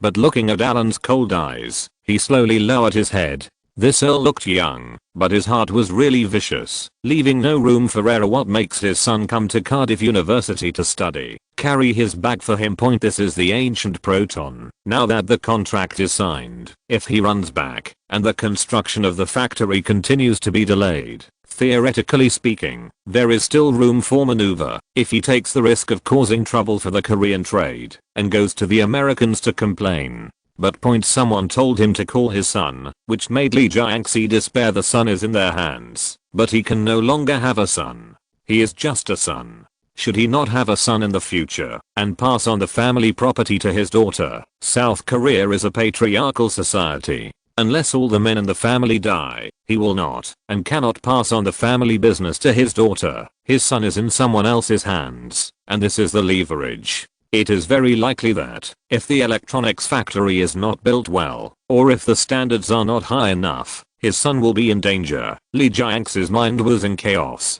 Before he could think too much, Alan's voice came to his ears again. Come here, help Mr. Lee down. Seelin announced to the outside world that when Mr. Lee came to visit me, I took him hunting and suffered a slight injury. Mr. Lee will recuperate in my manor for a while. Alan lay on the ring fence and confessed. Seelin looked at Alan's abdominal muscles, which were wet with sweat. When these muscles were illuminated by the light, they sparkled and looked very impactful. Okay, boss, I'll do it right away. After Seelin left, several bodyguards came on stage to carry Lee Jiangxi. Alan watched in the audience as the bodyguard brought by Lee Jiangxi was beaten and lay motionless on the ground. The only person standing next to him should be someone from the Korean embassy. Seeing the pale and frightened look on his face after being targeted by him, Alan sneered, tilted his head, and said to the bodyguards watching the show on the left who looked unsociable, I know you guys are like this. I'll reward you with a man. Have a taste of what it's like to be a Korean. It's best to take more information and make him be honest and obedient. And don't talk nonsense to me in the future. The young clerk of the Korean embassy who was being stared at by Alan was almost soaked in his crotch. I came to visit your excellency today, and what happened now was far beyond his expectation. So cruel. It's so cruel. Even in South Korea, such cruel people are rare. They Koreans are just shameless, mean, black-hearted, scoundrels, like to steal things, shameless and shameless. How can they be so cruel? Following Alan's words, the clerk turned his head blankly and watched several bearded bodyguards walking towards him with weird smiles on their faces. What is a taste of Koreans? What is taking more information? What is this for? Before the young officer could think too much, the bodyguards around him saw the oncoming bodyguards and took the initiative to distance themselves from them, as if they saw something dirty. Baby, come with me. The young officer looked at the bodyguard looking at him with a gentle look on his face, and then listened to these words. At this moment, his scalp was numb, his lips were trembling, and some muscles were contracting violently. He finally realized what these people were doing. Got it. April 7, 1989. World Health Day. London. In a small manor next to the Thames River in Richmond upon Thames, Alan got up early in the morning and started changing his clothes. This is the first time he has lived in this manor, since Boss Cha gave it to him. Although the area is not large, considering that land is at a premium in London, it is already very good to be able to build a riverside manor with a garden here. Got it. This place is still more than 10 kilometers away from downtown London. It doesn't look that far away, right? But I want to drive and point it will take at least an hour and a half. Fortunately, the place we want to go to today is not in the city, so we don't have to endure London's terrible traffic point. After adjusting his collar in the mirror, Alan looked at the red dress and nodded with satisfaction. I'm going to attend a review today. The Queen's birthday is in April. She has a habit of reviewing before her birthday. When every year falls, a grand reading is held. This is a grand event in itself and can inspire people. However, the economic situation in recent years has not been good. If we continue to hold such large-scale events, it will be a waste of people and money. The Queen is still very care about reputation, but she couldn't help it. She could only hold such an internal review, a small review at a suburban school ground, not open to the public, to review her royal guards. Many people think that the royal family has little power. Anyone with a bit of common sense would know that this is bullshit. So how could he not? A skinny camel is bigger than a horse. Not only are they there, they are also strong. Take the royal guard as an example. Under this general group, there are subdivided troops such as heavy cavalry, dragoons, archer companies, big Ben guards, royal guards, etc. Like the heavy cavalry, although they still wear armor and carry sabers with traditional equipment, their soldiers are all strong young men carefully selected from various ace units. It can be understood as a special forces style selection standard. As long as these people are equipped with hot weapons, their combat effectiveness can be imagined. Not to mention the next dragoons, the Archer Company. This is a traditional Scottish unit. This company is a title, not an organization. Those who can join this unit must be sons of Scottish aristocrats with good roots. As for the next Big Ben guards, Alan doesn't know what they have to protect, but the selection criteria here are even stricter. Only those who have served in the army for more than 20 years are eligible to be selected. Serving for more than 20 years, the requirement is absolute loyalty. As for the most famous Imperial Guard, it goes without saying that Ginseng Myohang is Ginseng Myohang. There are 32 in total, all of whom are from England's great nobility, with an average age of over 40. Now with the young man Alan, this overall average age may be reduced by several years. Among these 32 people, there was one captain, the captain of the bodyguard, and the remaining 30 were knights. As for the less one, wasn't that what he was sent to protect the crown prince back then? This is one of the few people in the Hill family who enjoys the treatment of deputy head of the bodyguard group. Thinking about the 31 royal guards who follow the queen, there is only one boss chap. In the past, it was Alan who was not yet young, but now that he is old enough, he can't wait to bring him. It was Alan's first time to participate in such an event. He would be lying if he said he wasn't nervous. He had never had any contact with, and was not familiar with, the Orthodox Imperial Guard chief. When the two parties met for the first time, Alan gently pulled the reins, nodded and stroked his chest in salute. The other party looked Alan up and down, and his eyes under the brim of his hat were very fierce. Although he was old, this old guy had an excellent appearance. Alan looked at the old knight with grey hair, and compared it with himself. His confidence came back. He was not as strong or handsome as me. Then he nodded to the 30 old knights lined up neatly next to him. What do you say about this scene? 30 black horses with white hooves. Horses of this color seemed to be called wuzedui in ancient times. Right. 30 black horses were lined up. Riding on them was a tall and strong knight in golden armor. They looked very impressive. Thinking about their status, the lowest one was also a viscount, and they were all hereditary. This is the Imperial Guard. Although everyone is theoretically a group, they don't seem to be very enthusiastic about Alan, so they just look at him from a distance.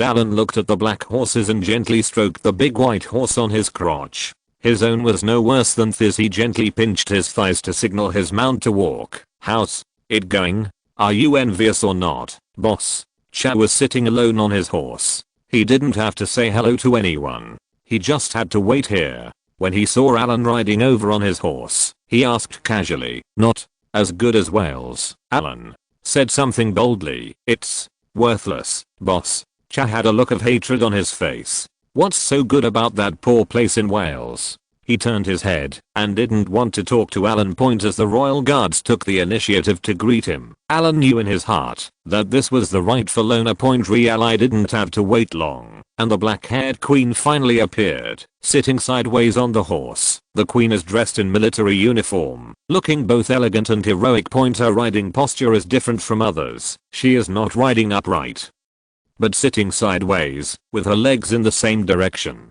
Riding in this position is extremely difficult and risky.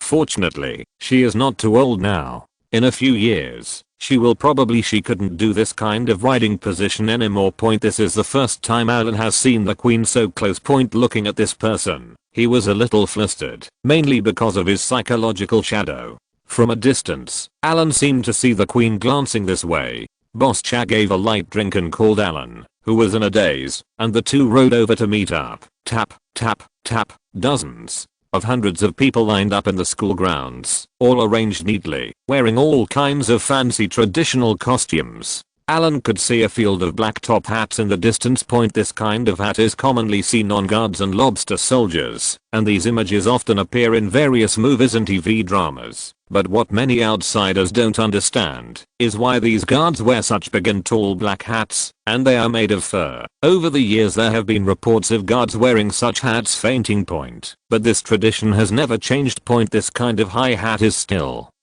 very particular. It's made from wild black bear hide. You have to have wild black bears, don't want the farmed ones. Although various animal protection organizations have been calling for the royal family to cancel this hat for many years, the queen is very tough and has never responded. Failure to respond is rejection. Because this thing is made of wild black bear skin, it represents bravery, loyalty and other meanings. In addition, there is still wear and tear every year, and the officials have to spend a lot of money to buy new hats every year. This thing looks ugly, has ugly functions, and is not easy to use, but it is extremely expensive to make. The queen took the lead and walked at the front, followed by her captain of the royal guard on her right rear. Boss Cha is on the left rear side of the queen, and Alan is following Boss Cha on the left rear side. Point the four of them moved forward in a figure 8 shape. Point behind him were 30 imperial guards. As he got closer to the square formation, Alan tried his best to straighten his waist, and with a ouch, he pulled out his saber, held it upright in front of his chest, turned his head to the right, and looked at the rows of square formations. The atmosphere would have been even better without the band in the distance, but the bad thing is this music. Point traditional Scottish music. How do you say it? It's very inappropriate for such a solemn occasion. It's very awkward, just like the soundtrack in a cartoon. Point Alan tried hard to control his expression, squinting his eyes very fiercely to show the aura of a royal guard. Point, if he could go forward a few hundred years, he would have wanted to say, I can take his place, but now. Point take a shower and go to sleep. Point it's enough to have the queen supporting them. With her here, the pressure on all the nobles is reduced. Over the years, the overall image of the nobles has been supported by the queen. Point Boss Cha also wants to work hard to show his presence, but he seems to have been making negative efforts. Alan just wants to be a vampire and continue to be rotten like this. By participating in this internal event today, at least he is truly recognized. After struggling for several years, his own safety is finally guaranteed. Point otherwise, the queen would not agree to him following. Although he is not in the C position now, Alan is already very satisfied. Point, after preparing for so long in advance and practicing riding skills before the battle, the real ceremony only lasted for more than an hour in the middle. Point, although the shortest distance from the queen was only 3 or 4 meters, except for a glance at Alan, the two of them didn't even say a word. Alan just showed his face, and then, if Boss Cha wants to follow him into the palace, Alan can go back. Point seeing the horse being loaded into the car, Alan finally breathed a sigh of relief. Wearing heavy armor, he climbed into the car with difficulty. Only after he was far away from the school rest area, Alan had someone take off his equipment. Point this visit today made him hate London even more. Point even here in the suburbs, the environment is just like that, let alone in the city, where there are many people and cars. It's not convenient to do anything, so Wales is better. You have to be careful about everything you do in London. It's not as fun as in Wales. After this event, the next time he comes to London will be until the opening of Parliament in May. Alan has already thought about it. If the 3 fishy matters are resolved smoothly this time, he will take a break and relax. If you can fish, fish. It's best to reward yourself with a movie or something. The bus picked up Ute, who was waiting at the manor. At the gate of the manor, Alan directed the convoy to go home quickly. He didn't want to stay here any longer. In early May, Aaron received a call from his father. After arranging many matters at home, he arrived in Wales full of anxiety. When the plane landed at Cardiff International Airport, Aaron looked at this small airport and felt his heart twitch, as if he had arrived at some ominous place. He instinctively felt that with his arrival this time, his good days were coming to an end point. After passing through the passage that had no international style at all, with a few assistants, he finally met a few bodyguards holding up his name, that is, the reception staff. When the other party saw him, he first took out the photo to compare, and then shake towards him. After Aaron nodded to confirm, the other party raised his chin and motioned for him to get in the car. Looking at the road outside the car window, I left the airport and headed west. The further they walked, the more Aaron felt something was wrong. He had done some research in advance. Carmarthen town seemed to be northwest of Cardiff. Right, where will this journey to the west take him? This is the wrong way to go. Chapter 219. Very brave. The convoy headed west along the coast road. Aaron looked at the occasional road signs along the road and waited until the word Llanelli appeared. Then he realized that this was not going directly to Carmarthen town, but to Carmarthenshire, another big city, Llanelli Port. Not long after coming out of Llanelli Port, there was a small closed port. As soon as he got off the car, Aaron looked at a solitary anchored in the port in the distance. A warship, the grey paint and slender hull were parked quietly in this small port. The naval gun on the bow of the ship was pointed in his direction. It was dark and scary. Let's go. The bodyguard, who had been silent since receiving him along the way, gave Aaron a gentle push and finally spoke. Aaron's face twitched. He hated the arrogant feeling of these people. Coupled with the height difference, he felt that he was being discriminated against. As it got closer and closer to the warship he didn't recognize seemed to grow taller and taller. The hull number on the bow is D108. Aaron didn't know why these people brought him here, but they pushed him, so he could only follow them onto the ship. There didn't seem to be many people on the entire warship. There were only a few people wearing sky blue vests who looked like surveyors. They were holding some instruments and seemed to be inspecting the ship. The most eye-catching ones were two missiles painted red. Standing there, the 4-meter-long missile was quite shocking to see up close. I walked all the way back to the stern of the ship, passed by the helicopter landing pad, and finally came to the fishing place in the hangar below the landing pad. When Aaron saw Alan, His Excellency had changed a little bit from his appearance in a few months. His hair had grown longer and even had a short braid, like a warrior's head in a comic. The weather was still a little cold, but this man was wearing a short-sleeved top, loose camouflage pants, and a pair of khaki short boots. He was squatting quietly in the gap beside the fence, with a small bucket in front of him, and busy working in his hands. After thinking about it, Aaron gritted his teeth, and took the initiative to say hello. "Hello, Your Excellency," holding a small fish in his hand. He inserted the razor from behind the gills and pulled it down against the fish bones. Half of the fish meat was shaved off. The small fish struggled fiercely. Alan tossed it gently, and the fish was thrown into the sea below.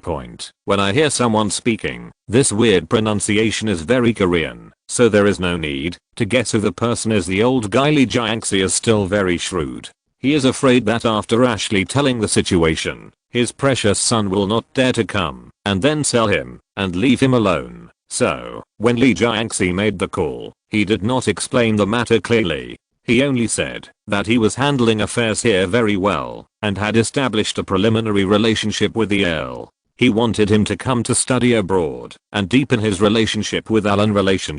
As for other things, not a word was mentioned. In this way, Aaron waited for more than a month before arriving in Wales. Firstly, he had to deal with some family affairs, and secondly, he had to pack his luggage and come over to contribute to the family. So, when I saw Alan again, this guy still had a little grudge against the scene of Alan scaring him in that villa last time, but he dared not speak out in anger, and his tone was not enthusiastic. Alan didn't care about these things. He glanced at him, pointed to the folding stool next to him and said, "Sit." As he spoke, His hands kept moving, and he was killing fish one by one and throwing them into the sea. Lee Zarang looked at Alan carefully again, sat next to him, and waited for Alan to speak. Where is your father? We are working with me to build a large electronics factory in Wales. I asked you to come and be the supervisor of the initial construction of the factory. After the factory is built, you will continue to be the manager.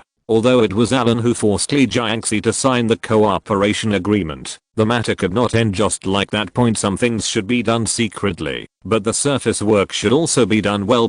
For example, how will this kind of forced cooperation be disclosed to the outside world in the future? For such a big electronics factory, it has to have some kind of name, right? Alan can't tell the truth and say that he put his head on the Lee family's head and forced them to build it, right? This damages his reputation. So he wanted Lee Zarang to come over, not only as a hostage, but also as a supervisor to help manage and supervise this electronics factory. This factory should be ostensibly an industry of the Lee family. Lee Jiangxi is almost 50 years old. He is old and has little value for training. However, his son Lee Zarang is only in his 20s and will still have great potential in the future. Young people are very malleable. Lee Jiangxi can just go back to South Korea and be a dog for the Americans. Alan doesn't care about him either, as long as the money and equipment are in place. Mainly his son, Alan is ready to train him well, and he will be a good dog in the future, and in this way, the superficial work will be easier to do.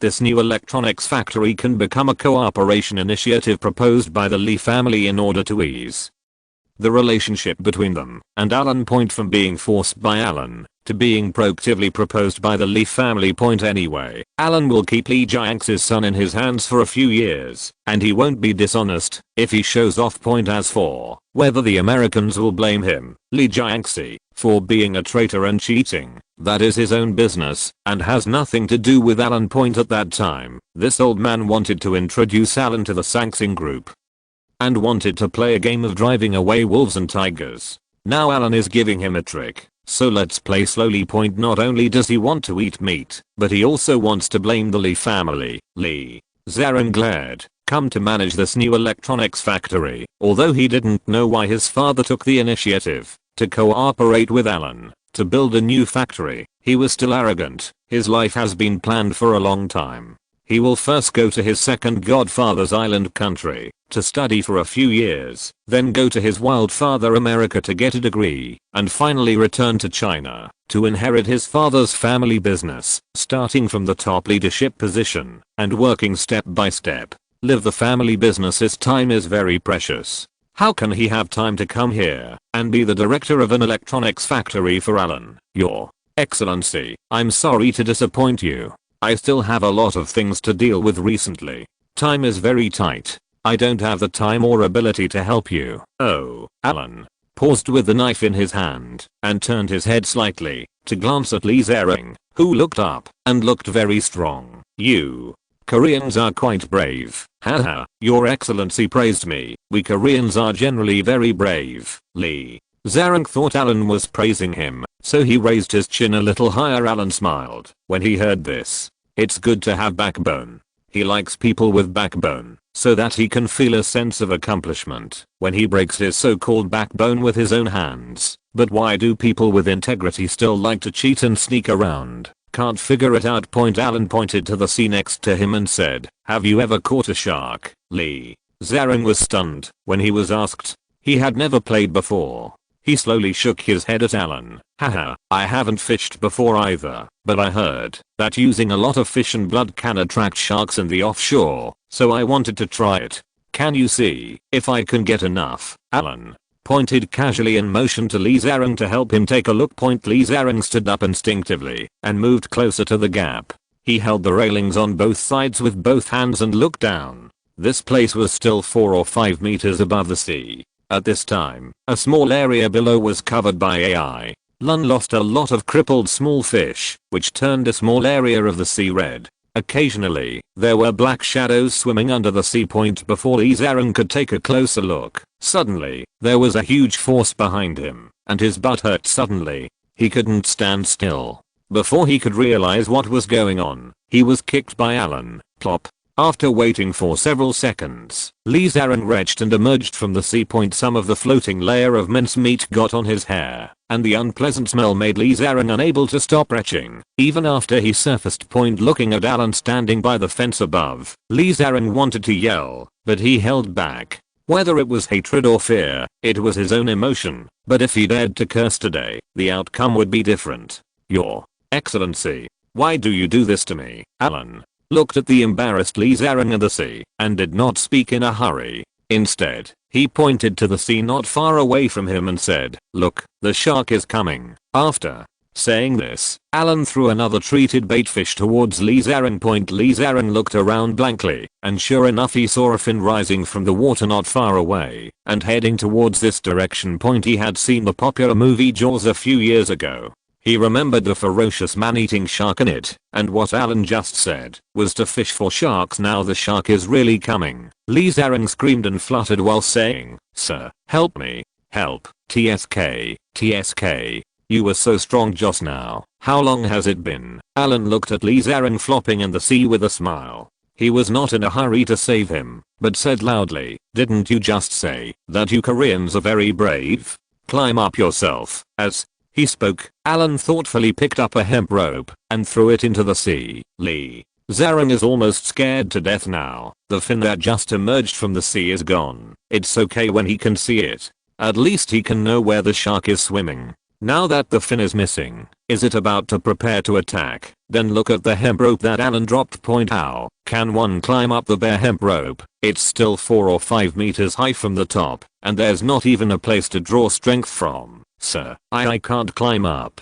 Help." Lee Zarang firmly grasped one end of the hemp rope and tried it twice. As soon as he was out of the sea, he couldn't use any strength in his hand. Under the invisible sea surface, he suddenly felt his foot being hit by something. Lee Zarang was so frightened that he screamed. This time, his cry for help was even worse. Alan ignored Lee Zarang's screams, took the shotgun handed by the servant, and aimed at the black figure underwater. Bang. Not sure. This is a very common porbeagle shark, about 2 meters in size, probably a subadult, and edible. Boom, boom. After several consecutive shots, it felt like a hit, but the porbeagle shark was still alive and kicking around the prepared nest and eating bait crazily. Lee Zarang watched Alan take out a gun and shoot him several times. He was almost frightened out of his mind, but after being frightened, he calmed down. This guy seemed to be preparing to really shoot the shark. That is,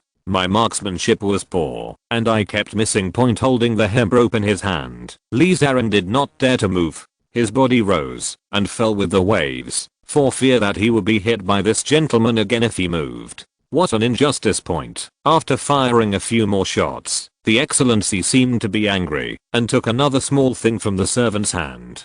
Before Lee Zarang could see it clearly, a small black dot was thrown in his direction. There was a muffled sound of coaxing, and a huge cloud of white smoke and bubbles emerged from the sea, followed by a tattered shark finally slowly surfaced. Lee Zarang's eyes widened, and he swallowed hard. At this moment, he realized belatedly that the little thing he just dropped was most likely a grenade. Is there anyone who fishes like this? Lee Zarang, who looked pale, shivered and tightened the hemp rope in his hand, but another voice came from above. "Here comes another one. Be careful. I don't want to blow you up this time." Lee Zarang suddenly turned his head. Sure enough, there was more than one shark coming from the distance. He had already seen several shark fins sticking out of the sea. This time, he could no longer care about shouting. Lee Zarang instinctively pulled up with both hands, wrapped his legs around the hemp rope, and climbed up unsteadily. Seeing a few fingers reaching the edge of the steps, Lee Zarang finally tried his best to get up. Alan stepped on his fingers.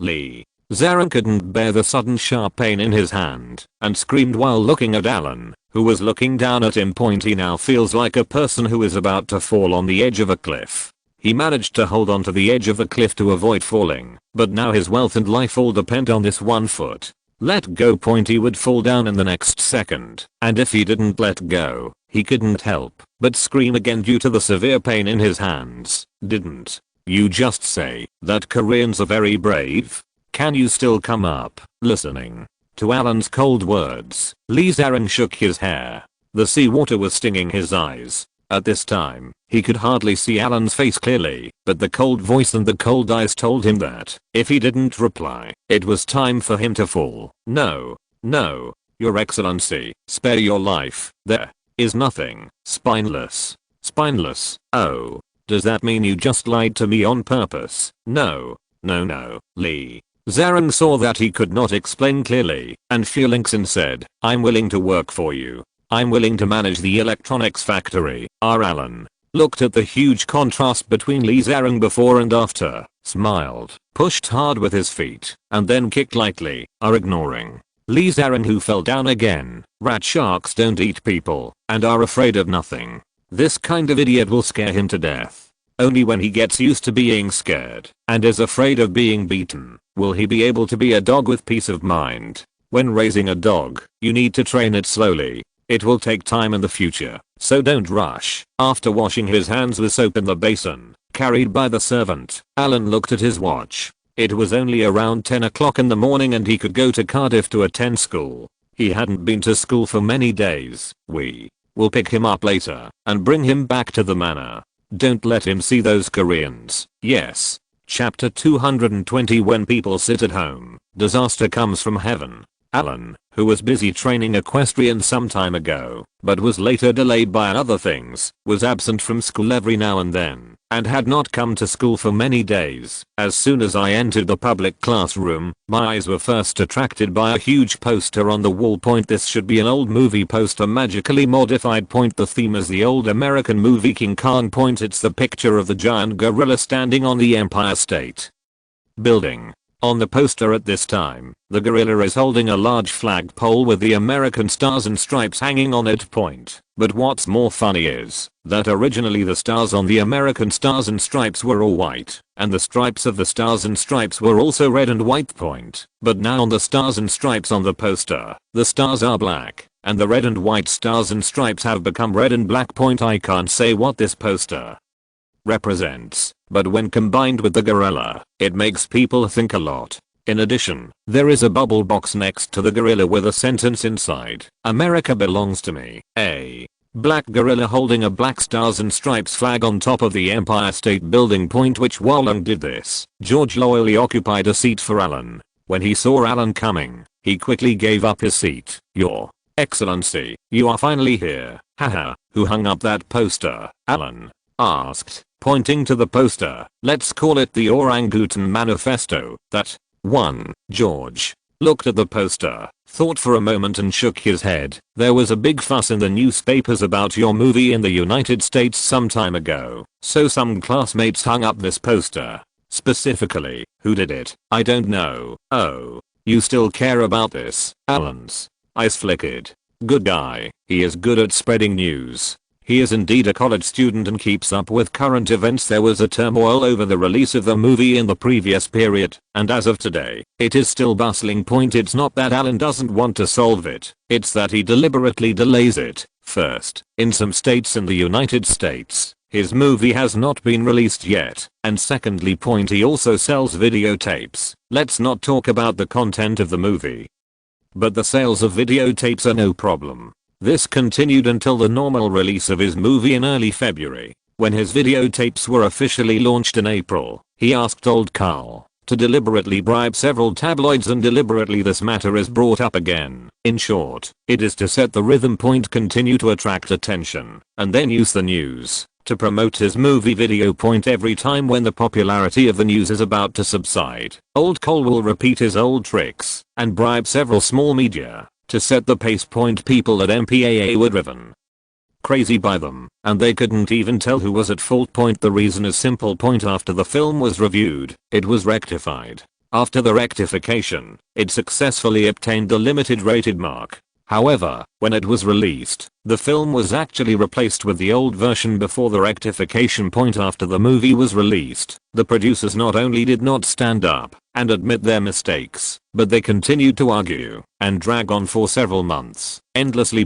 Now the MPAA no longer wants to pursue this matter. They just want the news related to this movie to go out as soon as possible, because they found that as long as there is news, the movie will be promoted together, and they are being used as publicity. material, and it's for free. But Alan didn't expect that college students in Britain, which had always been calm, would also be interested in this kind of news. Oh, very good. I'll find out who made this poster when I have time. Okay, Your Excellency. George looked excited, and Alan finally gave him a task that looked like an order. Speaking of movies, George thought for a while and said with some hesitation, "Sir, actually I'm also a fan of your movies." Oh, Alan looked at the freckles on George's face. Generally, people with freckles on their faces look a little silly. Have you seen all my movies? Have seen it? Well, my favorite is your movie Deep Water. It's more exciting. George's expression was a little wretched. Speaking of this, he even forgot about the identity gap between the two parties and began to take the initiative to tell Alan which Alan movies he liked. The first movie was more female oriented and he didn't think it was that good.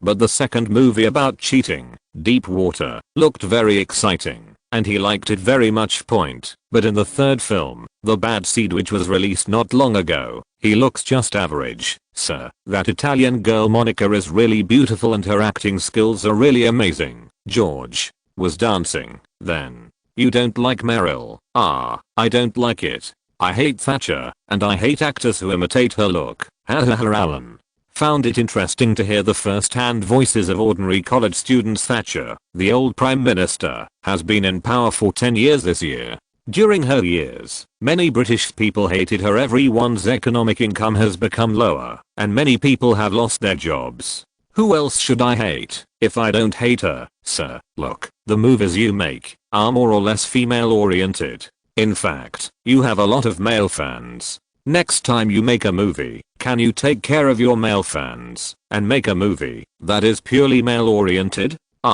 It would be better if it could be more exciting. George hesitated and finally put forward his opinion. Purely masculine. Alan was thoughtful when he heard this suggestion. The few movies he made in the past were mainly for practice and to accurately capture customers. It is an indisputable fact that more women were unemployed in Britain in the past few years. Think about a factory. When faced with layoffs among the same workers or employees, who will be laid off first, male or female? The women must be laid off first, because male workers are more stable and more useful with such a large audience. Plus he also has a duck breeding factory. Of course he has to make a female-oriented film first. Now that George was giving him advice, Alan felt that it was not impossible to consider it. Anyway, he had always wanted to make science fiction movies. Isn't this what men like to watch? Stars, battleships, explosions, and alien element. Don't they all come together? Okay, I'll think about it. Early the next morning, Alan got up very early. He breathed a sigh of relief yesterday and felt refreshed. In addition, he had been taking care of himself at home recently, and his work and rest schedule had become regular. Get up in the morning and have breakfast with William and Harry, and then go to Cardiff to go to school together. He had just picked up a spring roll, but hadn't eaten it yet. Seelan hurriedly appeared in the restaurant with a newspaper and glanced at Alan, looking a little anxious. Seelan, have you had breakfast? Come here and say, what's the matter? Alan looked at Seelan's expression, put down his chopsticks, and waved. There was nothing urgent, and these people would not disturb his meal under normal circumstances. Your mightiness. Seelan looked at Alan, and then at the two princes eating next to him. He hesitated to speak. After thinking about it, he could only hand the newspaper in his hand to Alan. After receiving the newspaper from Seelan, Alan frowned slightly, shook the newspaper, and opened it. The Times is one of the most influential newspapers in the UK. Look at the photo on the front page. On the left is Thatcher, who is old and pearly, with a head wrapped in a big ball of marshmallows. On the right is Diana, who is gorgeously made up and wearing an evening dress. The content of the news headlines is very interesting. Thatcher. There was clear stupidity in her eyes. Alan's expression worsened the more he looked at it. This is a news article from an interview with Thatcher yesterday. Mainly because some tabloids were concerned about the relationship between the prince and the princess some time ago. Then Thatcher made a shocking statement, directly accusing Diana of being an educated and a stupid woman who was emotionally driven and would not bring any help to men in her career. This is the princess. This old guy actually said this in front of reporters. She mocked Diana from every angle. Alan threw the newspaper on the dining table with a pop sound, which startled William, who was working hard to cook. Seelan, I don't want to read it. Just read it. Seelan looked at Alan, who was leaning on the chair with his eyes closed and arms folded, and then at the two princes who looked curious. He gritted his teeth, picked up the newspaper, and read the news from the newspaper from the beginning. Harry is relatively young, and he still doesn't understand, but William is 8 years old, and he understands a little bit. He understood. I also understood why Alan was angry just now. Just as he was about to speak, he heard Seelan continue to read. Doesn't she have the blood of the Hill family? Haha. It's the Earl in the Welsh countryside. She is just as unlearned as the Earl of Allen people. No wonder they are a family. One dropped out of high school and the other barely finished high school. Such aristocrats with low cultural standards. Think about their behavior. They are really a bunch of worms. I'm so disappointed in them. Alan, who was still asleep with his eyes closed, suddenly heard Seelan read his name. Alan opened his eyes in confusion and looked at Seelan with his eyes, as if to confirm whether he had just heard a hallucination. But Seelan was greeted with an awkward and ruthless nod of confirmation. Stop, Ellen. Asked for the newspaper and confirmed it herself. Seeing that the paragraph pointed out by Seelan was indeed the same as what she had just read, she was also scolded. Damn it. You are a prime minister, and if you don't handle affairs well, why do you curse others? Forget it if you scold someone, but if you interfere in the internal affairs of the royal family, forget it. I went to school honestly in Wales, and didn't even know you, and now I have suffered such an unreasonable disaster. Alan's anger rose immediately. As we all know, Diana dropped out of high school before finishing high school due to family reasons, and was known as a scumbag. What about Alan? For some reason, he had finished high school. How could this be attributed to ignorance? And why do I need you to interrupt me? William, what's wrong, cousin? Alan pointed to the newspaper, asked William to look at the photo and said, did you see it? This kind of trash has been in the position of prime minister for 10 years and has done nothing to achieve his position, and now he is cursing like a shrew. William lowered his head and looked at Thatcher's photo in the newspaper without speaking. I will send William and Harry to school in a while. Seelan, follow me to the study. Alan stood up, picked up the newspaper, and stormed upstairs. The Prime Minister's office in London at this time. Thatcher put down the coffee cup, looked at the newspaper in his hand, and smiled slightly. The report was very realistic, and did not overinterpret. It was just what she said, and what was published in the newspaper. What was the first movie Alan made? It was a movie that reflected her. She was furious after watching that movie. According to internal sources, the Queen even laughed after watching it, which made Thatcher even more angry. But I didn't name anyone, but the image of the actor looked more like her, and it was a movie that was very female oriented. If she dared to accuse or say crooked things in public, she would be in trouble. In addition, the identity and background of the person at that time was still very strong. To be honest, she couldn't afford to offend Alan. But now 30 years in Hedon and 30 years in Hexie. Isn't the princess already unstable? Coupled with the recent negative public opinion about her, Thatcher's advisory team suggested that she take a risky approach and make a big news story to cover up the current negative news about her. The game is to cover up the sky and the sun with one move and secretly change the concept. It's better to have a verbal spat with the nobles than to face the public's criticism unilaterally. Right, if done well, it can also make her position more stable. Even if the operation is not good, with the fame of those two people, they can successfully cover up the news about her. In short, she will not lose anything. So yesterday she called the reporters, with all her firepower and all kinds of weird things going on. Today, sure enough, it made headlines in all media. Thinking of what will happen next, Thatcher becomes even happier. This can be regarded as revenge for the movie 2 years ago. Alan returned to the study, asked Seelan to sit for a while, and asked the servant to prepare tea. Then he took out the manuscript paper, compared it with the interview in the newspaper, and started writing furiously. Seelan looked at it curiously, but couldn't see clearly what was written on the paper. Theoretically speaking, there are several ways to deal with this kind of unreasonable disaster, but the most correct way to deal with it is to respond positively, clarify, and change the topic point, but as long as there is a response. The popularity of this news will not decrease in a short period of time. Regardless of whether it is the person who scolds someone or the person who is scolded, losing face is inevitable. Of course Alan knew that, even if he didn't respond, it wouldn't matter, but that's not his temper. After Diana was scolded, it was foolish to expect Boss Chat to speak for her. Now Thatcher not only scolded the princess, but also scolded him as well. This is unbearable.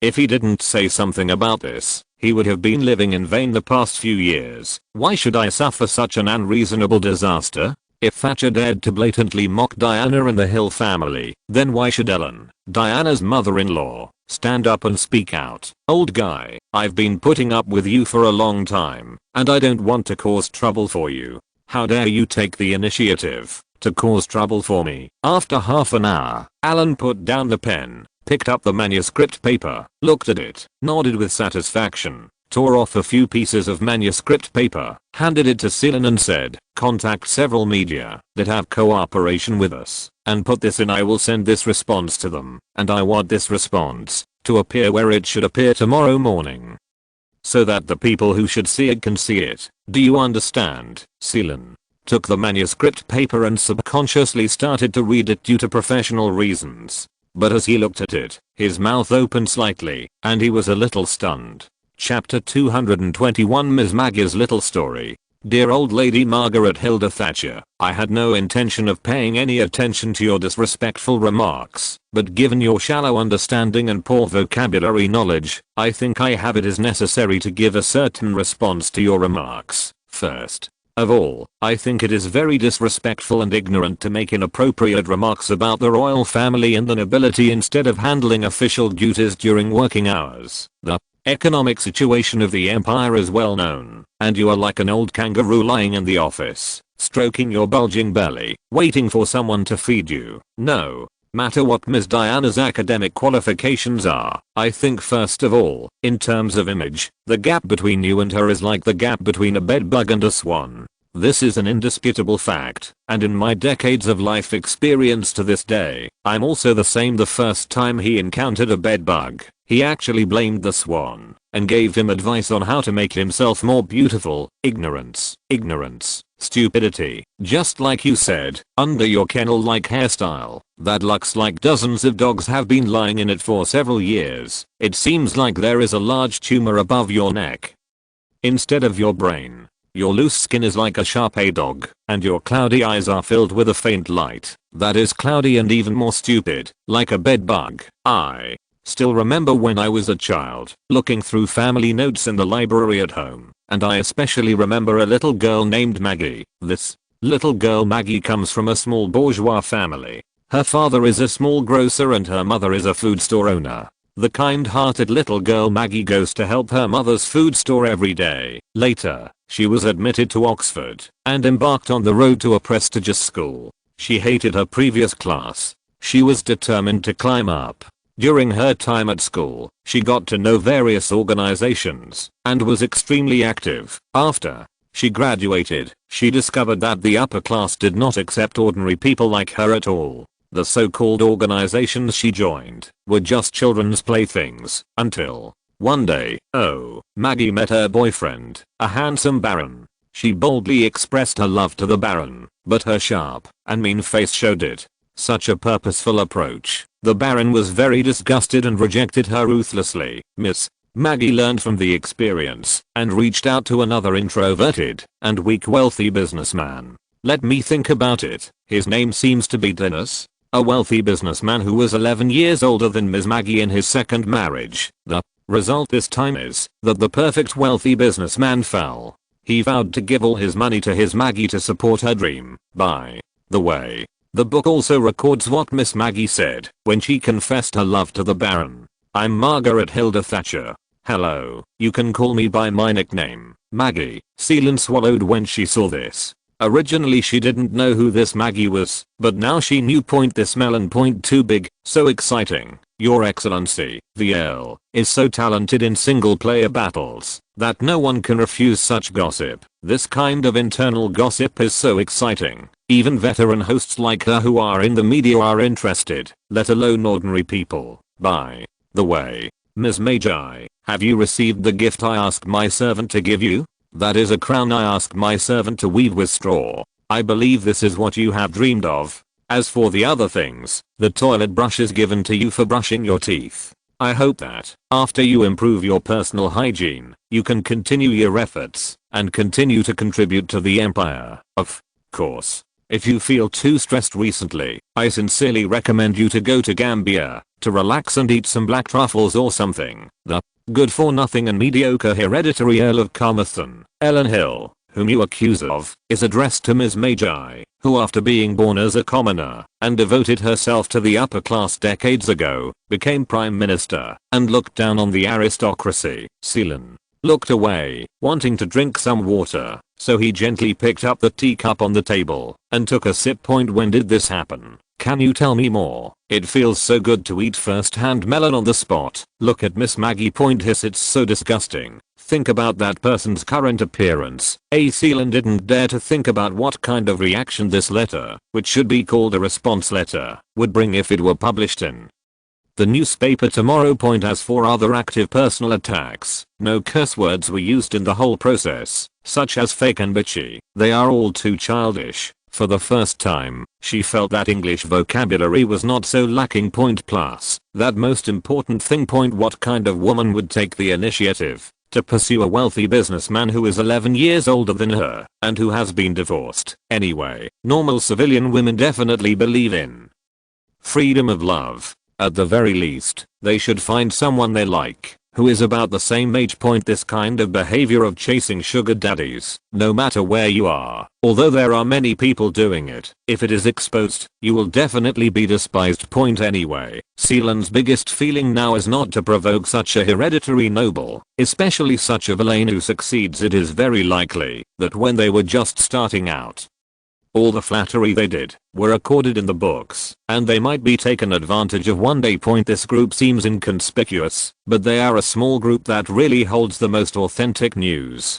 If they didn't tell it before, it doesn't mean they don't know it. Just when they thought they were at the peak of their lives, a piece of genuine insider information was placed in front of them. One moment, they might feel proud, but the next moment, they would not be able to laugh. Seelan was still immersed in the shock of this response letter.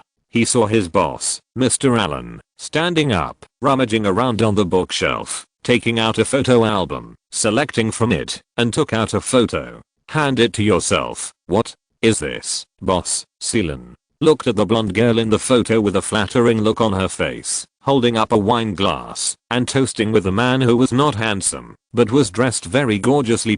Judging from the shape of the woman's face, the more she looks at it, the more familiar it becomes.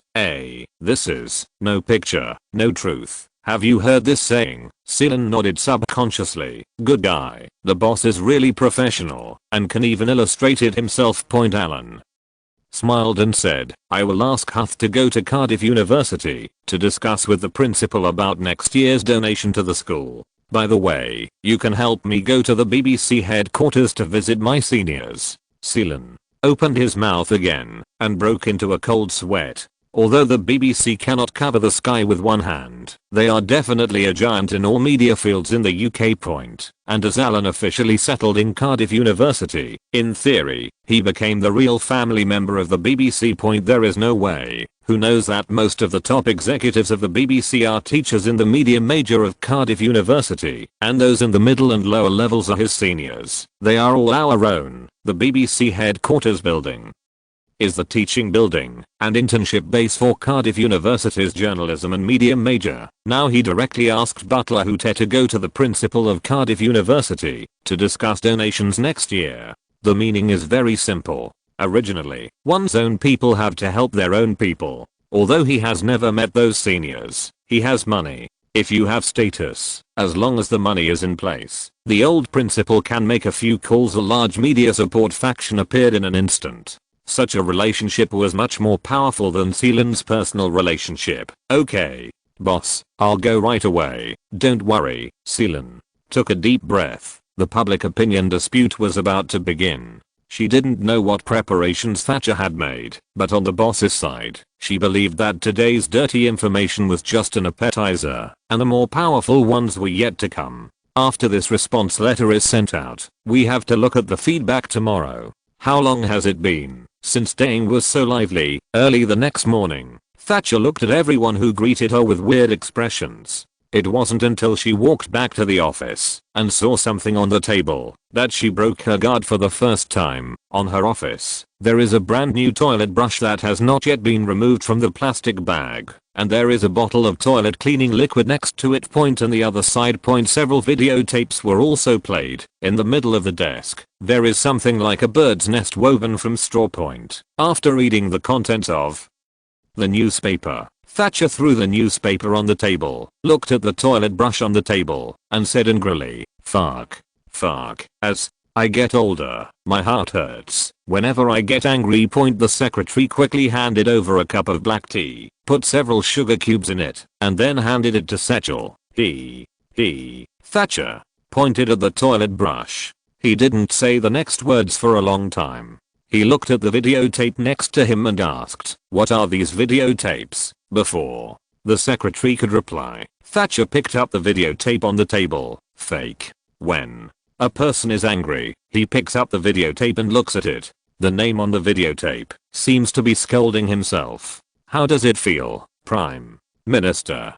Prime Minister? What's wrong with you? The secretary half-hugged Thatcher with a worried look on her face. After a few seconds, Thatcher opened her eyes. If she hadn't been defeated, she would have wanted to drive a tank to Wales and kill the country earl with her own hands. That's too much. What does it mean to go to Gambia to relax and eat some black truffles? If you are stressed, then he also sent the videotape. She knows very well what this videotape is about. This is a guide and evaluation experience for women's happy journey. I need it. Can you bring it to me? Thatcher looked at the so-called bird's nest-like crown on her desk, feeling that it was mocking her ignorance and stupidity.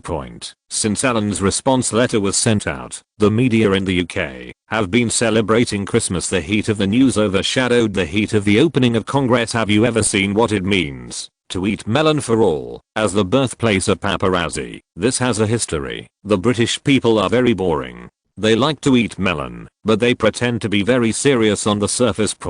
But the sales of various newspapers in the past few days have deeply betrayed them. Some serious people who don't have newspapers at home pass by the newsstand when they go to work in the morning, cough lightly and say, do you have any, boss? Huh. With a raised eyebrow and a look, the newsstand boss knows what newspaper he wants. This is super hot news where the Prime Minister personally ended up and was killed by Mr. Allen, exposing big stuff. Anyway, whether it is the Prime Minister or the noble lord, in the eyes of ordinary people, these are actually not good birds. They are far away from them, but everyone is still very enthusiastic about eating their gossip. There were even some old liars who came forward and testified, proving that the old photo in the newspaper that day was the banquet he attended when he was young. With emotion, I never imagined that that woman would eventually become the Prime Minister. Then, when the talk is over and the story is ready, you can also get hundreds or thousands of pounds in press fees. There is an endless stream of news, both true and false, and the Prime Minister is busy putting out the fire and seems a little overwhelmed. Alan was eagerly waiting for Thatcher to respond. He had even prepared the draft of the second essay and pulled out the pictures, just waiting for the other party to confront him. But after waiting for several days, no response. He didn't wait for Thatcher's response, but instead received an invitation from Diana, inviting him to sit in a coffee shop in Cardiff. Seeing the bodyguard wearing a small vest, disguised as an honest cleaning lady, quietly exiting the classroom. Alan read the small note sent by the bodyguard in his hand and was a little confused. When did his aunt come to Wales? He stood up and said hello to George. He didn't care about class anymore and went to his appointment quickly.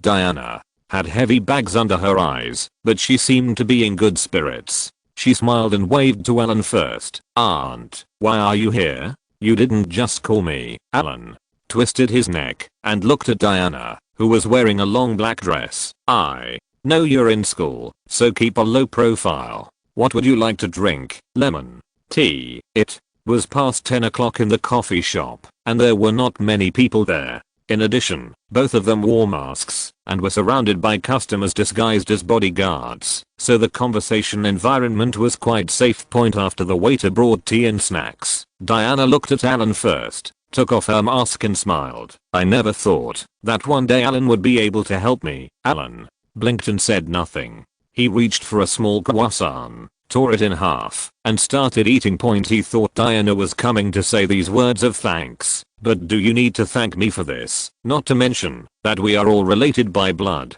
Although Diana is not a few years older than him, she is kind-hearted and even introduced her to someone. We are all family, so there is no need to say thank you. Actually, I don't care what she says about me. Seeing that Alan didn't speak, Diana's smile faded. She sighed and looked out the window, as if thinking about something. Anyway, she's not the only one who said that to me. Alan wiped his hands with a tissue. His face looked a little ugly. These words, it sounds very sad. The majestic princess is like a traffic package. Anyone can pick it up and criticize it, and use it to gain popularity. Damn it. Mainly because she didn't provoke them, but some people took the initiative to talk about her, and the most damning thing is that the people who criticize her are usually dressed in black themselves, and they like to point fingers at her from the moral high ground. Chapter 222. A new version is coming. Like Thatcher, you are an old woman in your 60s or 70s. Don't the people know what dirty things you have done in your life? But what about Diana? She is only 28 years old this year. From the time she got married, when she was 19 to now, she has not made any big mistakes. Even if she has some mistakes, they were forced on her by many people. Just like she took the initiative to dance a ballet on stage to please her boss. What's wrong with this? But he would be labeled as being unworthy of the royal family and be scolded bloody. In Alan's opinion, it was too early for Diana to get married. She had a bit of a love brain, and she was still a silly and sweet love brain. This kind of personality is actually very lovable. If you don't look at her childhood life, with such a character in the aristocratic class, after getting married, normally the man and woman will get along very happily. Think about it, a wife who has a good personality, is cheerful, and has a love mind. She is also very attached to her husband. She has a good appearance and figure. She dresses tastefully and has a high status. She also takes the initiative to please her husband. Who wouldn't like such a wife? But some people just don't like it. Alan pushed mousse towards Diana and said, eating some sweets will help relieve your mood. Diana looked at Alan, reluctantly picked up the spoon and ate a little, then took just such a small bite and continued to look out the window. After thinking for a long time, she said something incomprehensible. A few days ago, I went to that person's sister's birthday party. I met her, and I chatted with her for a few words. She even made fun of me. Alan felt a little dizzy for a moment. He is not an expert on emotions. Besides, every family has its own difficulties. Even the queen can't handle this, let alone him.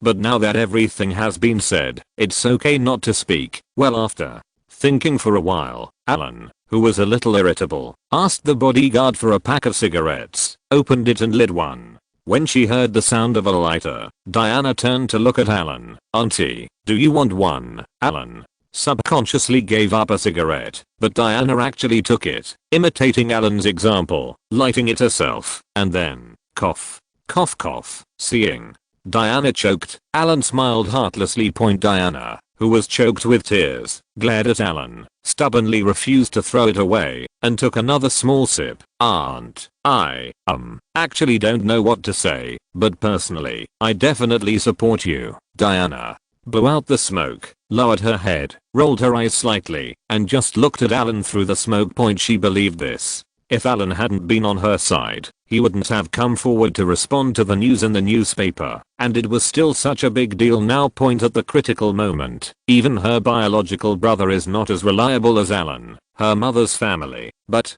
there are some things that I don't think you need to force. Just like, what should I say? Have you ever heard of the Chinese saying, Don't put a hot face on a cold butt. Listening to Alan's rude words, Diana looked disgusted, curled her lips, took the cigarette butt and gently threw it at Alan.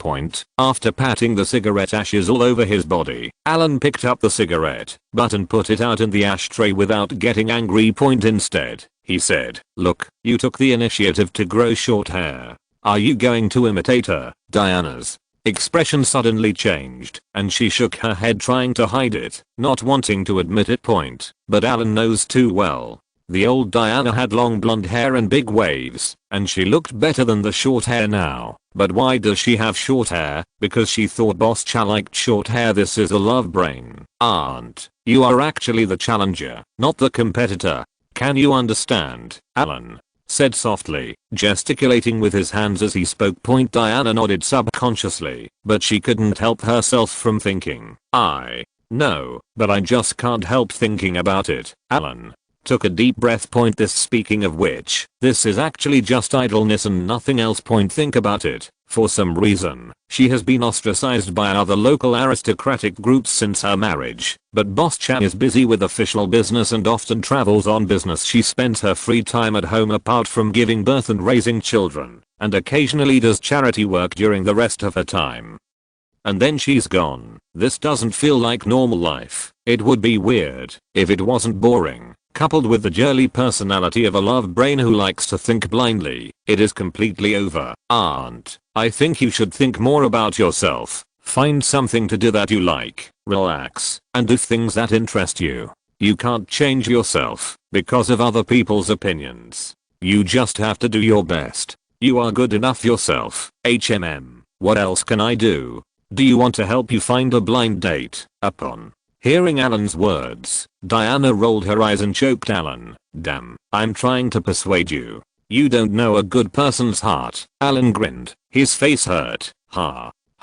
Seeing Alan's deflated expression, Diana smiled happily. This was the feeling of her mother's family. She could speak without any scruples.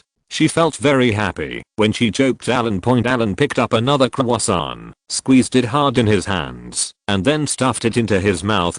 I was a little choked after eating, so I quickly picked up the lemon tea and took a sip to smooth it over. Aunt, no matter what you think, the situation is like this. Some things cannot be changed. The more you change some things, the worse they will be. Just like the Conservative Party can continue to grow bigger, many people actually don't like changes. The more they change, the worse they will be. You're not like you before, are you? Alan made a pun. This time, after hearing what Alan said, Diana did not continue to joke, but nodded thoughtfully. She also knew that it was already very good for Alan to say such things. Alan is caught in the middle, and it's not easy to do. He seems careless. He was ridiculing Thatcher in the newspaper a few days ago, but Diana can still see that Alan still has advantages. Just a little unmotivated.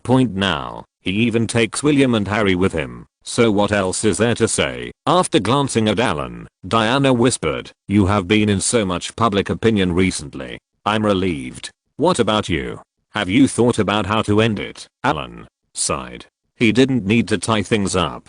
Like Thatcher, when he wanted to give her face, he would call her Prime Minister and not give her face. In fact, that was all.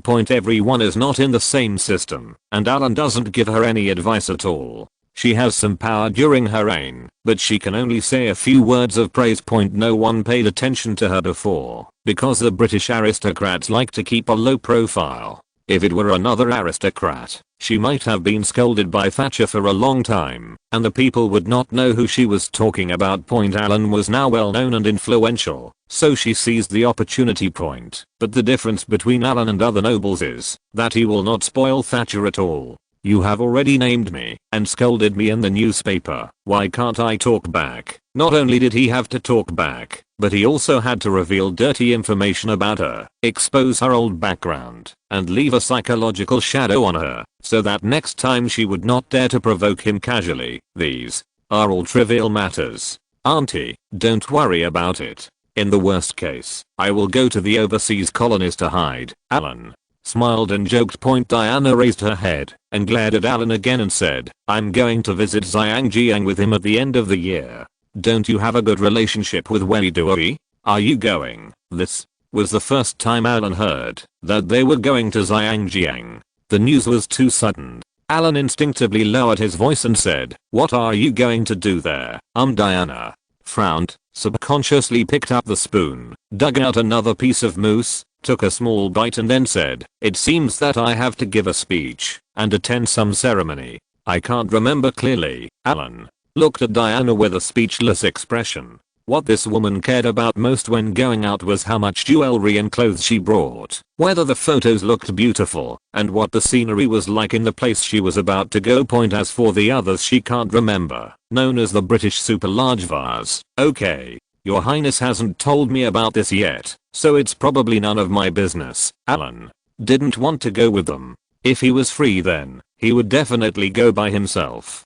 How could a group tour be as interesting as a self-driving tour? Several days had passed since the interview with Diana, and the news in the newspapers had gone down visibly, which made Alan a little sad. I was well prepared, but before I even exerted my strength, the other party disappeared, as if everything that happened in the past few days was like a dream. Are you crazy? Keep on landing. Alan, who was a little bored, thought of the United States. The recent half-year financial report had declined compared with last year. The general trend was like this, and his industry was inevitably affected by the general environment. However, the overall impact is not significant. However, the popularity of news in the United States has declined recently. Some tactics have been used several times. Ordinary American people seem to have become resistant and are no longer easy to use. If the publicity fails to increase, the sales of videotapes will decline.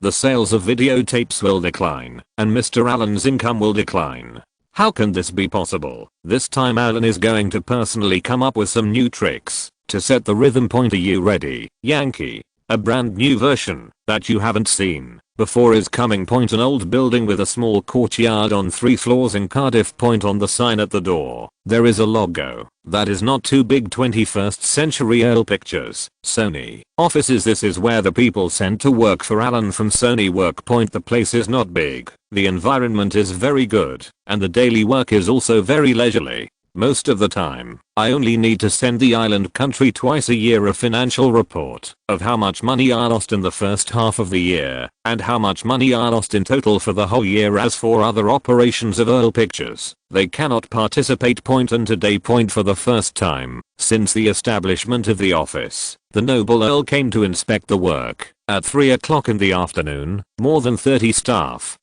members, including cleaning staff, chefs, and drivers, all stood in 2 rows, waiting for the arrival of this nobleman. This is their territory to begin with, and given the mentality of the islanders, no matter how respectful the ceremony of respect is, it is not too much. As 3 Land Rovers entered the small courtyard in a neat convoy, Tanaka Kubo, who came specially from the island country, took the management leaders of the office to personally open the car door for Alan and greet the distinguished excellency. There is nothing interesting in the small courtyard. The island is also specially decorated. The courtyard, while trying to maintain the old British architectural style, they also added many small objects with Japanese style. It looks nondescript, especially since I don't know who it is at the door, and there's a white Sunny doll hanging on it, which makes it look a bit scary. Arriving in the small conference room, Alan sat down on the sofa, crossed his legs, looked at Tanaka Kubo, and first asked him how their domestic situation was recently. In fact, the island nation has been living like that in the past 2 years. Don't blame anyone. They are even worse than the United Kingdom, who makes them rely heavily on the United States. It's strange that it's good. Get ready in the next few days. Go to the United States to prepare a press conference and apologize. As soon as Alan finished speaking, Tanaka Kubo looked confused. What and what? He came all the way from the island country to Wales, and as soon as he arrived, he was asked to go to the United States to apologize. What are you apologizing for? What are you doing? Alan picked up the teacup and took a sip and said, as partners, don't say I don't take care of you. Will your new product launch conference be held soon? Well, that's true. Yes. Well, take a look at your products. Alan pointed to the Walkman on the table in the distance and the Walkman decoration hanging on the wall. Black white, and transparent. The appearance of the Walkman looks pretty good. The technology is very advanced. The design is okay, and the quality and sound quality are among the best in the industry today. Alan just felt uncomfortable looking at these products. Have you never thought about changing the color of the product? For example, purple, gold, silver, etc. It doesn't always have to be a technical improvement. How do you say that high-end products are not about technology, but about skin? This skin refers to the appearance of the product. As long as there are more colors and the appearance is beautiful, even if the technology is still the same as the previous generation, you can still make a lot of money. Tanaka Kubo was stunned by Alan's sudden suggestion. This is Sony's own business. He is a little unsure about why His Excellency the Earl, who has always had a bad temper and doesn't like to worry about things, is suddenly so interested in their products. You know, many of the electronic products in this gentleman's home are provided by Sony, but even if they deliver them to your door, they have to humiliately remove their Sony logos, because if it carries the Sony logo, they will be suspected of trying to flatter your image. In that case, they will have to pay a large amount of advertising fees. Of course, Sony is happy to provide advertising fees to this person, but you are not willing to do so. I don't even want to rush them.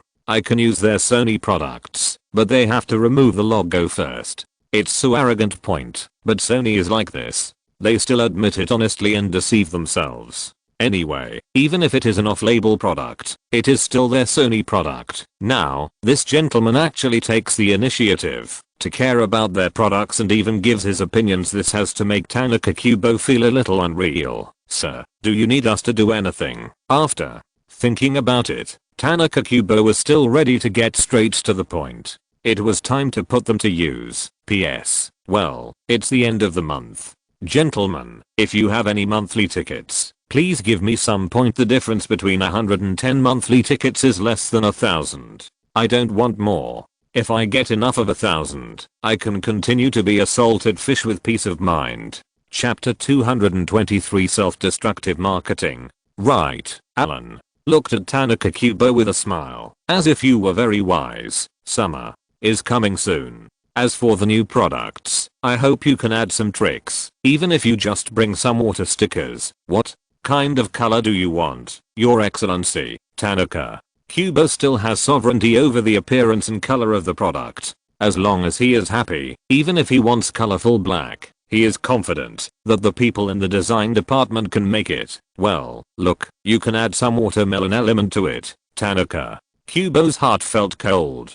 Don't forget that many people like to eat watermelon in summer, but if this kind of product is sold in the United States, it will look like a watermelon. This thing is easy to talk about in other places, but in the United States, things like watermelon are always involved in some discrimination. The main reason is that the former slave owners in the Americas grew watermelons as food for black people because they were easy to grow and had high yields. In addition, when black people eat watermelon, they often like to dig it directly with their hands. The juice of the watermelon splashes everywhere and looks dirty. Later, as soon as this thing appears, it can break some people's hearts. In Alan's opinion, what's the most enjoyable way to eat watermelon? Put the watermelon that has been chilled in the refrigerator or well water, cut it in half, and eat it with a spoon. This is the most enjoyable way to eat it.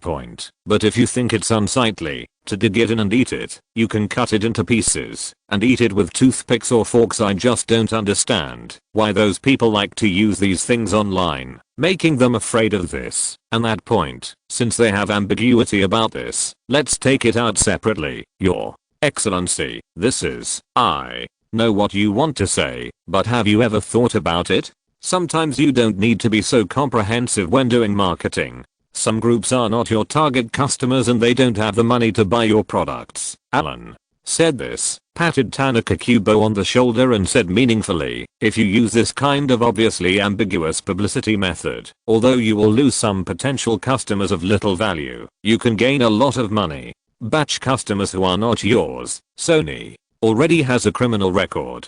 They seem to be cheap and like to use other people's pain points for publicity. Now Alan is just taking this kind of thing out in advance to guide them on the right path. Let's start with a trick of milk blackness, and then they can make some extreme white Americans fall over to them. By the way, it can also bring a wave of news. The most important is what Alan didn't say. Sony has been a little dishonest recently. They haven't even completely won the British Commonwealth market, and they are always bent on continuing to develop the American market. I always want to acquire some more properties in the United States. How does this work? After boarding Master Alan's boat, it is not so easy to get off the boat or step on two boats. In Alan's eyes, their son, Sony, is now a big piece of fat. Seeing that his fat always wants to jump into other people's pots. Although his mouth is full of oil, Alan does not want to let it go, even if he destroys them. Others eat. What I can't get, you can't even imagine. He now wants to dig some holes for Sony and try his best to pour some dirty water on them that they can't bear to refuse. When faced with real sales and user groups, it is understandable to change your position a little and do some stupid things as long as you can make money. Alan didn't believe they could bear to give up this opportunity.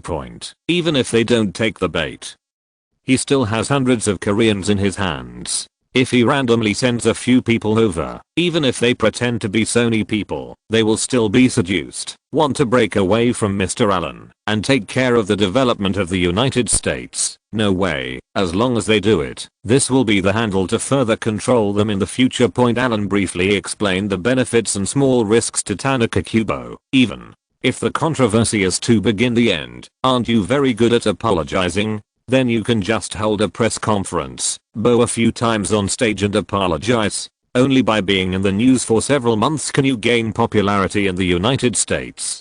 To expand the market, think about how much your popularity will increase in the past few months. To be honest, Tanaka Kubo was moved when faced with Alan's words. In fact, the island is also looked down on black people. What they really admire are white people. To them, black people are really just like that. Except when filming, when they need to use certain talented players, there is not much demand at other times. In addition, if they promote it like this, the southern market in the United States will open the door to them. Sir, I still need to go back and call the headquarters to discuss it. Tanaka Kubo sat on the sofa, twisted his butt, and agreed with a smile on his face. Alan stood up, looked down at Tanaka Kubo and said, then you have to hurry up. Then you will also help us clarify the matter of getting the wrong movie master tape. We have to make good use of the news and public opinion. Use your power well. Yes, I understand. I'll call right away. As Alan walked outside the office, he tilted his head and said to Tanaka Kubo, who was following him to see him off, as for the press conference, we have a professional team of screenwriters. I will arrange it here and wait for you to make the call to discuss it. Okay, let's inform Patrice. Okay, I will make a decision before tomorrow morning so that you can worry about it. Arriving in the small courtyard of the office, Tanaka Kubo jogged 2 steps and opened the car door for Alan first. After Alan got in the car, he gently closed the door and gave another very standard bow. The convoy left the office and headed west along the coastal road towards Lanelli Port. After less than an hour's drive, we finally arrived at the small port where the warships were parked. This is considered a private pier, but the water level is relatively deep, but there are not many berths, and it is generally not open to the public. Other fishing boats, cargo ships, etc. usually go to the nearby port of Lanelli. In addition, there are warships parked here, and the surrounding area has long been closed, so no one will come here. When Lizaran came here for the first time a few days ago, the warship he saw was the Cardiff destroyer, which had completed the sealing procedures and had been maintained. This warship definitely cannot sail directly to the sealing port, because its secret will be revealed once it gets there. We can only stop here first, find some people responsible for inspection, and come over to do a fake test. As soon as Alan got out of the car, he looked at the sun that was about to set not far away from the sea. Under the afterglow, the 125-meter hull looked slender, but still majestic. This thing will look very small just by looking at the photos, but only by seeing it in person can you find out what kind of behemoth this regular warship is. At least Alan has served on this ship for several years and still has a lot of affection for it. In the mid to late 1960s, the British developed sea-to-air missiles. At that time, they needed to equip new warships. After several design changes, they finally designed this, the Sheffield class, which is a Type 42 destroyer. The technical indicators required at that time were that the ship must be able to follow the fleet's mixed formation, provide the fleet with a series of capabilities such as air, sea, and anti-submarine capabilities, and the ship must also have a certain degree of independent combat capabilities. To put it bluntly, you need to be able to form a team, to cooperate with your teammates, and cooperate with the big guys, but you also need to be able to work alone. It can be regarded as a small snake oil ship. The first batch of single ships cost about £30 million each, and the external quotation is £50 million each. Of course, the Navy bosses want to share the profit of the extra £20 million. If shipbuilding is not profitable, then why build it? The first batch of ships were put into service one after another in the 1970s, and this Cardiff has only been in service for less than 10 years at that time. The British media had new warships, missiles, radars, etc. on their hands. The newspapers were so boastful that they wanted to describe this thing as a star destroyer until the Falklands battle a few years ago, when Argentina directly sank 2 ships. The myth was shattered, and the faces of British gentlemen were bruised and swollen. Later, in order to shirk responsibility, this model of destroyer was identified as having design defects by the superiors, and all remaining subsequent construction plans were cancelled. The drawings were improved, and the second batch of enlarged poor models were produced. Allen also relied on this statement to successfully get the ship back. Now it's just a step further to make it retreat more completely. When Thomas saw Allen get off the car, he quickly walked to Allen's side and reported in a low voice, "Sir, the inspection team has completed the inspection and issued reports on the problematic areas. The personnel sent by the shipyard have also marked, now that we can't keep which equipment. Do you still want to go up and take a look?" Allen nodded without saying a word, just slowly walked to the side of the ship and boarded the ship. The Cardiff, which has been in service for less than 10 years, has undergone extensive maintenance. In theory, it is now considered a 95 new warship. The technical indicator of this thing's design at the time was a theoretical service life of at least 25 years. However, under normal circumstances, the technical specifications and standards of warships are very high. As long as the maintenance is in place, it will be able to serve for 40 years. Even if it is decommissioned, it can still serve for another 20 or 30 years if it is maintained and sold to other countries. In addition, what is the theoretical service life? In addition, now that this thing is to be converted into a civilian yacht, the use environment and intensity of use will be greatly reduced. Needless to say, as long as this boat is well maintained, it can basically be used for anything that Allen can no longer use when he is old. As long as the yacht is refitted by then, with a length of 125 meters, a standard displacement of 3,150 tons, and a fully loaded displacement of more than 4,000 tons.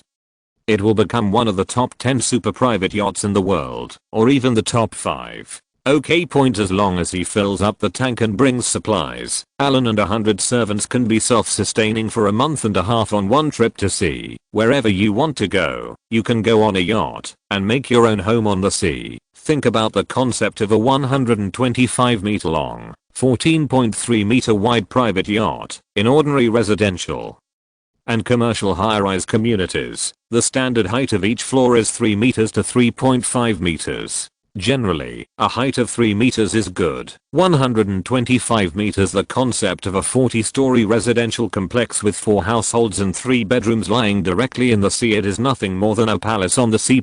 Seeing the large swaths of weapons marked with demolition marks, Allen felt distressed. Do these all have to be torn down? They are all good cannons and missile launchers. Well, Thomas looked at Allen's look and could only persuade him against his will. "Sir, these are offensive weapons. If you keep them forcibly, it will be very troublesome for you to dock at other countries' ports when you are traveling abroad." Allen looked at the only remaining weapon system in the group, which was the famous American Mk-15 6-barreled 20mm small caliber gun phalanx short-range weapon system, and nodded with satisfaction. As long as this thing is left, it will be fine. With the matching radar, this thing can automatically defend against incoming missiles, aircraft and other weapons within 10 kilometers without manual operation. Of course it's okay to lay it flat and hit boats, but the main thing is that this thing is a real defensive weapon. Touching the naval gun again, Alan said with a look of reluctance. Have the buyers of the weapon system been arranged? These weapons cannot be kept for use, but they can be sold for money. Moreover, the money from the sale must be shared with everyone who has contributed to this matter, which is considered a welfare for everyone. So Thomas has been keeping an eye on it, with all being contacted. It's the Argentines. They want to test the performance of the weapon and study it. Then they may be able to order a new warship. Alan suddenly turned his head and glanced at Thomas. Fuck, you are such a fucking talent. How did you get in touch with the Argentine? The two sides had just fought each other with bruises a few years ago, and Great Britain won a tragic victory. Now they are going to buy weapons. Well, this is the contact person at the shipyard. It is said that someone from the Navy Department introduced me. Thomas didn't understand what was going on here. He was just the superficial guard. Oh, Alan nodded. It seemed that the people he had connections with had intervened. No wonder he could get new orders. Building such a destroyer can directly or indirectly provide more than 3,000 jobs to shipyards and related supporting companies, which is quite impressive when you think about it. Gentlemen of Great Britain, as long as you can give them money, it doesn't matter who you are, you can sell whatever you want. Argentina has personally experienced the power of this type of destroyer. Although they sank 2 destroyers, they deceive themselves. If this kind of warship is not a threat, why would they attack it? Really, you have to try something before you buy it. Okay, let them tow it away. You will be responsible for the subsequent contact with the shipyard. Show me the design drawings and budget, and then give it to me. Alan walked down the gangway, silently glanced at the hull number on the side of the ship's bow in the shadows, and silently said goodbye to the Cardiff. From now on, you can retire peacefully and eat, drink and have fun with me. Seeing the workers getting ready to board the ship, Alan was not allowed to stay here for long. In this era, the internet is about to be born. In the future, information will become more and more developed, and there will be more and more idle people. In this way, there will not be many opportunities to earn money openly. In a few decades, if there are those idle people who take a short video and post it on the internet, maybe outsiders will say something. It will be great now. Once the port is closed, there will be no outsiders. Even if it is far away, someone can see this warship and don't think much about it. All the procedures for this warship are real and are followed according to the procedures. Even if someone exposes it in the future, there will be no fault. If you're listening to this novel on a channel other than Fanfic World, it means they downloaded and uploaded it without effort. We cordially invite you to visit our channel, Mundo Fanfic Novelos. There you'll find the original version of this story, and you can explore many other novels of various genres. We're waiting for you to immerse yourself in a world of incredible novels. Chapter 224 Accident. In the next 2 days, Alan asked Seelan to step up the collection of information to see what Thatcher was up to. Why didn't he talk to the informant at first? He didn't believe that Thatcher would give in so quickly. Alan used himself to save others, and he was prepared to take the initiative when Thatcher didn't respond. However, an unexpected person comes to visit, disrupting Alan's plans. Sir, long time no see. How are you? This is a small gift. Please accept it. Hurt, the commissioner of the Department of Noble Affairs, has not seen him for a long time, since Alan asked him to help with the cooperative business development in Gambia. Now, when we meet again, Hurt has obviously gained weight and is more polite, and even knows how to take the initiative to give him gifts, although it is just a small hollow gold-headed ornament of average quality. It has fulfilled its purpose. Alan put down his pen and rubbed his eyebrows. He was revising his essay just now, preparing to continue to write to Thatcher. He pointed to the chair in front of the desk and asked her to sit down first. Alan twisted his neck, picked up Xiao Huan, who was about to attack Hut, held him in his arms, and stroked the cat's head. I haven't seen you for a while. Got a promotion? Haha, thanks to your luck, I have been promoted a little bit. Hut stretched out his little finger and made a winking gesture. It's amazing. When the two met for the first time, Alan was upset at the time. He blocked him on the road and almost asked the old man at home to shoot him to death. Later, the glass of Hert's car was broken. The broken car with all its tires drove out of Carmarthenshire like a desperate man, and then he breathed a sigh of relief.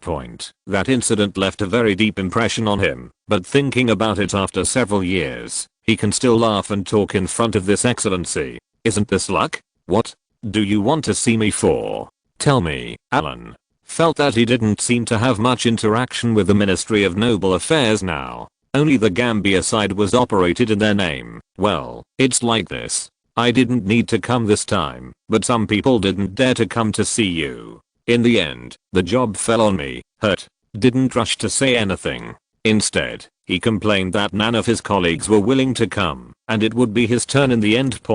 But this word there is also a little bit of showing off and pursuit, which proves that he has some friendship with Earl Alan, and can talk well. Our Alan smiled, but he didn't reveal Hert's words. Man. Don't be afraid. If there are conflicts, let's talk it out. If everyone can have common interests, then we can reconcile. Alan knocked on the table and said with a smile, you came to me this time. You are not in a hurry to talk about things. You want me to let you eat. Ah, thank you for your invitation. I won't stay. Although Alan was joking, Hurt really didn't dare to stay.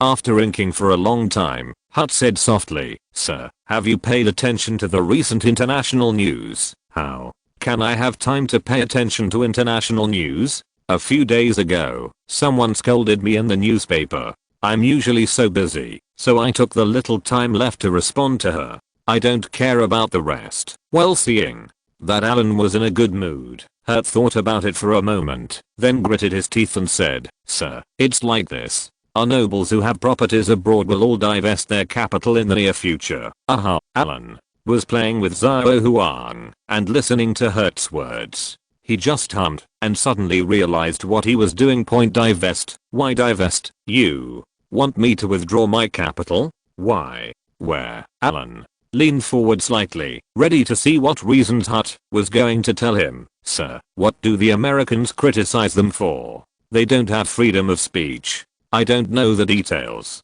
Anyway, they just want to withdraw their investment in a unified way and impose sanctions and blockade them. After hearing this, Alan immediately became angry. What the hell? Americans are criticizing others for not having freedom of speech? Why didn't they say anything when they removed my movie from the shelves some time ago? They have freedom of speech and want to remove my movie? Do you want to lose face? Hurt shrank his neck and Nono did not dare to speak.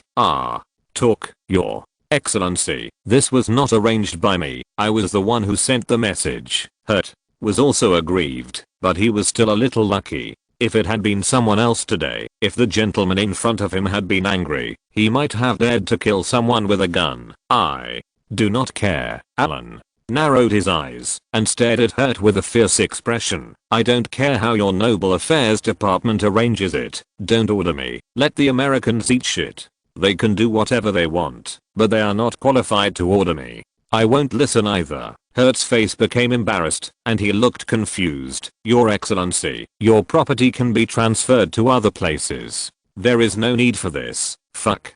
Don't you understand me? Alan slapped his right hand hard on the desk. At this moment, the door to the study room suddenly opened, and the bodyguard on duty outside pointed at Hurt with a gun and a vigilant look on his face. Your excellency. No, no, no. I'm the messenger. It doesn't matter whether you listen or not. It doesn't matter. Hurt raised his hands honestly, not daring to make any unnecessary movements. Alan waved to the two bodyguards to indicate that they were fine. After the study door was closed again, Alan leaned back and sighed longly. I have hundreds of millions of pounds of investment in China. It's just money to buy equipment, build factories, train workers, thousands of workers. How big of a business does this add up to? I will withdraw if you ask me to. Is it possible? Those stupid Indians, let them play with these machines. Will they do it?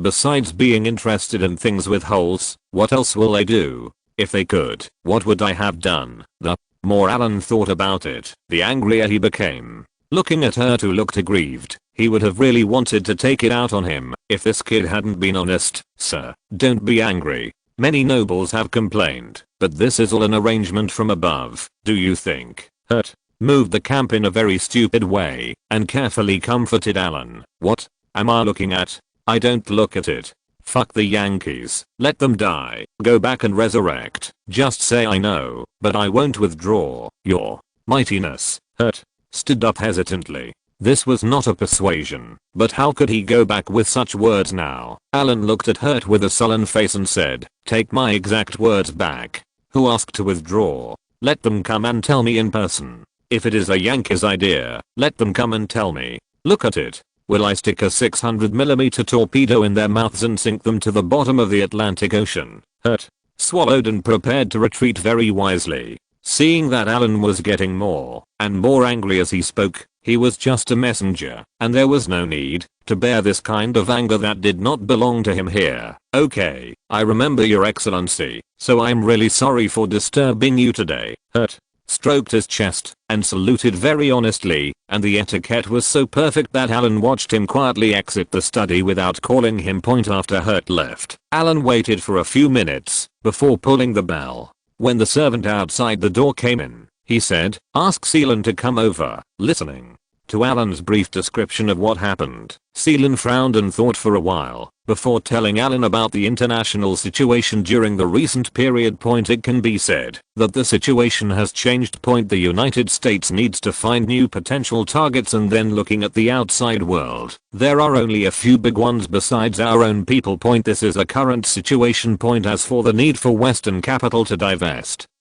this is also somewhat affected by the United States. They both had a falling out, and many people had to be implicated. What are blockades and sanctions? Disinvestment is the first step, and the attitude must be shown. This is a common method used by the United States. Alan frowned, listening to Seelan's analysis. He suddenly raised his right hand, interrupted Seelan and asked, is there something about Thatcher? Will she be used to hinder us? Nowadays, information is limited, so what's the point of just listening to one-sided words? Besides, Alan still has a backup plan, won't? Seelan vetoed Alan's question very decisively and explained, Your Excellency, the Conservative Party will hold an election next year. Your response to Thatcher a few days ago seems to have caused a lot of bad reactions. Recently, Thatcher she is too tired to deal with it, and she can't spare any time to target you. She probably doesn't respond now, because she is afraid that you will continue to interfere. Oh, Alan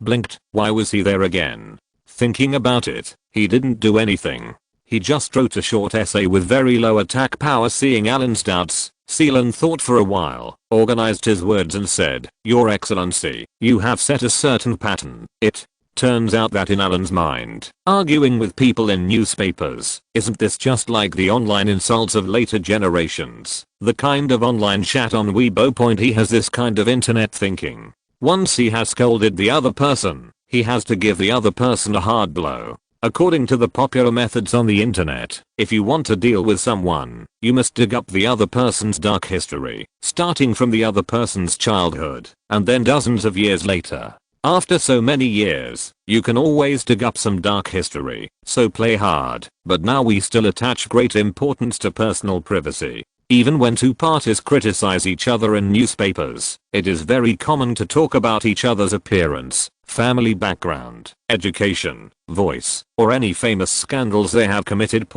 But there are really not many people who target other people's dark history from a few years or even decades ago. Alan went up and used this internet-style scolding method and achieved great results. The newspapers in those days were sold out. This is purely the result of different ways of thinking. What he thought was a very common thing actually opened up the minds of many people, and competition within the party is a big deal, and Thatcher's opponents couldn't let her go. Following Alan's revealing ideas, they concocted a lot of dirty information about her.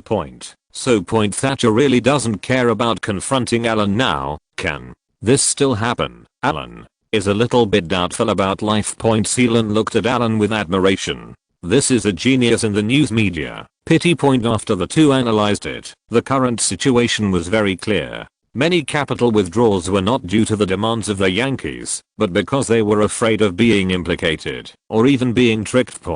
Now that everyone evacuates together, at least it will be safer and losses can be minimized. Boss, this is the situation over there. Are you ready? It doesn't matter. Alan shook his hand confidently. The situation was clear and the problem was not big. Others are afraid of him, but he is not afraid.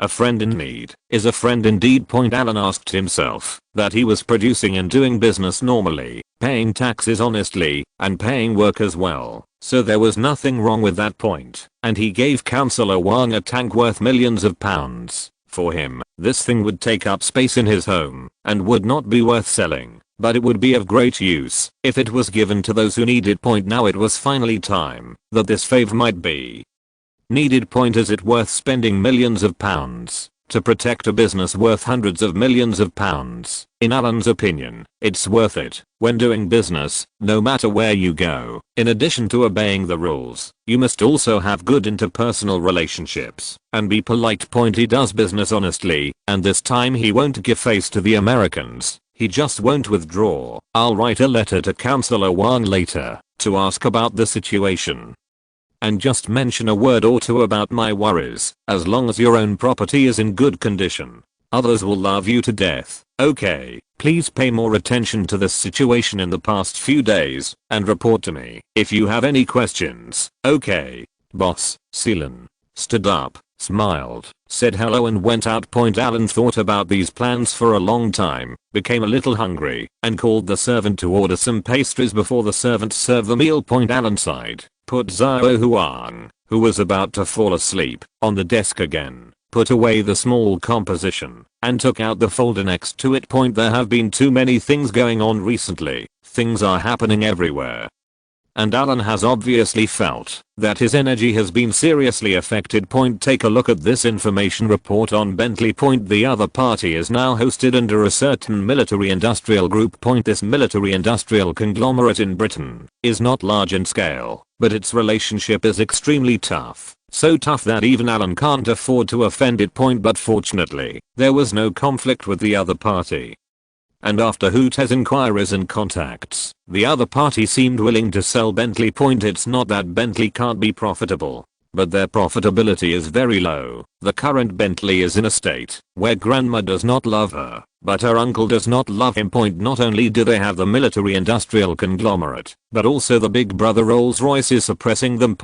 When I want to design something myself, I always get stuck. Some of them have to mix and match the main design due to cost considerations. What they can freely use is actually slightly modifying the appearance and adding interior decoration. How do you expect a brand to make a profit when it's mixed up like this? Not losing money is already considered a very capable group of people. It is a handmade car, and it is not mass produced. In addition, the British labor costs are here. It is only differentiated from the Rolls-Royce by a little difference in the interior, and it still has to make enough profits to support itself. Speaking of, the person in charge at Bentley shed tears of bitterness, like a wronged little daughter-in-law. PS. Thank you for your support. Yesterday I asked for a monthly ticket, but today it is enough. I'm satisfied. There are no words to describe it. Just give it a try. Boom. Chapter 225 Strange Classmate. Alan thinks this is pretty good. Bentley seems to be a luxury brand, but their most valuable thing is their brand. The rest is just a bunch of old, weak, sick and disabled employees. The production line. There are no automatic production lines, and many of the factory's equipment are old equipment. If you want to acquire them, you can pay them here, and the other party can let them go on the same day. The only condition is that there can be no large-scale layoffs and all employees must be taken over. Alan can still accept this. These old craftsmen can take over if they take over. He will not engage in any mass production model. In the future, Bentley will still follow this small handmade workshop model, as long as it is built with Rolls-Royce. Just differentiate. Looking at the end of the document, there is a newspaper from last year. Picking up this old newspaper and looking at the news above, Alan frowned. This was news about BMW's intention to acquire Bentley, or that Rolls-Royce and Bentley would be packaged together for acquisition point. Although the news does not occupy a large area, and it is not exact news, it can only be regarded as gossip, but it is enough to attract Alan's attention. Every additional competitor will make his acquisition more expensive. What's more, like BMW, it's probably not groundless. This German car company has always wanted to go high-end, but they currently do not have a super luxury brand to show off their appearance. If they had Rolls-Royce and Bentley, they would be better off. That will make up for their last shortcoming. BMW is a luxury car, but this luxury depends on different people. For ordinary people, their top models are just luxury cars, but Rolls-Royce and Bentley are ultra-luxury cars. Luxury and ultra-luxury. There is a difference in level. At the end of the document, Alan signed a comment. This matter cannot be rushed. The intention of the acquisition is too obvious and someone will find out about it, so we can only let people follow it first. By the way, we can communicate more with people inside Bentley to ventilate it. As the old saying goes, no matter how strong a fortress is, it can always be broken from within.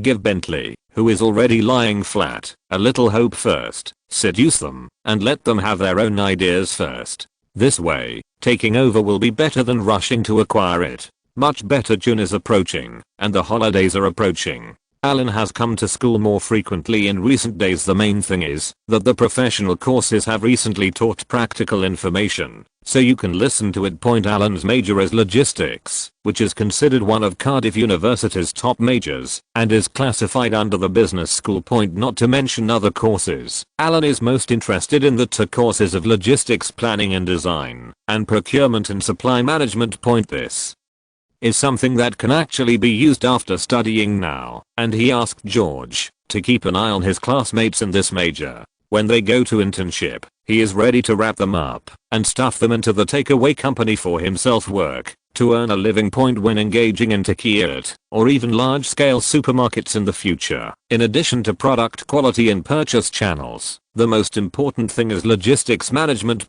This is also the biggest profit growth point. For the same thing, other companies can achieve higher profits than their friends if they plan well, allocate reasonably, and maintain prices. How to do this? Isn't it just a gap in logistics? It only takes 15 days for others to go from the place of production to the packaging of the goods, and finally to the shelves. For him, it is compressed into 10 days. These 5 short days provide more room for operation, which not only increases the sales period of the product, but also reduces a lot of costs. Of course, this is just an example. There is a lot of professional knowledge here, which he still needs to learn for several years, and he also has to dig more corners in the school. Alan dressed very low-key and still wore a mask.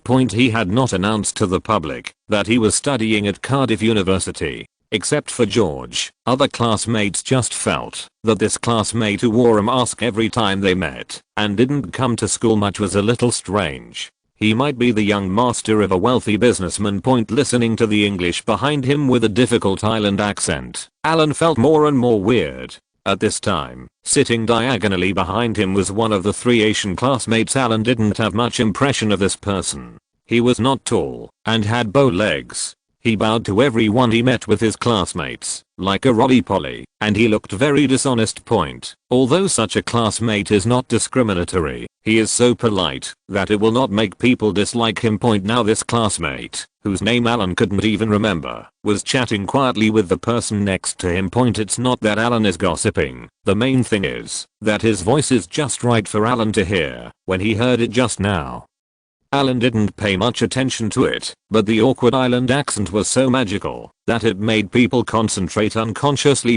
This classmate from an island country opened a fast food restaurant similar to KFC at home, but instead of selling fried chicken burgers, they sold Italian food. Alan listened for a long time and even doubted his life a little. This is an authentic Italian fast food restaurant opened by islanders and serves Italian food, until he heard that this little devil started to seduce his classmates to return to the island country with him after graduation. Alan couldn't help it.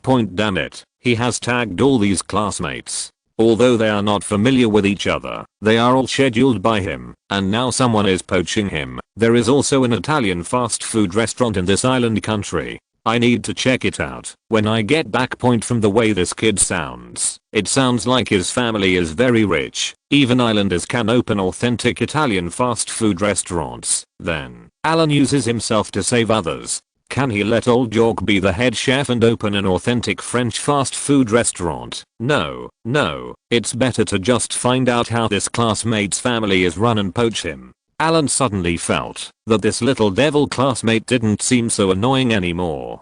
This was a money-giving boy who came to give him a project. Turning his head, Alan took a deep look at the island classmate, then stood up and left. Hello, classmate, Masahiro. Masahiro had just walked out of the school gate and was about to go back to his dormitory. Cardiff University's dormitory is not on campus. When there are no classes in the afternoon, going back to the dormitory is equivalent to getting off work. But as soon as I walked out of school today, I was stopped by two sturdy men. Looking at the two white men with fierce faces in front of him, Masahiro Masataka bowed naturally first, and then asked honestly, "What can I do for you?" A nobleman invites you to come with us. One of the big men was speaking, and had already stood next to Xingyu and Changlang. He took advantage of the situation and grabbed his arm tightly with his big hand. This sight shocked Masahiro. Masahiro, wasn't it said that the public security environment in Wales was the best in the UK? Why are there still people blocking people in the street in broad daylight?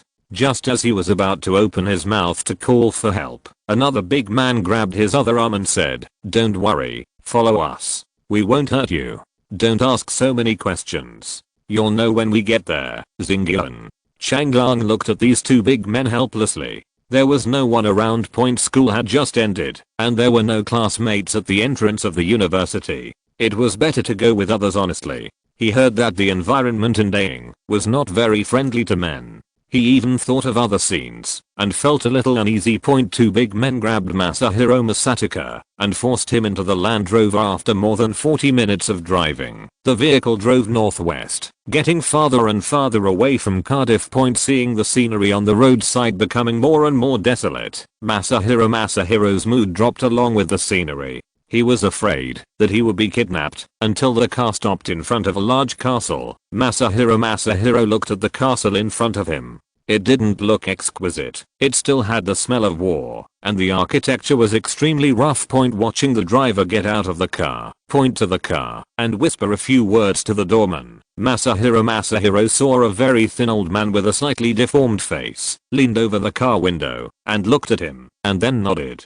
Let the car in. This group of people didn't say a few words along the way, which prevented Masahiro from hearing any useful information. Stop the car and get out of the car. Following a few people who looked like servants, Masahiro was taken to wash up a little and change clothes, and finally he came to a place that looked like a restaurant in a daze. The dining table is not too big, and there are 4 people sitting there.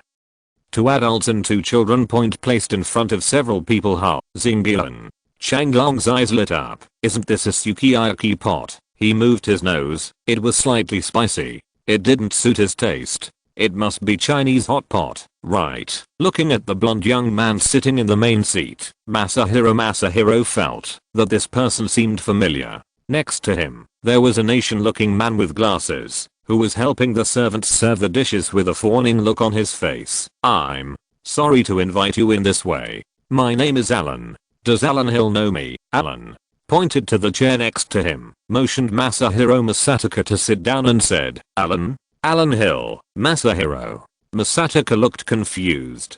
After thinking for a long time, he suddenly realized that he didn't know this name very well before, but since he came to Wales, this name can stop children from crying at night. Isn't this the largest noble in the local area? That earl who likes to make movies?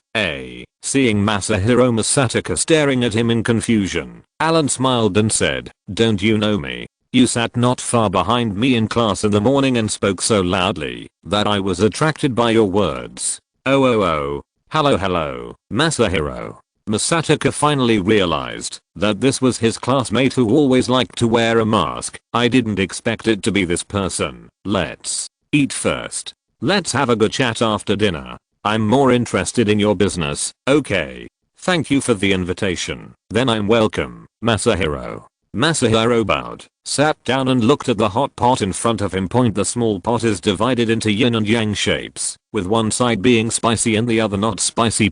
He looked up again and glanced at the two children who had been silent next to him. They looked familiar, but he couldn't remember where he had seen them before. As for the Asian, face directly opposite him, he had not even glanced at him since he arrived. Now as Masahiro looked over, the man's eyes looked through the lenses, as if he despised Masahiro very much, and glared at him. One glance. Alan suddenly had a whim today, and wanted to eat shabu shabu. But there are too few people in Great Britain eating this stuff, so the kitchen can only prepare it on the spot. There is only so much tripe that can be eaten by one cow. Plus William and Harry, these two guys have been eating with him since they started living with him. As a little boy, he is not picky about anything delicious. After picking up a chopstick and throwing it into the pot, Alan didn't bother to go up and down a few times, so he just waited for a few seconds, then fish it out, dip it in the toppings. TSK.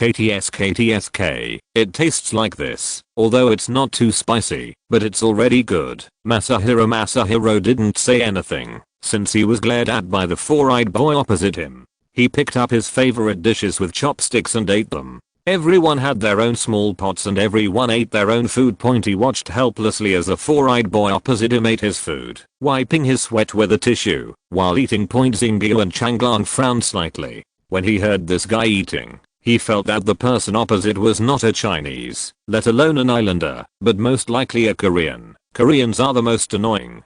They make a lot of noise when eating, and if you like it, they are like a starving ghost reincarnated. They have never eaten anything, and everything they eat feels exaggerated. Putting down his chopsticks, Alan breathed a sigh of relief. He had eaten nothing but hairy tripe for today's meal. He was satisfied with the meal. Looking at Lee Zarin, who had finished eating, Alan asked casually, "This kind of Chinese hot pot, is it tasty?" When Lee Zarin heard Alan's voice, he resisted the heat and forcefully swallowed the hair in his mouth without even chewing it. He wiped his mouth and said, "Your Excellency, this Chinese hot pot is not as good as our Korean military hot pot. I will call home another day and send a chef. You should try our authentic Korean hot pot." It was originally a casual question, but the next answer made Alan's face freeze.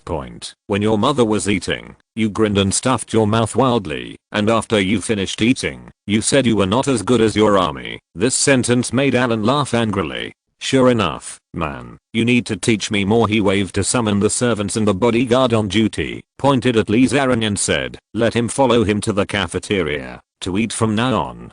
From now on, he will only be allowed to eat their Korean pickles and bread. If I don't tell him, he will keep eating this. Zhang, take him back." Regarding this behavior of putting down his chopsticks and scolding his mother, Alan decided to punish him. "Don't you like your Korean food? I want you to eat as much as you can, and dog meat will not be on the table." "Your Excellency? Your Excellency." Lee Zarin looked confused and was grabbed by the collar by the bodyguard. Before he could realize what had happened to him, he was being sent away. Xingyu and Changlong looked at Lee Zarin, who was being dragged away, and then at the smiling Alan. Before Alan could ask, Xingyu and Changlong smiled politely and extended his thumbs up and said, "I think the Chinese food is delicious. I like it. Thank you for your hospitality. Haha, I'm taking the liberty to invite you over in this way today. As for me, after hearing your words today, I suddenly became curious. Your family runs an authentic Italian fast food restaurant, right? Can you tell me about your restaurant? Is it a chain only?" Then did Xingyu and Changlong realize that the man in front of him was interested in his family's business, but he didn't care. Anyway, based on this gentleman's worth, his family's business was not worthy of his concern. "Yes, our restaurant is called Salia. Have you ever heard of our restaurant? We now have nearly 100 chain stores in the island country. PS. Huh. I went in again. Hey, I'm out again." End of this chapter. Thank you very much for reaching the end. Don't forget to like. Looking for more exclusive content and immediate access? Subscribe to our Patreon. Remember, every like, subscription, or donation encourages us to continue. Thanks to everyone. See you in the next video.